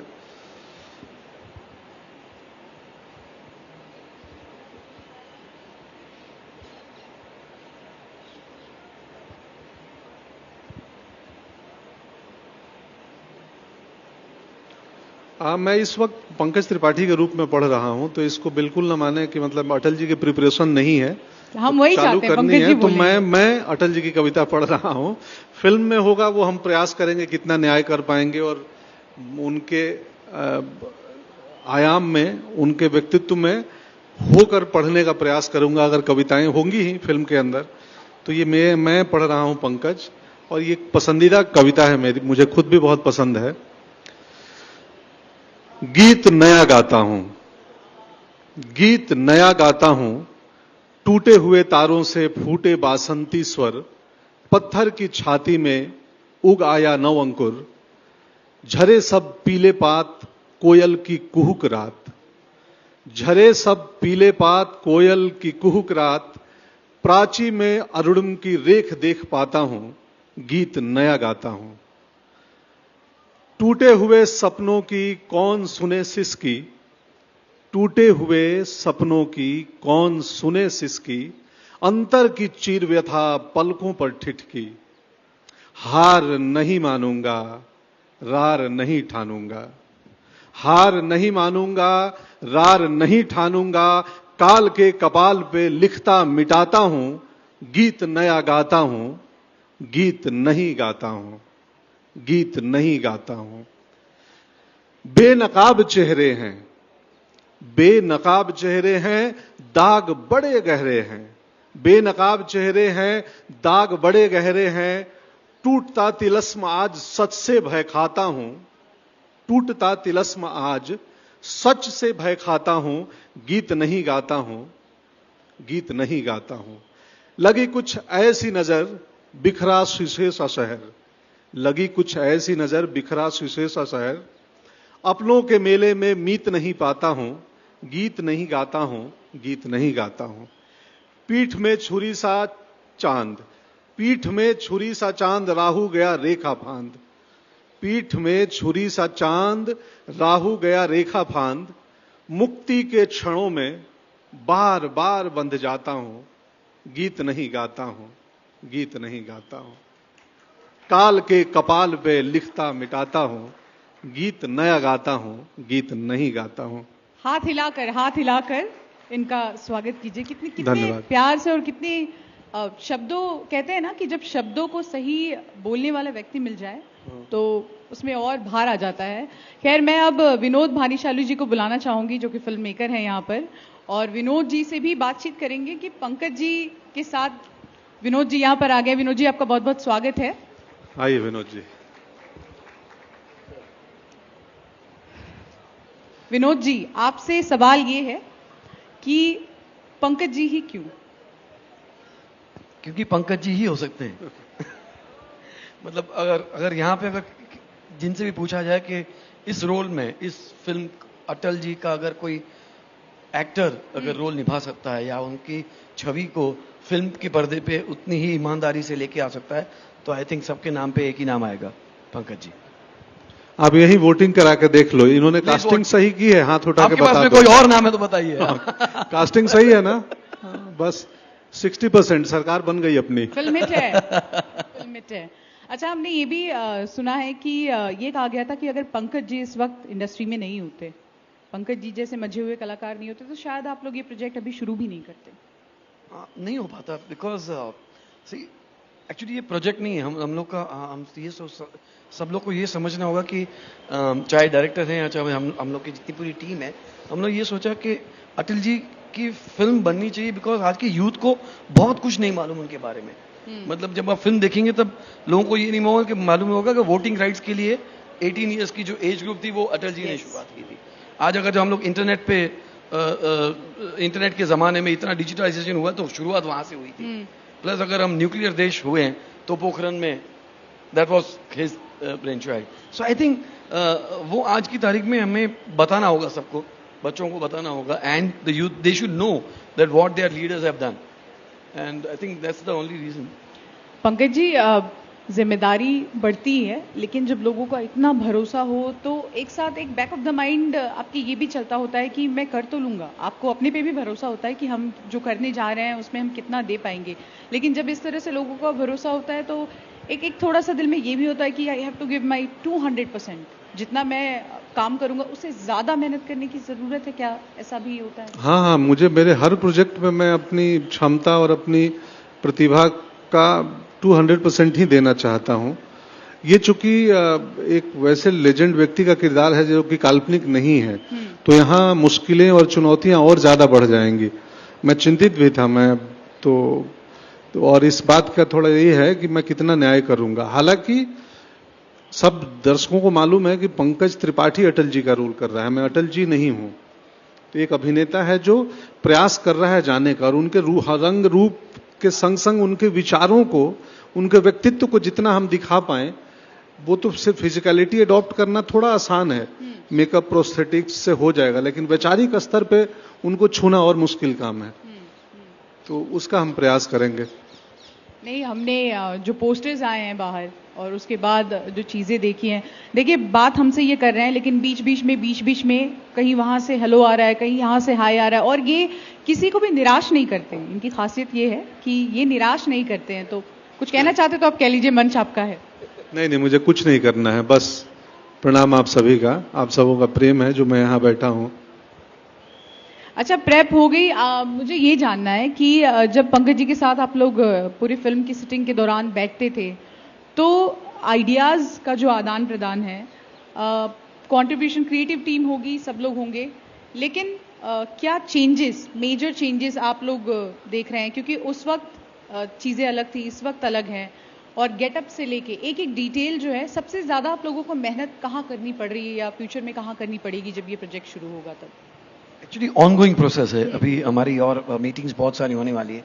जैसे पंकज जी ने अभी कहा कि वो एक फिल्म शूट कर रहे हैं, वो होने के बाद में पूरी तरीके से हम लोग पूरी क्रिएटिव टीम वगैरह इस फिल्म के स्क्रिप्ट और उनके न्यूआंसेस होंगे या किस तरह से शूट होगा, लुक वगैरह क्या होगा और बाकी लोग क्या करेंगे इन स्टफ लाइक दैट। तो जहां तक पंकज जी का लुक का था, अटल जी एंड पंकज जी, वो हमने अचीव कर लिया है।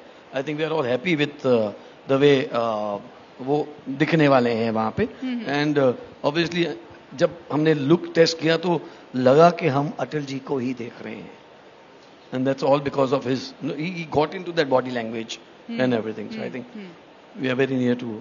क्या पंकज त्रिपाठी एक प्रोजेक्ट के बाद दूसरा प्रोजेक्ट शुरू करने के पहले बीच में कोई गैप लेते हैं या क्लिंस करते हैं, जो पीछे हम किरदार कर रहे थे और फिर नए किरदार में उतरते हैं, या फिर स्विच कर सकते हैं इजीली? आजकल समय ही नहीं मिलता है। रात को एक शूटिंग खत्म होती है, अगले दिन सुबह दूसरे की फिल्म शुरू।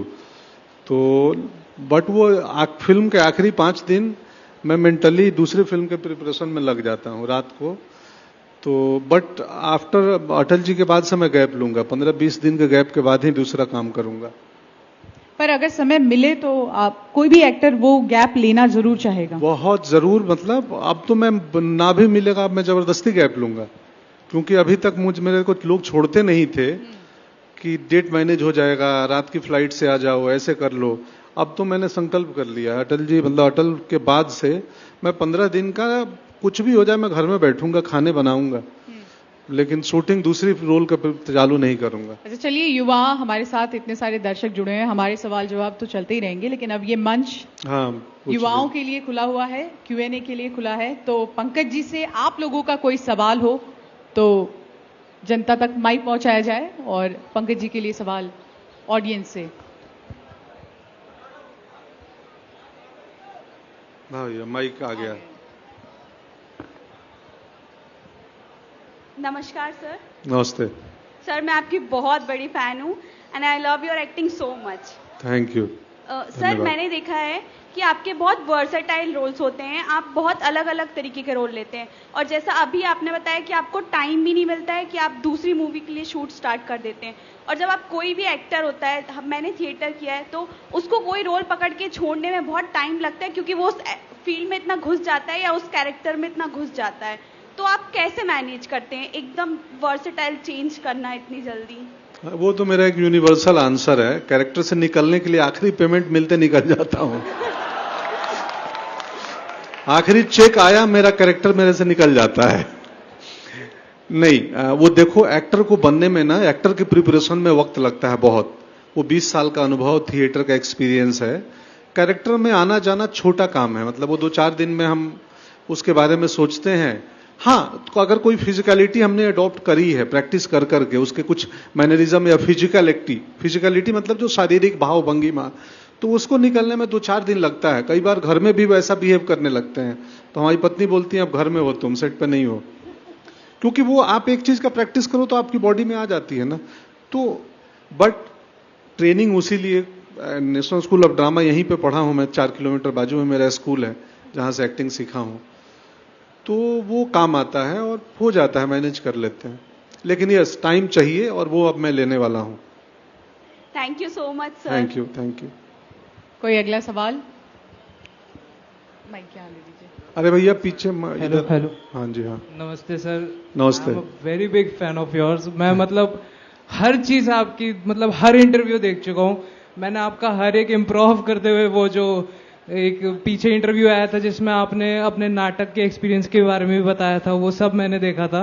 बट सर, मुझे बस ये जानना है कि मैं लिखता भी हूँ, मतलब कभी भगवान करे मुझे भी ऊंचाई मिले, तो आपके जैसे जमीन से जुड़े रहने के लिए आदमी को क्या वो वैल्यूज इनकॉर्पोरेट करनी चाहिए?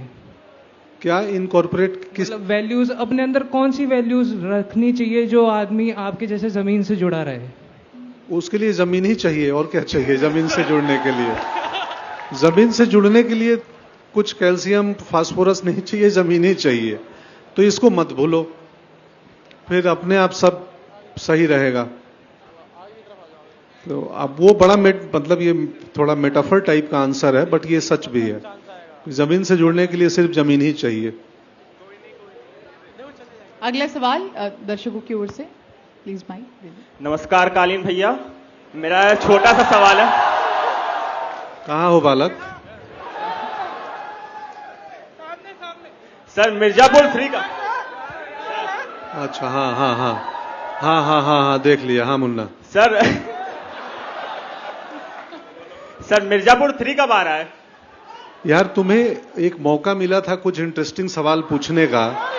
तुम जो इनका काम है मीडिया पत्रकारिता से, सबको हमसे पूछ रहे हो कब आ रहा है। आना होगा तो आ ही जाएगा, डंके के चोट पे सबको मालूम चल जाएगा। अभी तय नहीं है वो तारीख और मुझे पता नहीं है। कुछ अच्छा पूछते यार।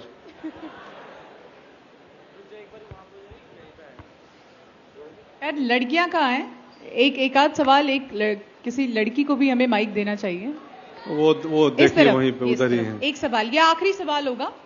हाँ, बहुत लंबा।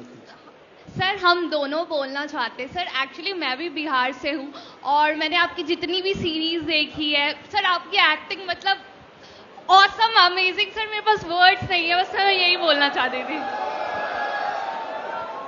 Hello sir, hello everyone. I had this question. आप अपनी चेतन सबकॉन्शियस माइंड की बात कर रहे थे to achieve anything, right? So how can we manifest it? Like if we actually acting हो और फैशन हो, सारी भीड़ आ जाती है। I have seen that, but poetry वगैरह डिबेटिंग में नहीं आती है। So if we want to manifest a culture where this crowd is standing, how can we build that? Thank you. हम कर रहे हैं ना। अटल जी की कविता सुनाए। उस भाई ने बोला इंटरव्यू देखता हूं, मेरे हर इंटरव्यू में फैशन और बाकी चीजें नहीं, कविता कहानी की ही बातें होती हैं। जी सर। तो उसके लिए एक चीज, मैं ड्रामा स्कूल में पिछले हफ्ते था भारत रंग महोत्सव में, और बहुत नौजवान आए थे उस दिन। कईयों को एंट्री, हाउस पैक हो गया तो नहीं मिली जगह। तो उसके लिए ना वो पोएट्री को, कविताओं को ना हम आर्ट फॉर्म को बहुत रिजिड कर देते हैं कि ये क्लासी चीज है और ये मासी चीज है। नहीं, उस बैरियर को तोड़ना पड़ेगा। तो फिर पोएट्री के लिए भी और पर्यावरण के बातों के लिए भी इतने यूथ आएंगे और सुनेंगे। लेकिन आपको ऐसी भाषा का और इस तरीके से उस गंभीर बात को कहना पड़ेगा कि वो हर किसी के समझ में आ जाए। एक हार्डकोर आर्ट की और पोएट्री की समस्या होती है कि उसको नीरस बना देते हैं। इस नौजवान को रस चाहिए, तो उनमें रस इंक्लूड करना पड़ेगा उन बातों में या उन कार्यक्रमों में, तो फिर बिल्कुल सुनेंगे। Sir, just a follow-up question. How I can manifest it in my real life if we or I want to become an actor? How can I manifest it? जैसे आपने कहा कि मैं बस ऐसे ही कर देता था कि मुझे एक्टर बनना है और मैं तब आपसे जाके मिलूंगा. So you had this thing as a joke, and subconscious doesn't take jokes. It takes you as a reality. So how can we do that? देखिए, मैंने एक बात के बीच में एक चीज कही थी कि किसी चिंतक का सुना था कि अब नौजवानों को बताना पड़ेगा कि तुम्हारे पास एक दुनिया का सबसे कमाल का ऐप है, उसका नाम दिमाग है। हम इसका प्रयोग करना शुरू कर देंगे तो ये बहुत स्ट्रांग और पावरफुल चीज है। और एक अभिनेता के लिए ना उसकी बॉडी और ब्रेन का ना बहुत कमाल का खेल है। मैं ठीक है, कालीन भैया पॉपुलर हैं, बाकी किरदार मेरे पॉपुलर हैं, लेकिन उन किरदारों के पीछे की जो तैयारी है ना, प्रिपरेशन है ना, बहुत सीरियस काम है। और उसके लिए बहुत पढ़ना लिखना, मेंटल, फिजिकल, स्पिरिचुअल, बायोलॉजिकल, हर किस्म की जानकारी और प्रिपरेशन चाहिए। तो वही है कि यहां से आप इसको, ये सीईओ है हमारे बॉडी का, तो सीईओ को बोलो कि ठीक से ऑर्डर दे, तो नीचे के कर्मचारी ठीक काम करेंगे और उस रास्ते पर कंपनी पहुंच जाएगी। Thank you guys. और पंकज जी, अर्थ के इस मंच पर समय देने के लिए और अपने जो भी विचार है साझा करने के लिए आपका बहुत बहुत धन्यवाद। आखिर में हमारे दर्शकों से जो आपको वर्चुअली देख रहे हैं या देश की जनता के लिए कोई संदेश पंकज जी की ओर से? नहीं, कोई नहीं, आप सभी का प्रेम, आभार। मैं 15-20 साल पहले एक्टर बनना चाहता था, जैसे बहन ने कहा, और कोई चीज दिमाग में आई और मैं ईमानदारी से मेहनत करता गया। मेरी पूरी यात्रा में एक पैसे का करप्शन और चालाकी नहीं है मेरी जर्नी में। एक पैसे की चालाकी नहीं है कि मैं उसे आदमी से रिश्ता बना लूंगा तो मेरे को कास्टिंग कर देगा या मैं फिल्मों में फायदा हो जाएगा, कभी नहीं किया जीवन में। तो मेरी जर्नी इस बात का प्रमाण है कि सिर्फ मेहनत और ईमानदारी से और प्रयत्न से, बिना कुछ साम दाम दंड भेद किए आप किसी भी मुकाम को हासिल कर सकते हैं। ईमानदारी और मेहनत दो ही एलिमेंट हैं। पंकज जी, जानकारी मिली है, हमारे पास 5 से 10 मिनट और हैं, तो आपके अगर सवाल हैं, ढंग के सवाल हैं तो प्लीज आप पूछिए, लेकिन सवाल आपके अच्छे होने चाहिए। प्लीज माइक इस तरफ दे दीजिए। पानी पीने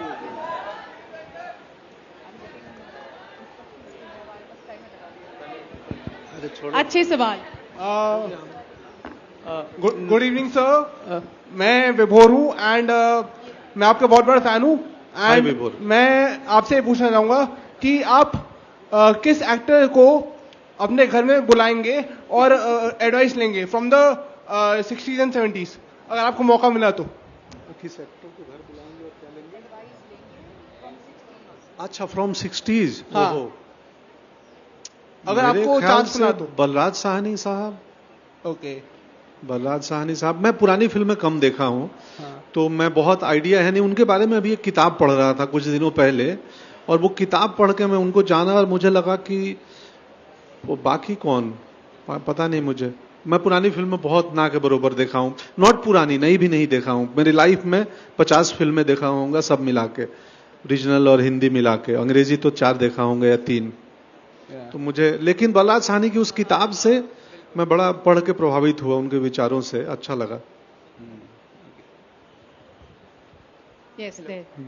नमस्कार Pankaj sir, myself Dilnashi and I am pursuing journalism, और मेरी ये बहुत बड़ी ख्वाहिश है, आई रियली एडमायर यू, कि मैं भी किसी वक्त पे आपका इसी मंच पे आपका इंटरव्यू लूं। फिलहाल मेरी इच्छा ये है कि स्त्री मूवी से आप अपना एक फेमस डायलॉग बोल दें। धन्यवाद। देखिए, आप बिल्कुल इस मंच से मेरा बातचीत इंटरव्यू करेंगी। Thank you sir. हमारे पास जो बैठी हैं ये खुद बिहार से हैं, शिवांगी, और पहले ये बॉम्बई में इंटरटेनमेंट जर्नलिस्ट थी, सिनेमा पे काम करती थी, और वहां हम लोग कई बार मिल चुके हैं। और अभी पता चला परसों यूक्रेन से लौटी है वहां पे युद्ध का कवरेज करके। तो कितना संभावना है कि एक मनोरंजन का पत्रकार, इंटरटेनमेंट जर्नलिस्ट यूक्रेन जाके और किसी और चीज का कवर कर सकता है उतना कठिन परिस्थितियों में, हालात में। पिछले साल भी गई थी, आई थिंक ये दूसरा ट्रिप था। ये दूसरी बार मैं यूक्रेन गई थी। तो आप भी इंटरटेनमेंट भी कवर करेंगी और वॉर भी कवर करेंगी। आप अपने रास्ते पे लगे रहो। डायलॉग स्त्री का जी वो स्त्री है, कुछ भी कर सकती है। चलिए, नमस्कार। नमस्कार सर। सर, वैसे तो आपको देख के मेरे शब्द भी धीरे धीरे ओझल हो रहे हैं, मगर भाव समझने का प्रयास कीजिएगा कि आपने कला और कला के समर्पण की बात की, तो आपकी चर्या में, आपकी प्रैक्टिसेस में ऐसा क्या है जो आप, वो जो अलग जो शिखर है उस पर आप कैसे, क्या करते हैं आप, जिससे आपकी एक्टिंग में वो कला दिखती है? आप अपनी कला को शार्प कैसे करते हैं? आपकी क्या प्रैक्टिसेस हैं, ये जानना चाहता हूँ। आप 3-4, मैं उत्तर क्या दूंगा आप बताओ? आपके पास है उत्तर? अरे उत्तर तो बताने दो, या किसी लड़के को दे दो, ये उत्तर क्या हो सकता है बता देगा। क्योंकि सर कुछ तो, जैसे आप डिसिप्लिन तो आपकी वो दिखता ही है, आपकी रख रखाव में डिसिप्लिन दिखता है, मगर कुछ एक तो आपकी अलग चीजें होंगी ना जो आपको बाकियों जैसे, क्योंकि आप में दिखता है, बाकी कितने कलाकार हैं इंडस्ट्री में जो जिनमें है कैलिबर, बट वो चीज निखर के नहीं आती, तो कुछ तो आप अलग करते होंगे। आपकी अलग बात क्या है?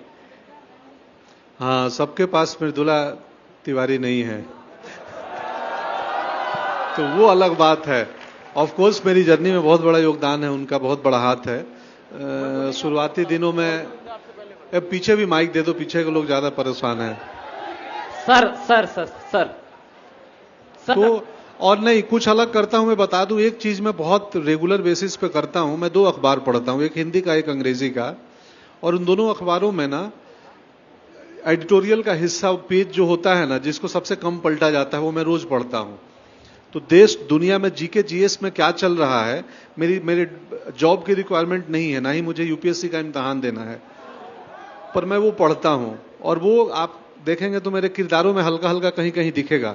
बड़े अवेयर और बहुत जीके जीएस के जानकार होते हैं। सर हम लोग दिल्ली विश्वविद्यालय के छात्र हैं। सबसे पहले बिहार के लाल को बक्सर से प्रणाम है। वाह सर, सुबह से विद्यार्थी परिषद के कार्यकर्ता आपके लिए यहाँ इंतजार कर रहे थे, आपके शो के लिए। शाम हो चुकी है और खासकर विद्यार्थी परिषद का कार्यकर्ता आपसे एक विशेष जुड़ाव महसूस करता है।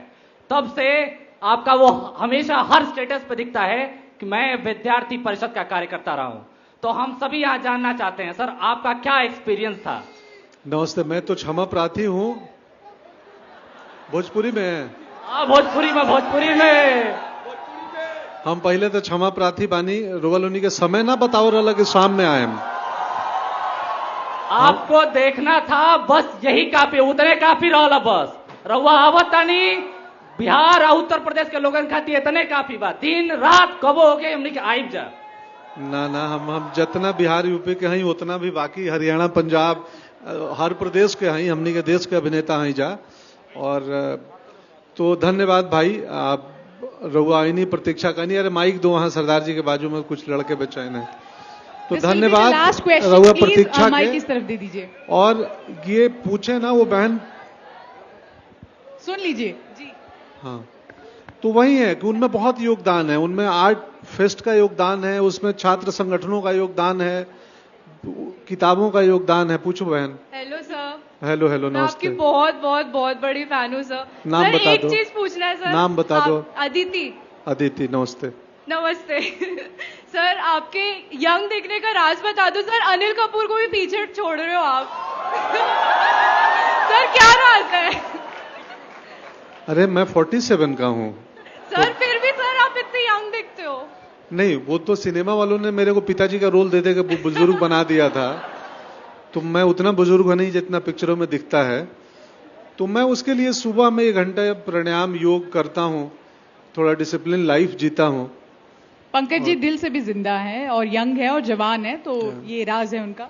और डाइट भी करते हैं। और हमारी पत्नी ताने मारते रहती है, शूटिंग ना हो तो सुबह मेरे नहा लो, कुछ कर लो। तुम कैसे? तो नमस्कार सर, मैं अंशिका अग्रवाल। जी अंशिका। तो मेरा क्वेश्चन आपसे ये है कि जैसे आजकल की जनरेशन में we are so much invested into social media, तो जब आप हमारी उम्र के थे तो आप अपना टाइम कैसे पास किया करते थे? जब मैं आपकी उम्र का था ना, तो हमारे पास इंटरनेट नहीं था, सोशल मीडिया नहीं था। मेरे गांव में तब 2-3 रेडियो सेट हुआ करते थे। तो हम क्या करते थे ना कि हम प्रश्न आते हैं तो हम अपने उन सारे प्रश्नों को ना अपने इमेजिनेशन से उनका आंसर ढूंढते थे। अपनी कल्पना, एक ईश्वर ने हमें बहुत बड़ी शक्ति दी है कल्पना की, कि आप अपने प्रश्नों को पहले अपने कल्पना में ढूंढो कि पत्ते गिरते क्यों हैं इस मौसम में सर्दियों के बाद, या बसंत में फूल खिलते क्यों हैं, काले बादल बरसते क्यों हैं। तो हम, जब हमारे पास इंटरनेट नहीं था, सोशल मीडिया नहीं था, तो हम रियली सोशल थे, एक्चुअल मायने में हम सोशल थे। तब हम अपनी दादी के पास बैठ के कहानियां सुन लेते थे। और हम सबके बीच, उसने बहन ने बोला आर्ट की बात की, एक सीरियस आर्ट में इतनी भीड़ क्यों नहीं आती है, कमर्शियल आर्ट में सिनेमा के एक्टर को क्यों सुनने आ जाती है। हम सब कहानी के भूखे लोग हैं। मेरा एक संवाद था सेक्रेट गेम में कि ईश्वर हमसे कहानियों में बात करता है, हम हमारी कहानियों को मोड़ के तोड़ के एक दूसरे से मिलाता है। तो जब दादी, नानी, माँ, बहुत कहानियां थी हमारे पास, हम इंसान से इंसान बातें करते थे। अब वो स्पेस कम होते जा रहा है, सोशल मीडिया के दौर में हम बहुत अनसोशल होते जा रहे हैं। तो जरूरी है कि मोबाइल पे कम वक्त जाया करो। और इसी अच्छी जवाब के बाद अब इस मंच से विदा लेने का समय हो गया है। तो थैंक यू, धन्यवाद। बहुत बहुत शुक्रिया पंकज जी, बहुत बहुत शुक्रिया विनोद जी। धन्यवाद भाई। और सुविधा के लिए खेत बा, सुबह से आके इंतजार करता नहीं है Loni. Thank you so much everyone, thank you.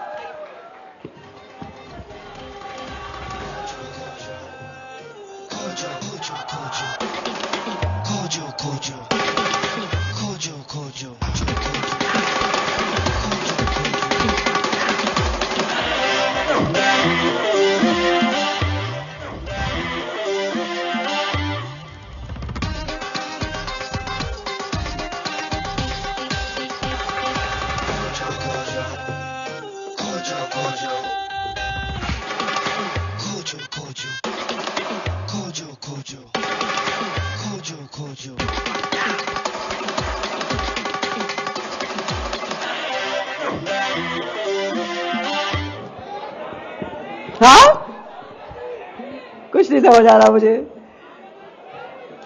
हाँ, अच्छा अच्छा, वो तो मिल जाएगी आपको कुछ देर में, उसका वादा मैं करती हूँ. वैसे जिंदगी में क्या खोज रही है भारत की next gen? What is most important to you? Money.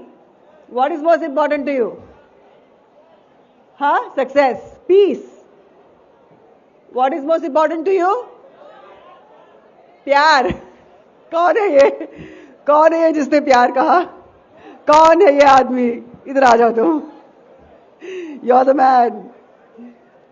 You know, my spiritual guide, Maitri Dadashri ji, has said that the cause of all suffering in the world is the lack of love.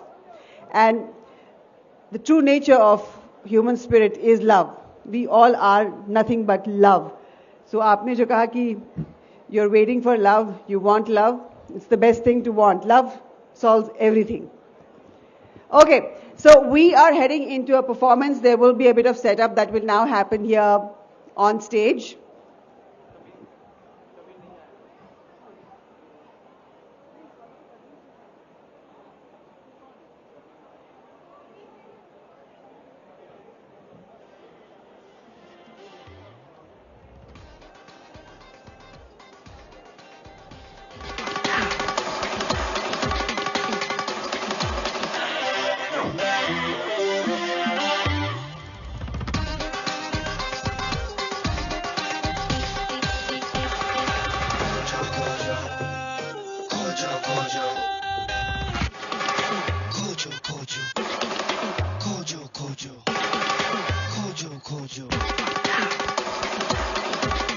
So while we wait for our guest to just make his way to us because it's a bit of a traffic issue outside, I'm going to quickly thank our partners.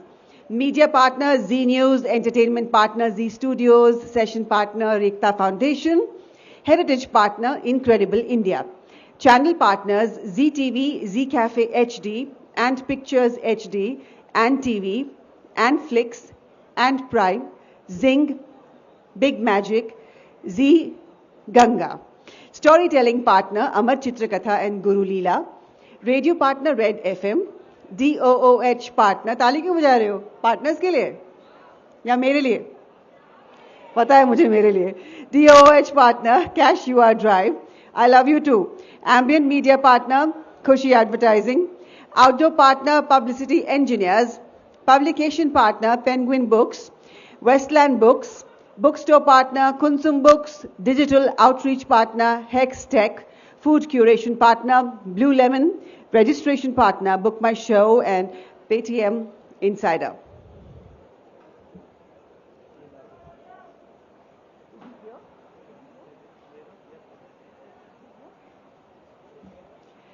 All right, everyone, we are at Arth, a Culture Fest, and here comes your next session.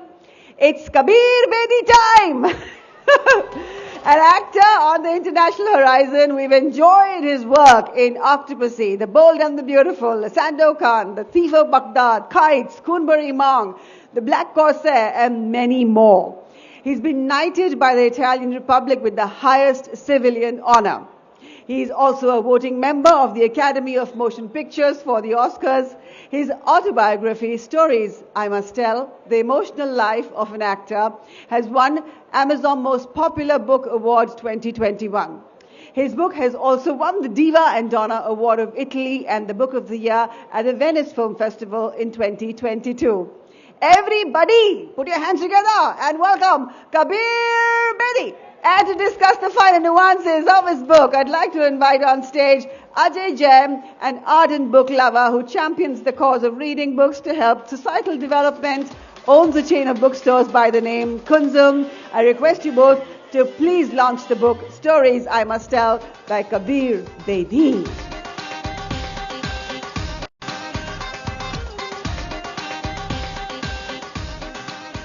Okay, I'm Kabir Bedi. नहीं क्या है ना अभी मैं सच बोलती हूँ हमेशा वो थोड़ा सा There he is, ladies and gentlemen, Radio Sajno, boys and girls, give it up for this man like you've never put your hands together. The fantastic Kabir Bedi at Arth, a culture fest promoted by ZEEL. Namaste, sir.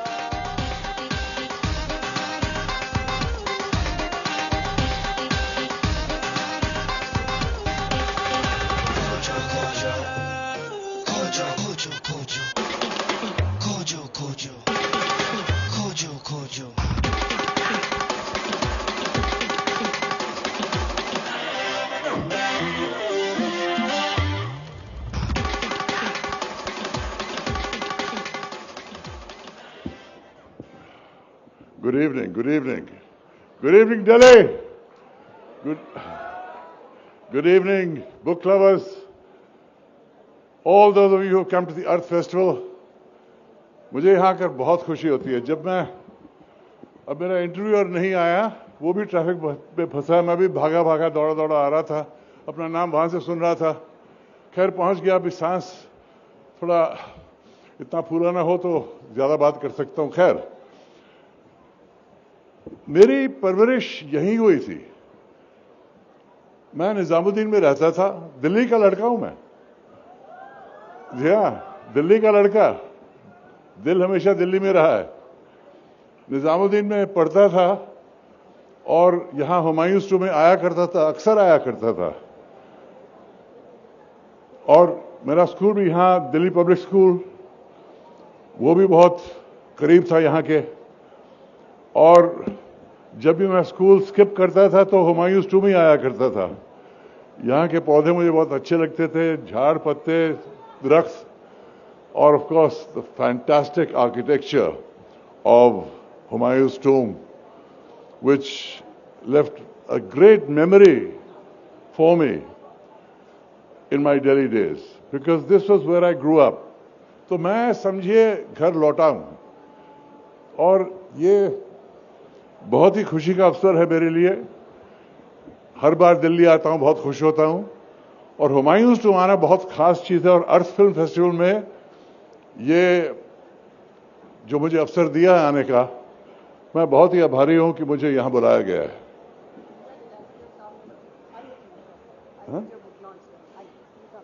Is Ajay here? No, but Vikram is joining us for the book launch. Okay. तो अभी मैंने अपनी आत्मकथा लिखी है, Stories I Must Tell, The Emotional Life of an Actor. ये मेरे दिल की कहानी है, दिल से कही है. किस तरह मैंने हॉलीवुड, बॉलीवुड, यूरोप की सिनेमा का रोमांचक उतार चढ़ाव कैसे पार किया, कैसे सरवाइव किया, क्या विजय प्राप्त की मैंने, क्या ट्रेजेडीज हुई मेरी जिंदगी में, क्या क्या मैंने दिल्ली से सीखा, क्या क्या यहां बीती मेरे साथ. बम्बई गया,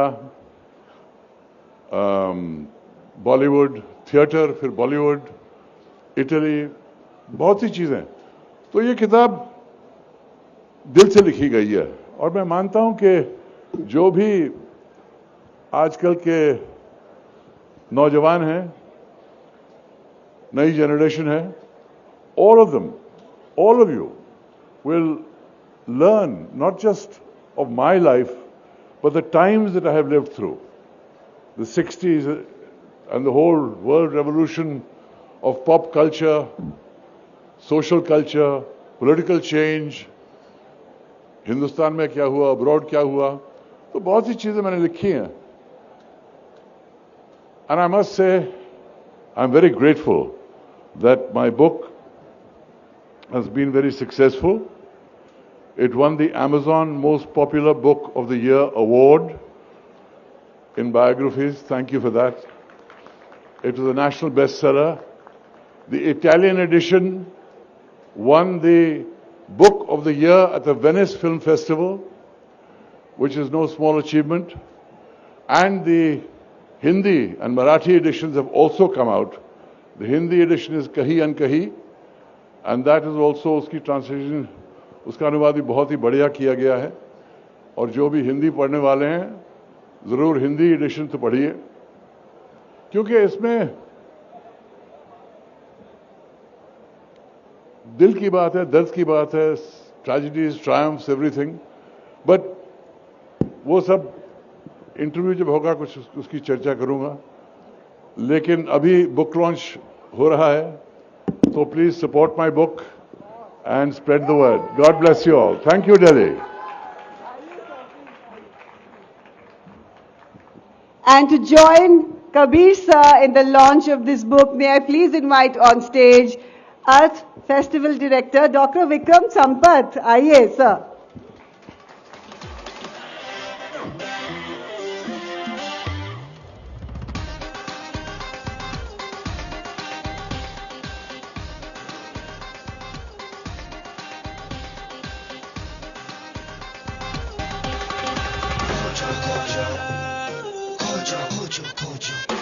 Stories, I must tell, the emotional life of an actor by Kabir Bedi.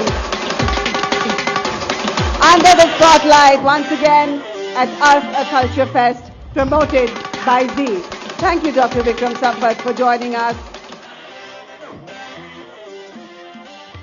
And in conversation with Kabir Bedi is Ajay Jain.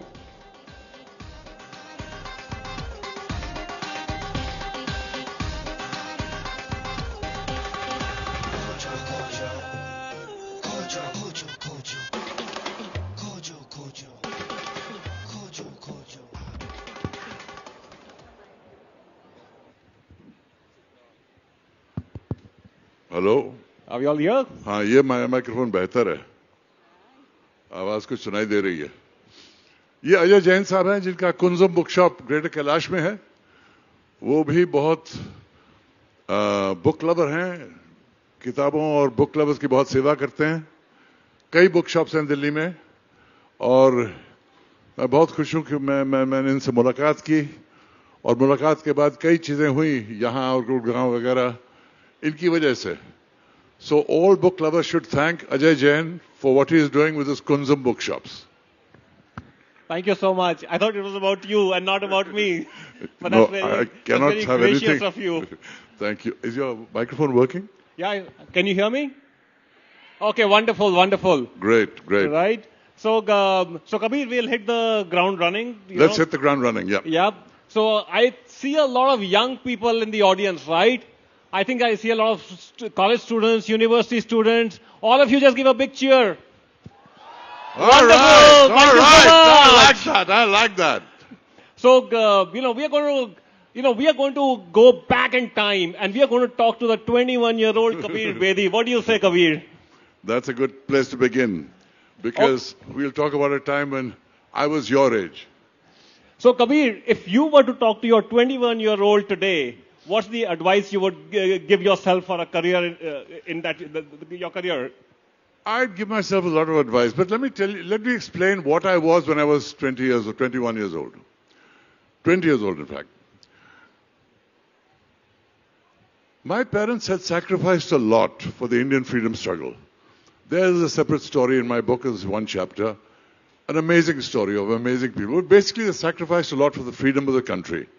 So they were very rich intellectually, culturally, in terms of the friends they had, the books they read, the cause they fought for, but they had no money. And money was always a big problem. So while they sacrificed to get me a good education, and that education got me into St. Stephen's College, I didn't have money to pay the fees. So I had to work my way through college. And the way I did that was by freelancing with All India Radio. Now, I was also, I'm talking about the mid-60s here. I was also the biggest fan in the world of the Beatles. And I heard one day that the Beatles had come to town. And they were staying at the Oberoi Intercontinental Hotel, which is right here, next to us. And I went to my boss and said, I'm going to interview the Beatles. अरे क्या बात कर रहे हो? पूरी press उनके पीछे पड़ी है. तुम कहाँ हैं? तुम्हें कैसे देंगे इंटरव्यू? क्यों दें? अच्छा साहब मुझे टेप रिकॉर्डर दीजिए, बिल्ला दीजिए, मैं कोशिश तो करूं. नहीं. I said, sir, please, आपका क्या जाता है? मुझे टेप रिकॉर्डर दीजिए ना. So finally they gave me this tape recorder. I went to the Oberoi Intercontinental. All kinds of reporters in the lobby, etc., etc. Everyone looking for the Beatles. I was a Beatles fan, and I knew the manager was Brian Epstein. So I was looking for the manager in the restaurants. I was not looking for the Beatles, just the manager. Eventually, 2 hours later, I saw him come down the lift with one member of the hotel, and he was walking across the lawn, across the lobby, to his car. And I accosted him. I said, Mr. Epstein, Kabir Bedi here, All India Radio. Yes. I said, sir, the government have scheduled an interview with the Beatles tonight at 10 o'clock. He said, what? I said, yes, sir, the government have scheduled an interview with the Beatles tonight at 10 o'clock. They've announced it. It was a bit of a white lie, but fibs do nobody any harm. So he said, the boys will not give any interview to anybody. I said, sir, but, and I knew that they'd just come from Manila. And in Manila, they'd had a problem with the government because the dictator at the time, Ferdinand Marcos, had invited them to this palace after their concert to say, come sing to my children, sing happy birthday to my children. And they refused. When they refused, he got angry and they were literally thrown out of the country, manhandled at the airport and everything. And being a Beatles fan, I knew what had happened. So I kept stressing the government angle. I said, sir, I'm a fan of the Beatles. If they don't give an interview, it'll get very bad for them. I don't want them to suffer. I'm a big fan. The boys will not do any interview. I will give the bloody interview. I thought, fantastic. Brian Epstein's good enough for me. So when I went up, so I fixed the time for the interview, etc. In the evening, I went up to his room, and he opened the door, and he was looking absolutely deathly. He was in a hotel robe, sweating, not well. And I said, good evening, sir. Kabir Bedi, All India Radio. He said, oh, God, I can't do this. So I said, sir, government have announced it. He said, wait a minute. He slammed the door in my face, came back, had put some trousers on, etc. He came back, caught my hand, took me across the floor of the Oberoi Intercontinental to the suite at the other end of the floor. I knocked on the door, and Paul McCartney opened the door, and he said, boys, do me a favor, give this chap an interview. And there I was, in the room with the 4 Beatles, and I was in heaven. I was in heaven. Because the Beatles were not just great musicians. Yes, they were part of a great musical revolution with the Doors and the Rolling Stones and the Fleetwood Mac and Bob Dylan and Joan Baez and all the whole shebang that performed at Woodstock 2 years later. But they were part of that generation. And they epitomized the whole hippie culture, the whole new wave of openness and sexuality and social change. So to be in the room with the Beatles was to be in the room with the icons of the age. And of course, I did the interview. Now, what I said in the interview, etc., I haven't got time to narrate it here because Ajay is here. And there's lots of ground we have to cover. You can read it in my book. But the fallout to this interview was, after broadcasting it, when I went to get a copy of the interview, they couldn't find it. All India Radio. I said, what happened? It turned out that because they had no money for tapes, they were so badly funded those days, they had recorded somebody else's interview over the Beatles interview. And I was so crestfallen. It so shattered me that my Beatles interview had been erased after being broadcast, that I said, I can't work here anymore. There were some other things that had happened also, but I said, I can't work here anymore. So, and with 700 rupees in my pocket, I caught a train and I left to make a new fortune in the city called Bombay. So that's chapter 1 of my book. So my advice to the 20-year-old Kabir that did that interview would be, your spirit was good, you did the right thing, and you followed your heart and you did the right course. So no advice to the 20-year-old. Lots of advice for the 70-year-old, but not to the 20-year-old. So I think all of us have been like 18, 19, 20, 21, and we've got great aspirations, we've got dreams, we want to do great stuff. We see film stars, we see authors, we see, different stars, and we want to be like one of them. But behind every star, behind every glamorous thing that you do, I'm sure there's a lot of hard work, perseverance, determination, sacrifices that go, right? So it's not easy, right? Being at the top, reaching the top, no matter how glamorous, how famous you are, it must not be easy, right? So that's what the young people need to know. No, I'm sure they know that. I'm sure they're very bright. Today's generation is very bright. They know everything. They know far more than we ever knew because they have far more access to information. And they're just brighter. But what I want to say is that it is true that if you're a celebrity of any kind, any shape, size, or description, the demands on your time are constant. It's bloody hard work being a star. Wonderful being a star for all the benefits and the perks and the money and the lifestyle, etc. But it is unremitting and unrelenting work. You could be Shah Rukh Khan at the top of your popularity today, he won't have 1 minute of his own time. So, yes, it's hard work, but I guess it's worth it because that's what they worked for. That's what they want. But having said that, even if you're a minor celebrity, constant demands from appearances, relatives, functions, producers, weddings, then of course your work and your personal life. So everyone is time challenged. In this world today, everyone is time challenged. Every single one of these people is time challenged because there's so many options as to what they can do. But a celebrity is often pulled away from the more pleasurable aspects of life because of all the things he must do as a celebrity. Would somebody like some dating advice from Kabir Bedi? Do you want some dating advice? You have some dating advice for the young people here? I don't know about any dating advice. I've had enough marriages and divorces behind me. I'm not the best expert on giving advice on relationships. But I will only say one thing. For all my marriages and divorces, number one,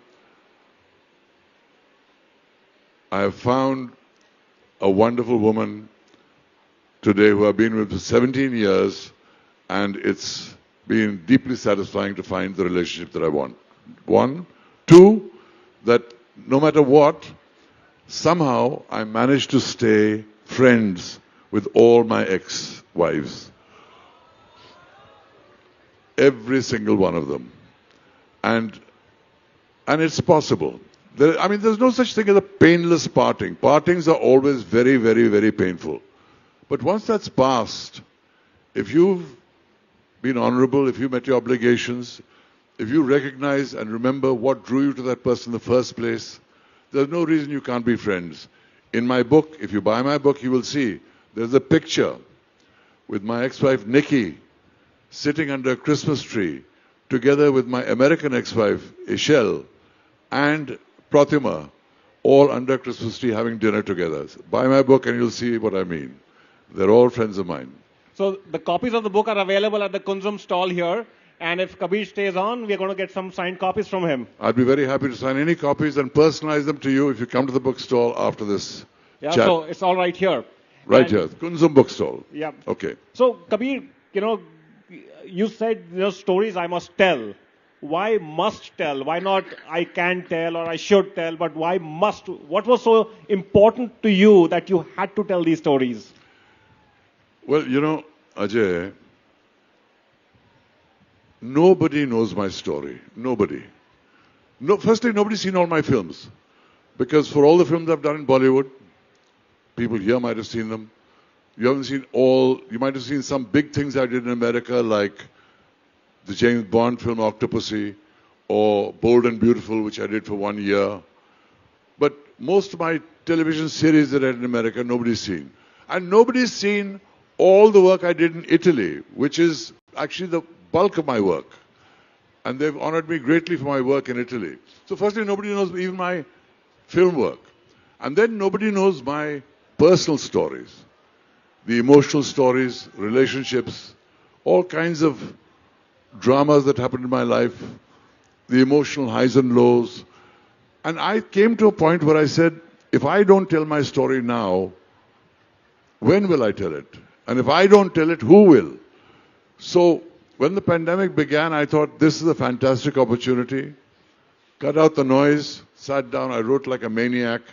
A year and a half later, I had the book, and then I asked a few friends for their advice, rewrote a few portions, and literally within 2 years, the book was published. So this is a story of a life, of a very adventurous life. If you ever wonder what it is to lead an adventurous life and the dangers of an adventurous life and a freelance life, you can read it.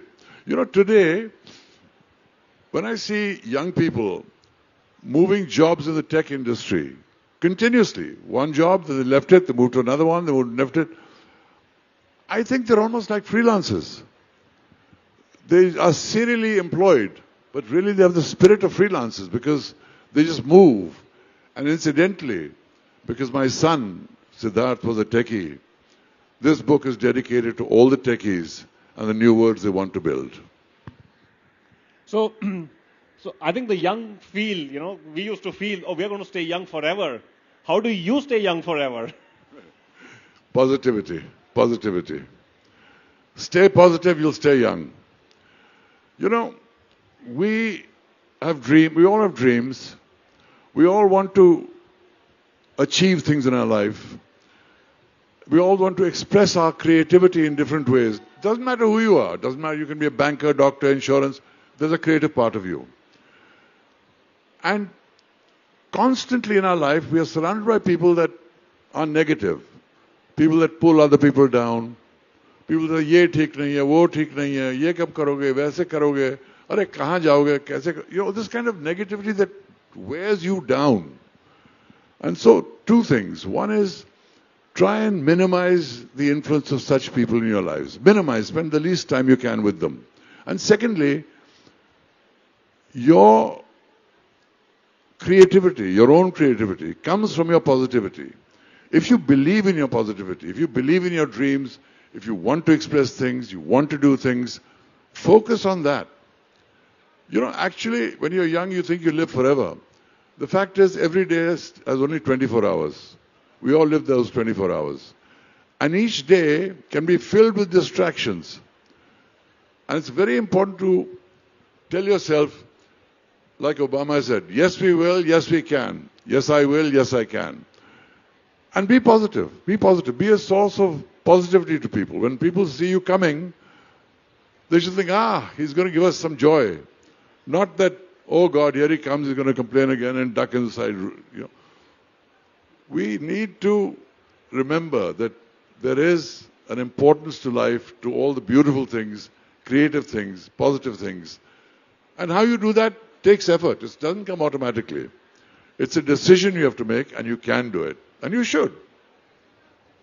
And if someone were to make a biopic on you or a Netflix series, who amongst all the actors in the world today, who would you think would do justice to being Kabir Bedi on screen? Kabir Bedi. But fact is, I have had some offers for my book. I have not made a decision yet. But hopefully when my book finds a home and a biopic is made on me, it will be a very fascinating biopic. But I will not interfere in the decisions of the producer or the director in terms of who they choose and how they choose to make this film. Because my job is to tell my story. How they put it on screen is their job. Because, you know, in my life I have seen many film conflicts occur because the writer says, I didn't mean this, I didn't think that, why are you making it like this? And the director's life becomes hell. Producer's life becomes hell. So, if you trust the people you sold the rights to as having integrity, having vision, having the ability to make a good film, leave them to it, they'll do it. So I won't predict who should be or can be or would be best. because that's their job, not mine. So, like the general perception about you, right? A lot of people is you're a ladies' man. But I think more than that, what comes out in your book is you're a family man. We don't have too much time, but tell us something about your relationship with your parents and your children. Well, I have had a lot of relationships in my life. And I have had met and been with some truly wonderful women in my life. And my whole success of Sandokan in Italy, which made me a megastar in Europe, that I shared with Parveen Babi because she came with me. And there were many consequences to that as well, all in the book. But like I said, if I just wanted to be a bachelor and have all the fun, why would I get married? Why would I get married 4 times? Am I a glutton for punishment? I like the idea of sharing. I like the idea of family. I like the idea of people being together and sharing the joy of this journey on this planet Earth together. So, absolutely, I accept there were many relationships, most of them gave me much, and I thank them for it. But you talk about my parents. Now, my parents, the chapter on my parents alone is worth the price of the book. Because here were people, I won't get into the details of it. In synthesis, 2 Oxford graduates gave up all the possibilities of the best jobs in India, joined the freedom struggle. My mother was picked by Mahatma Gandhi to lead the Satyagraha in our hometown in Punjab, Dera Baba Nanak. My father was a rabble-rousing communist trade union leader. Both were imprisoned for their time for trying to struggle for India's independence.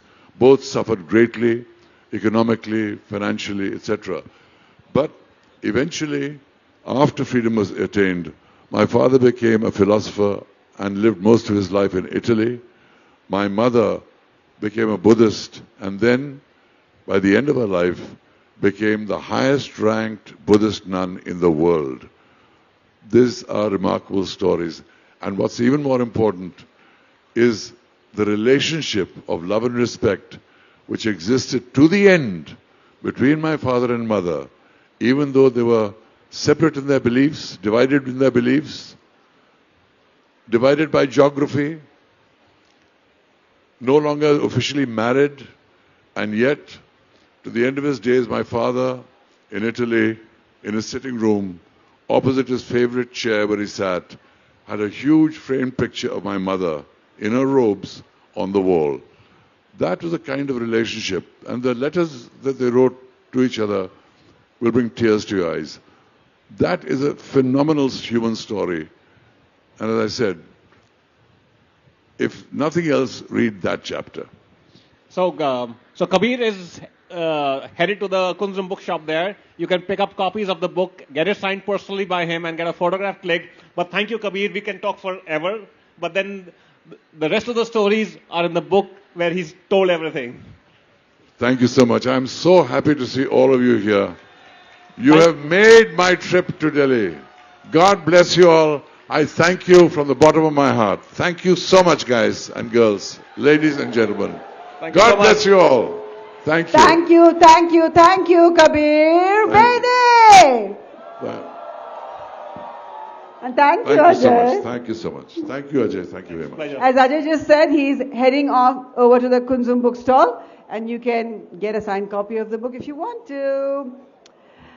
Okay. Performance coming up now. अब उस कलाकार का आप लोग स्वागत करें जिसका आप सभी इंतजार कर रहे हैं. ये 12 साल की उम्र से गा रही हैं.